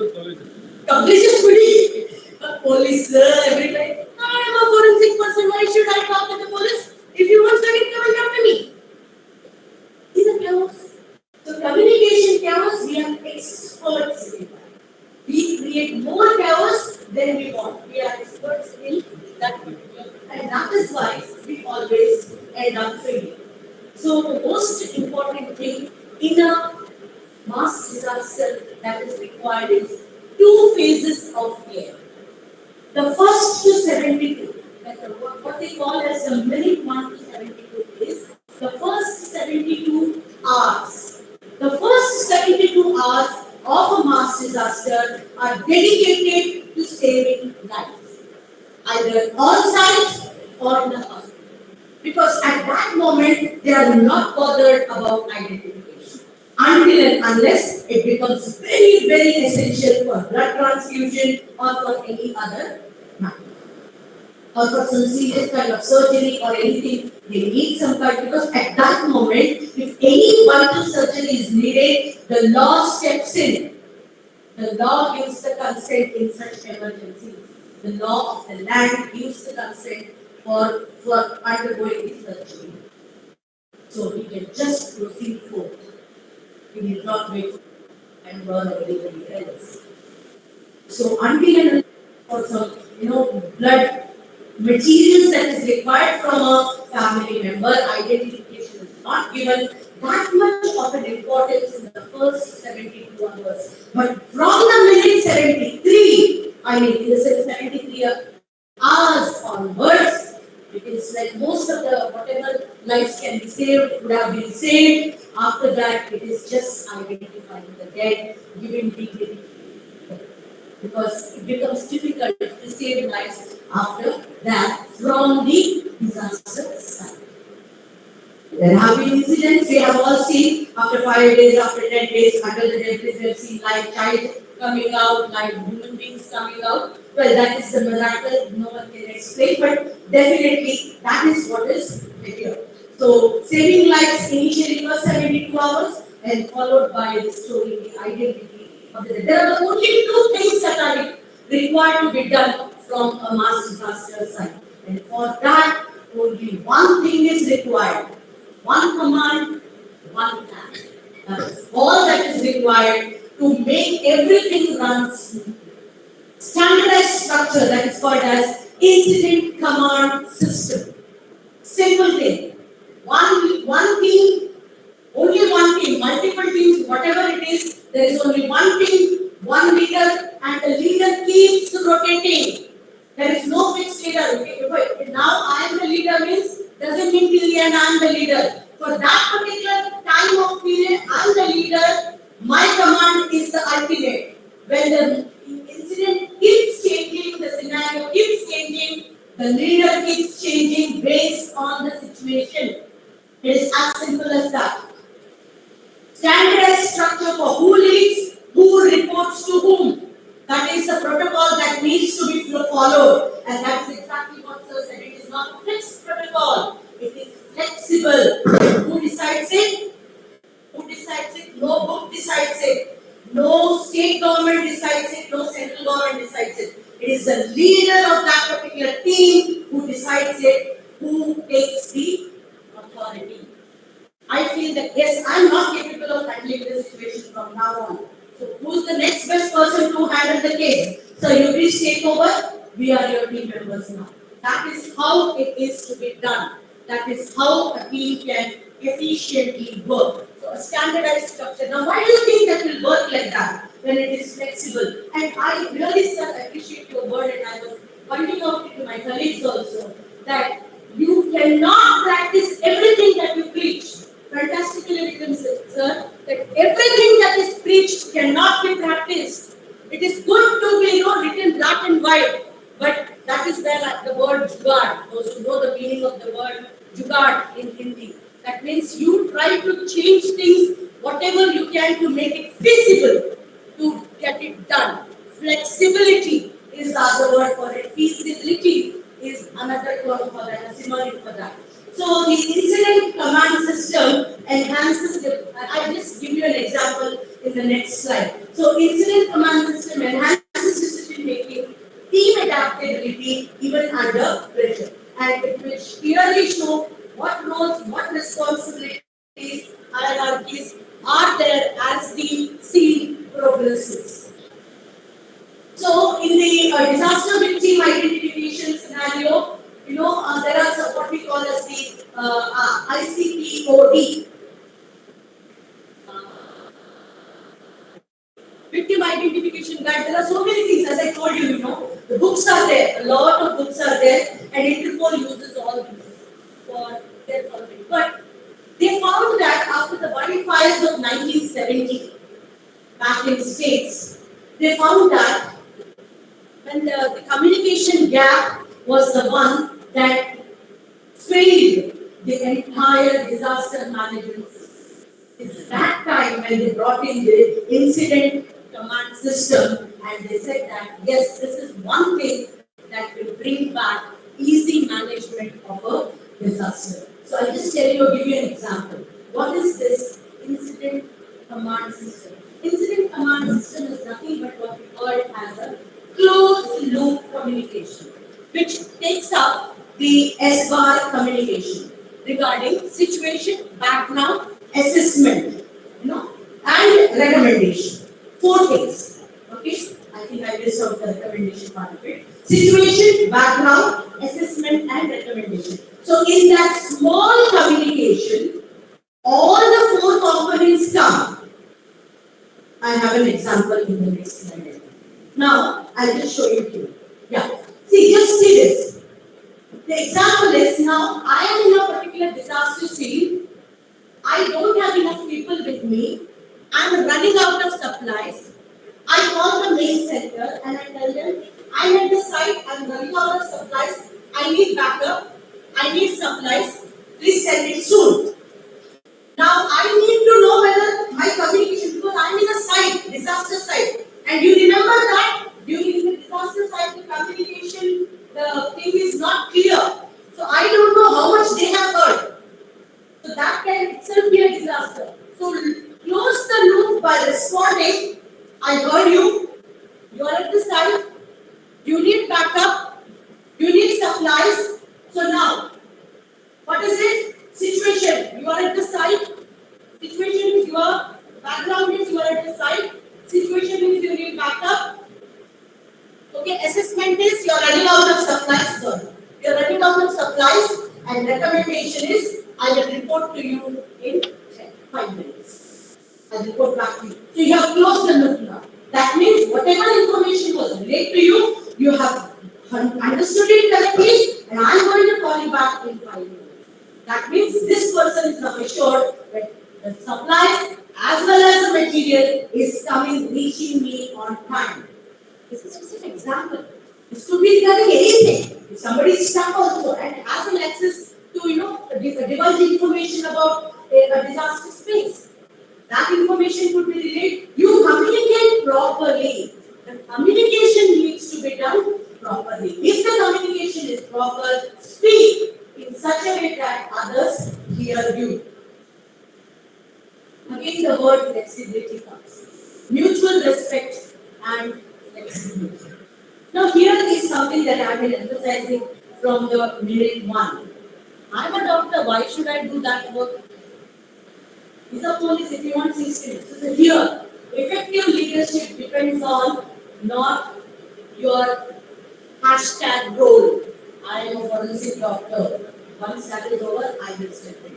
Why should I do that? I'm free. So what? I'll just sit and relax because after that my job is okay. No, if I'm free, I will go and pick up paper and pen. I'll start documenting. At least I'll start counting the bodies. I know how many. I know how to count. I know how to see whether it's a male, whether it's a female.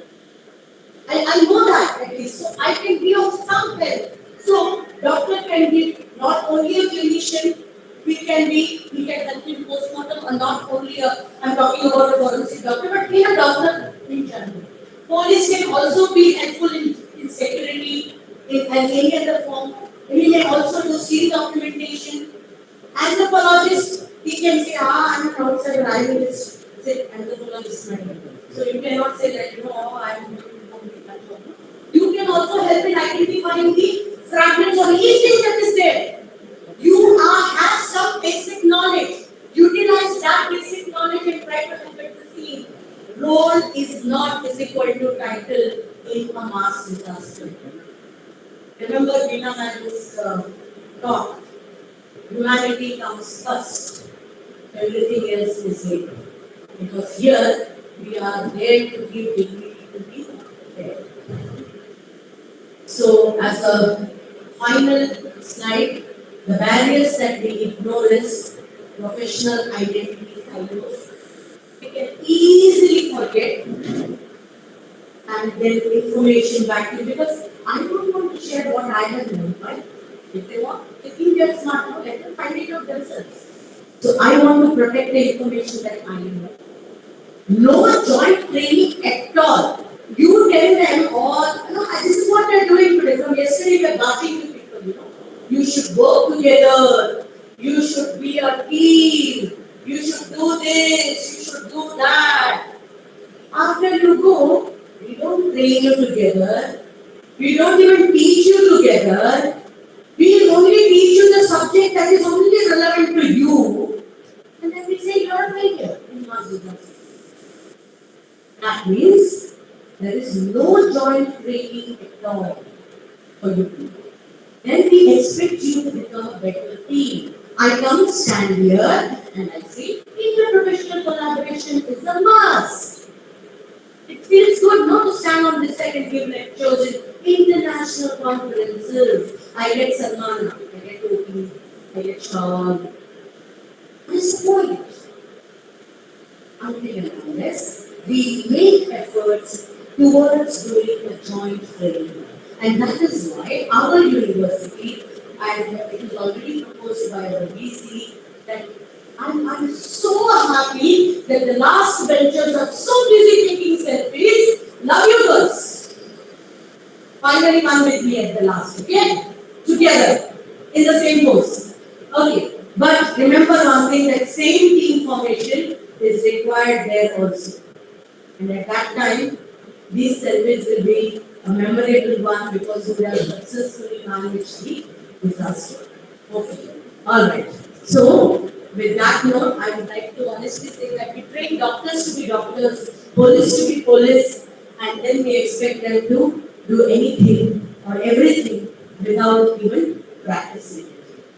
So, before the disaster strikes, I was telling you that our VC has agreed to bring in the State Indian Red Cross Society's district branch into our college to start the training for our undergraduate students, and soon we will be implementing it with the help of Dr. Mohan, who came yesterday for the inauguration, and we have taken our first step and we are going to start implementing it very soon. We will do whatever best we can so that our students are ready to face it. We are anyway doing it a little bit on our own by doing the PCL for our undergraduates, but we will soon start with Red Cross Society.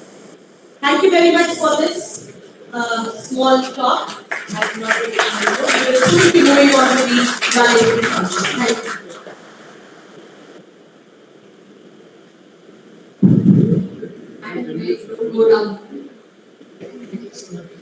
Thank you, Madam, for the enlightening session. This is very much needed. Just like we talk about recent advances in all the aspects that we learn, collaboration is actually an advance that we need. As long as the history goes, teamwork has always been prioritized by everybody who has been successful. In fact, medical training, what I have noticed is our profession is the only place where when interviews and all take place, they don't ask, are you a team player? There is no marks in interview selection for teamwork or experience with teamwork. I don't know about forensic science, and then we and doctors by ourselves are rarely team players in my experience, what I have seen. So for us, the word collaboration is supposed to be nailed into our brains for it to start working.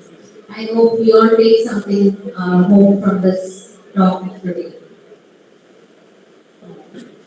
Thank you, ma'am, for choosing such a sensitive topic.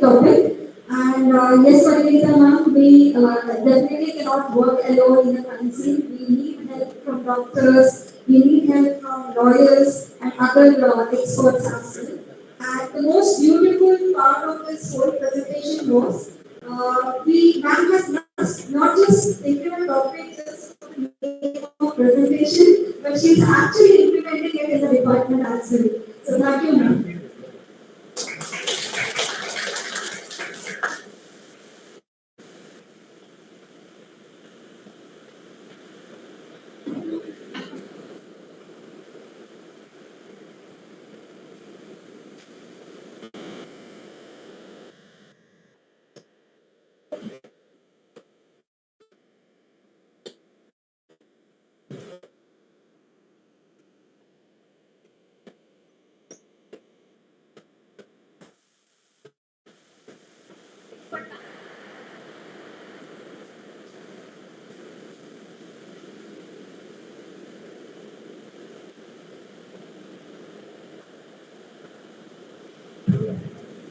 I request all the organizing members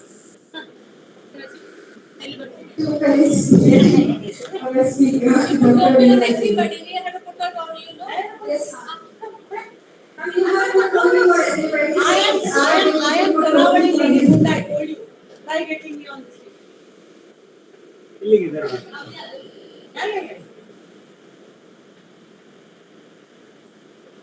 It's coming.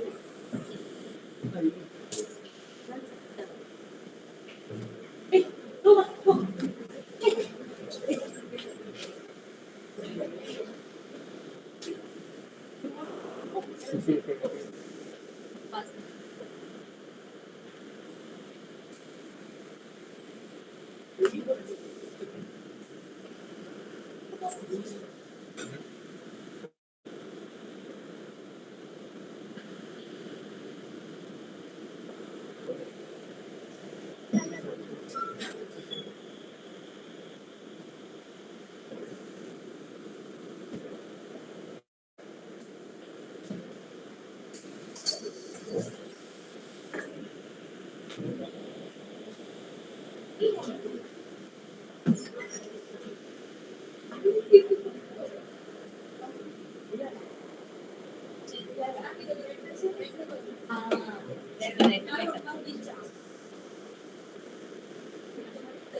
Yes.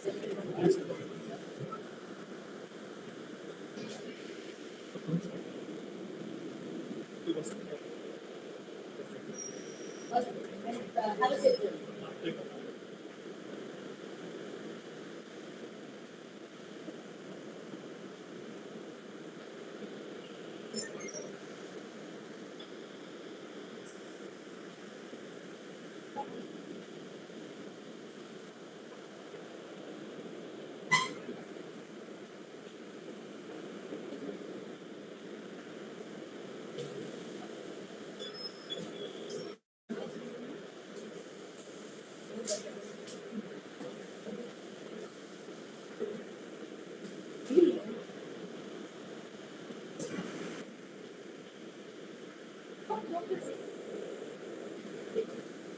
Chancellor is not picking the call.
It's time to wind up the conference with mandatory function.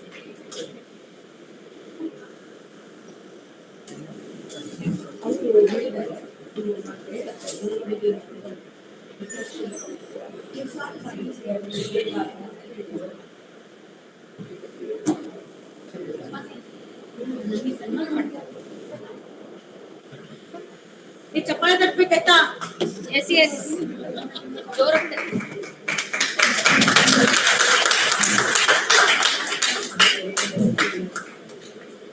Organising team ಈಗ ಬರ್ತಾರೆ. ಅगर ಕರ್ದಾಗ ಒಬ್ರು ಬರ್ಲಿಲ್ಲ ನೀನ್ ಬರ್ಬೇಡ ಅಲ್ಲೇ ಕೂತ್ಕೋ ನೀ ಬೇಡ ನನಗೆ.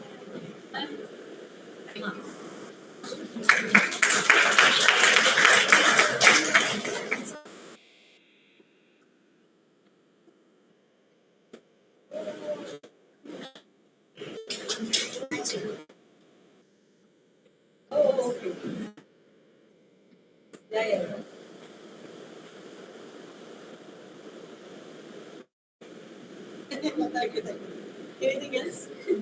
Anything else? Okay. I thought for organizers you will give something special. She's searching for it. Come here, you kids also come here. Come here. Hey, look at those two boys. Come here, man. Hey, girls, you click the photo. Come to buy it.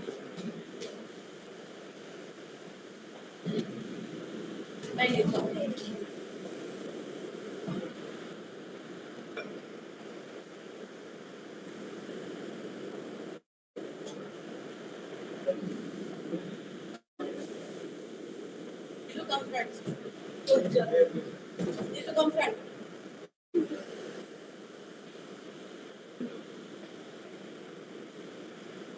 Thank you. Over no.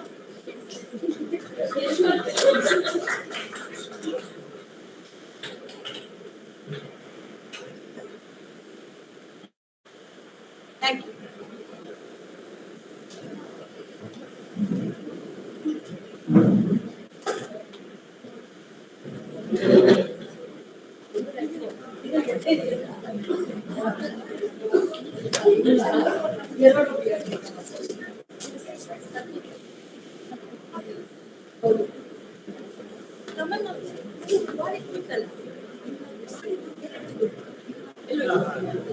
I request Selena to felicitate the chairpersons of the parade. Selena will felicitate the chairpersons for the final class talk.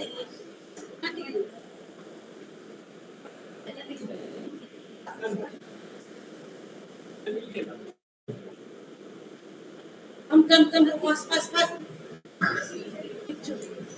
Come. Hey, hurry up.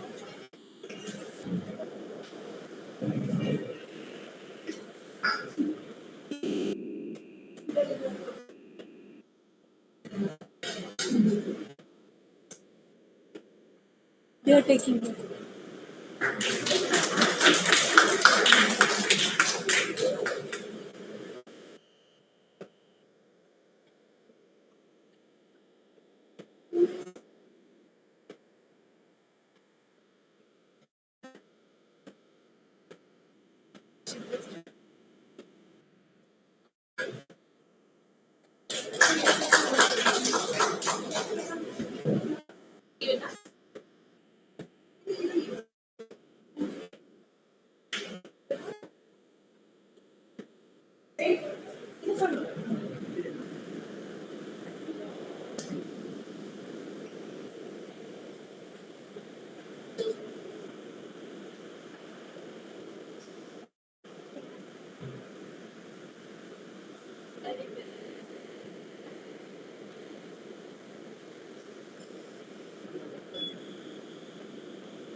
ಒಂದು ಕೂರ್ಬೇಕು. Confront guest of honor. ಮತ್ತೆ mobile ಅಲ್ಲಿ ಜಾಗ ಇದೆಯಲ್ಲ check check check check ಆಗ್ಬೇಕು.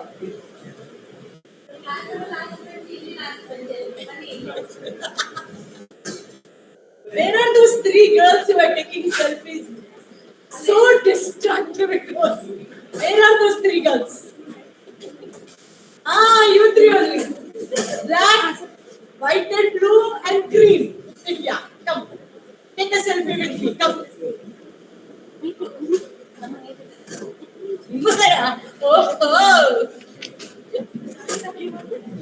And it was so obvious that they were taking a selfie. Nane, Brinda. Madam, what's this? They must be entertainment. Vote of thanks, what happened to the document?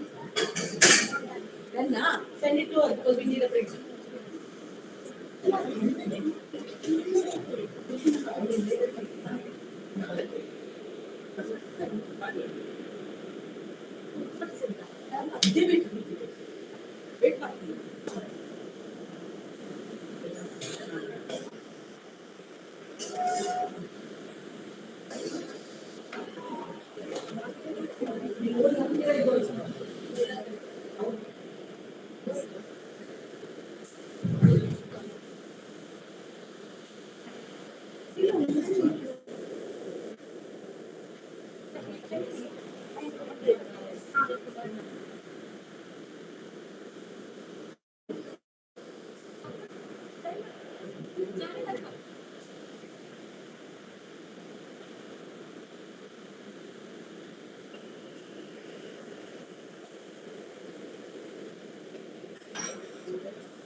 TV.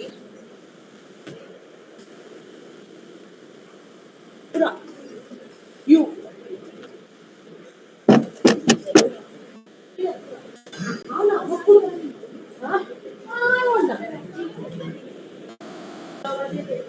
Who is sitting here?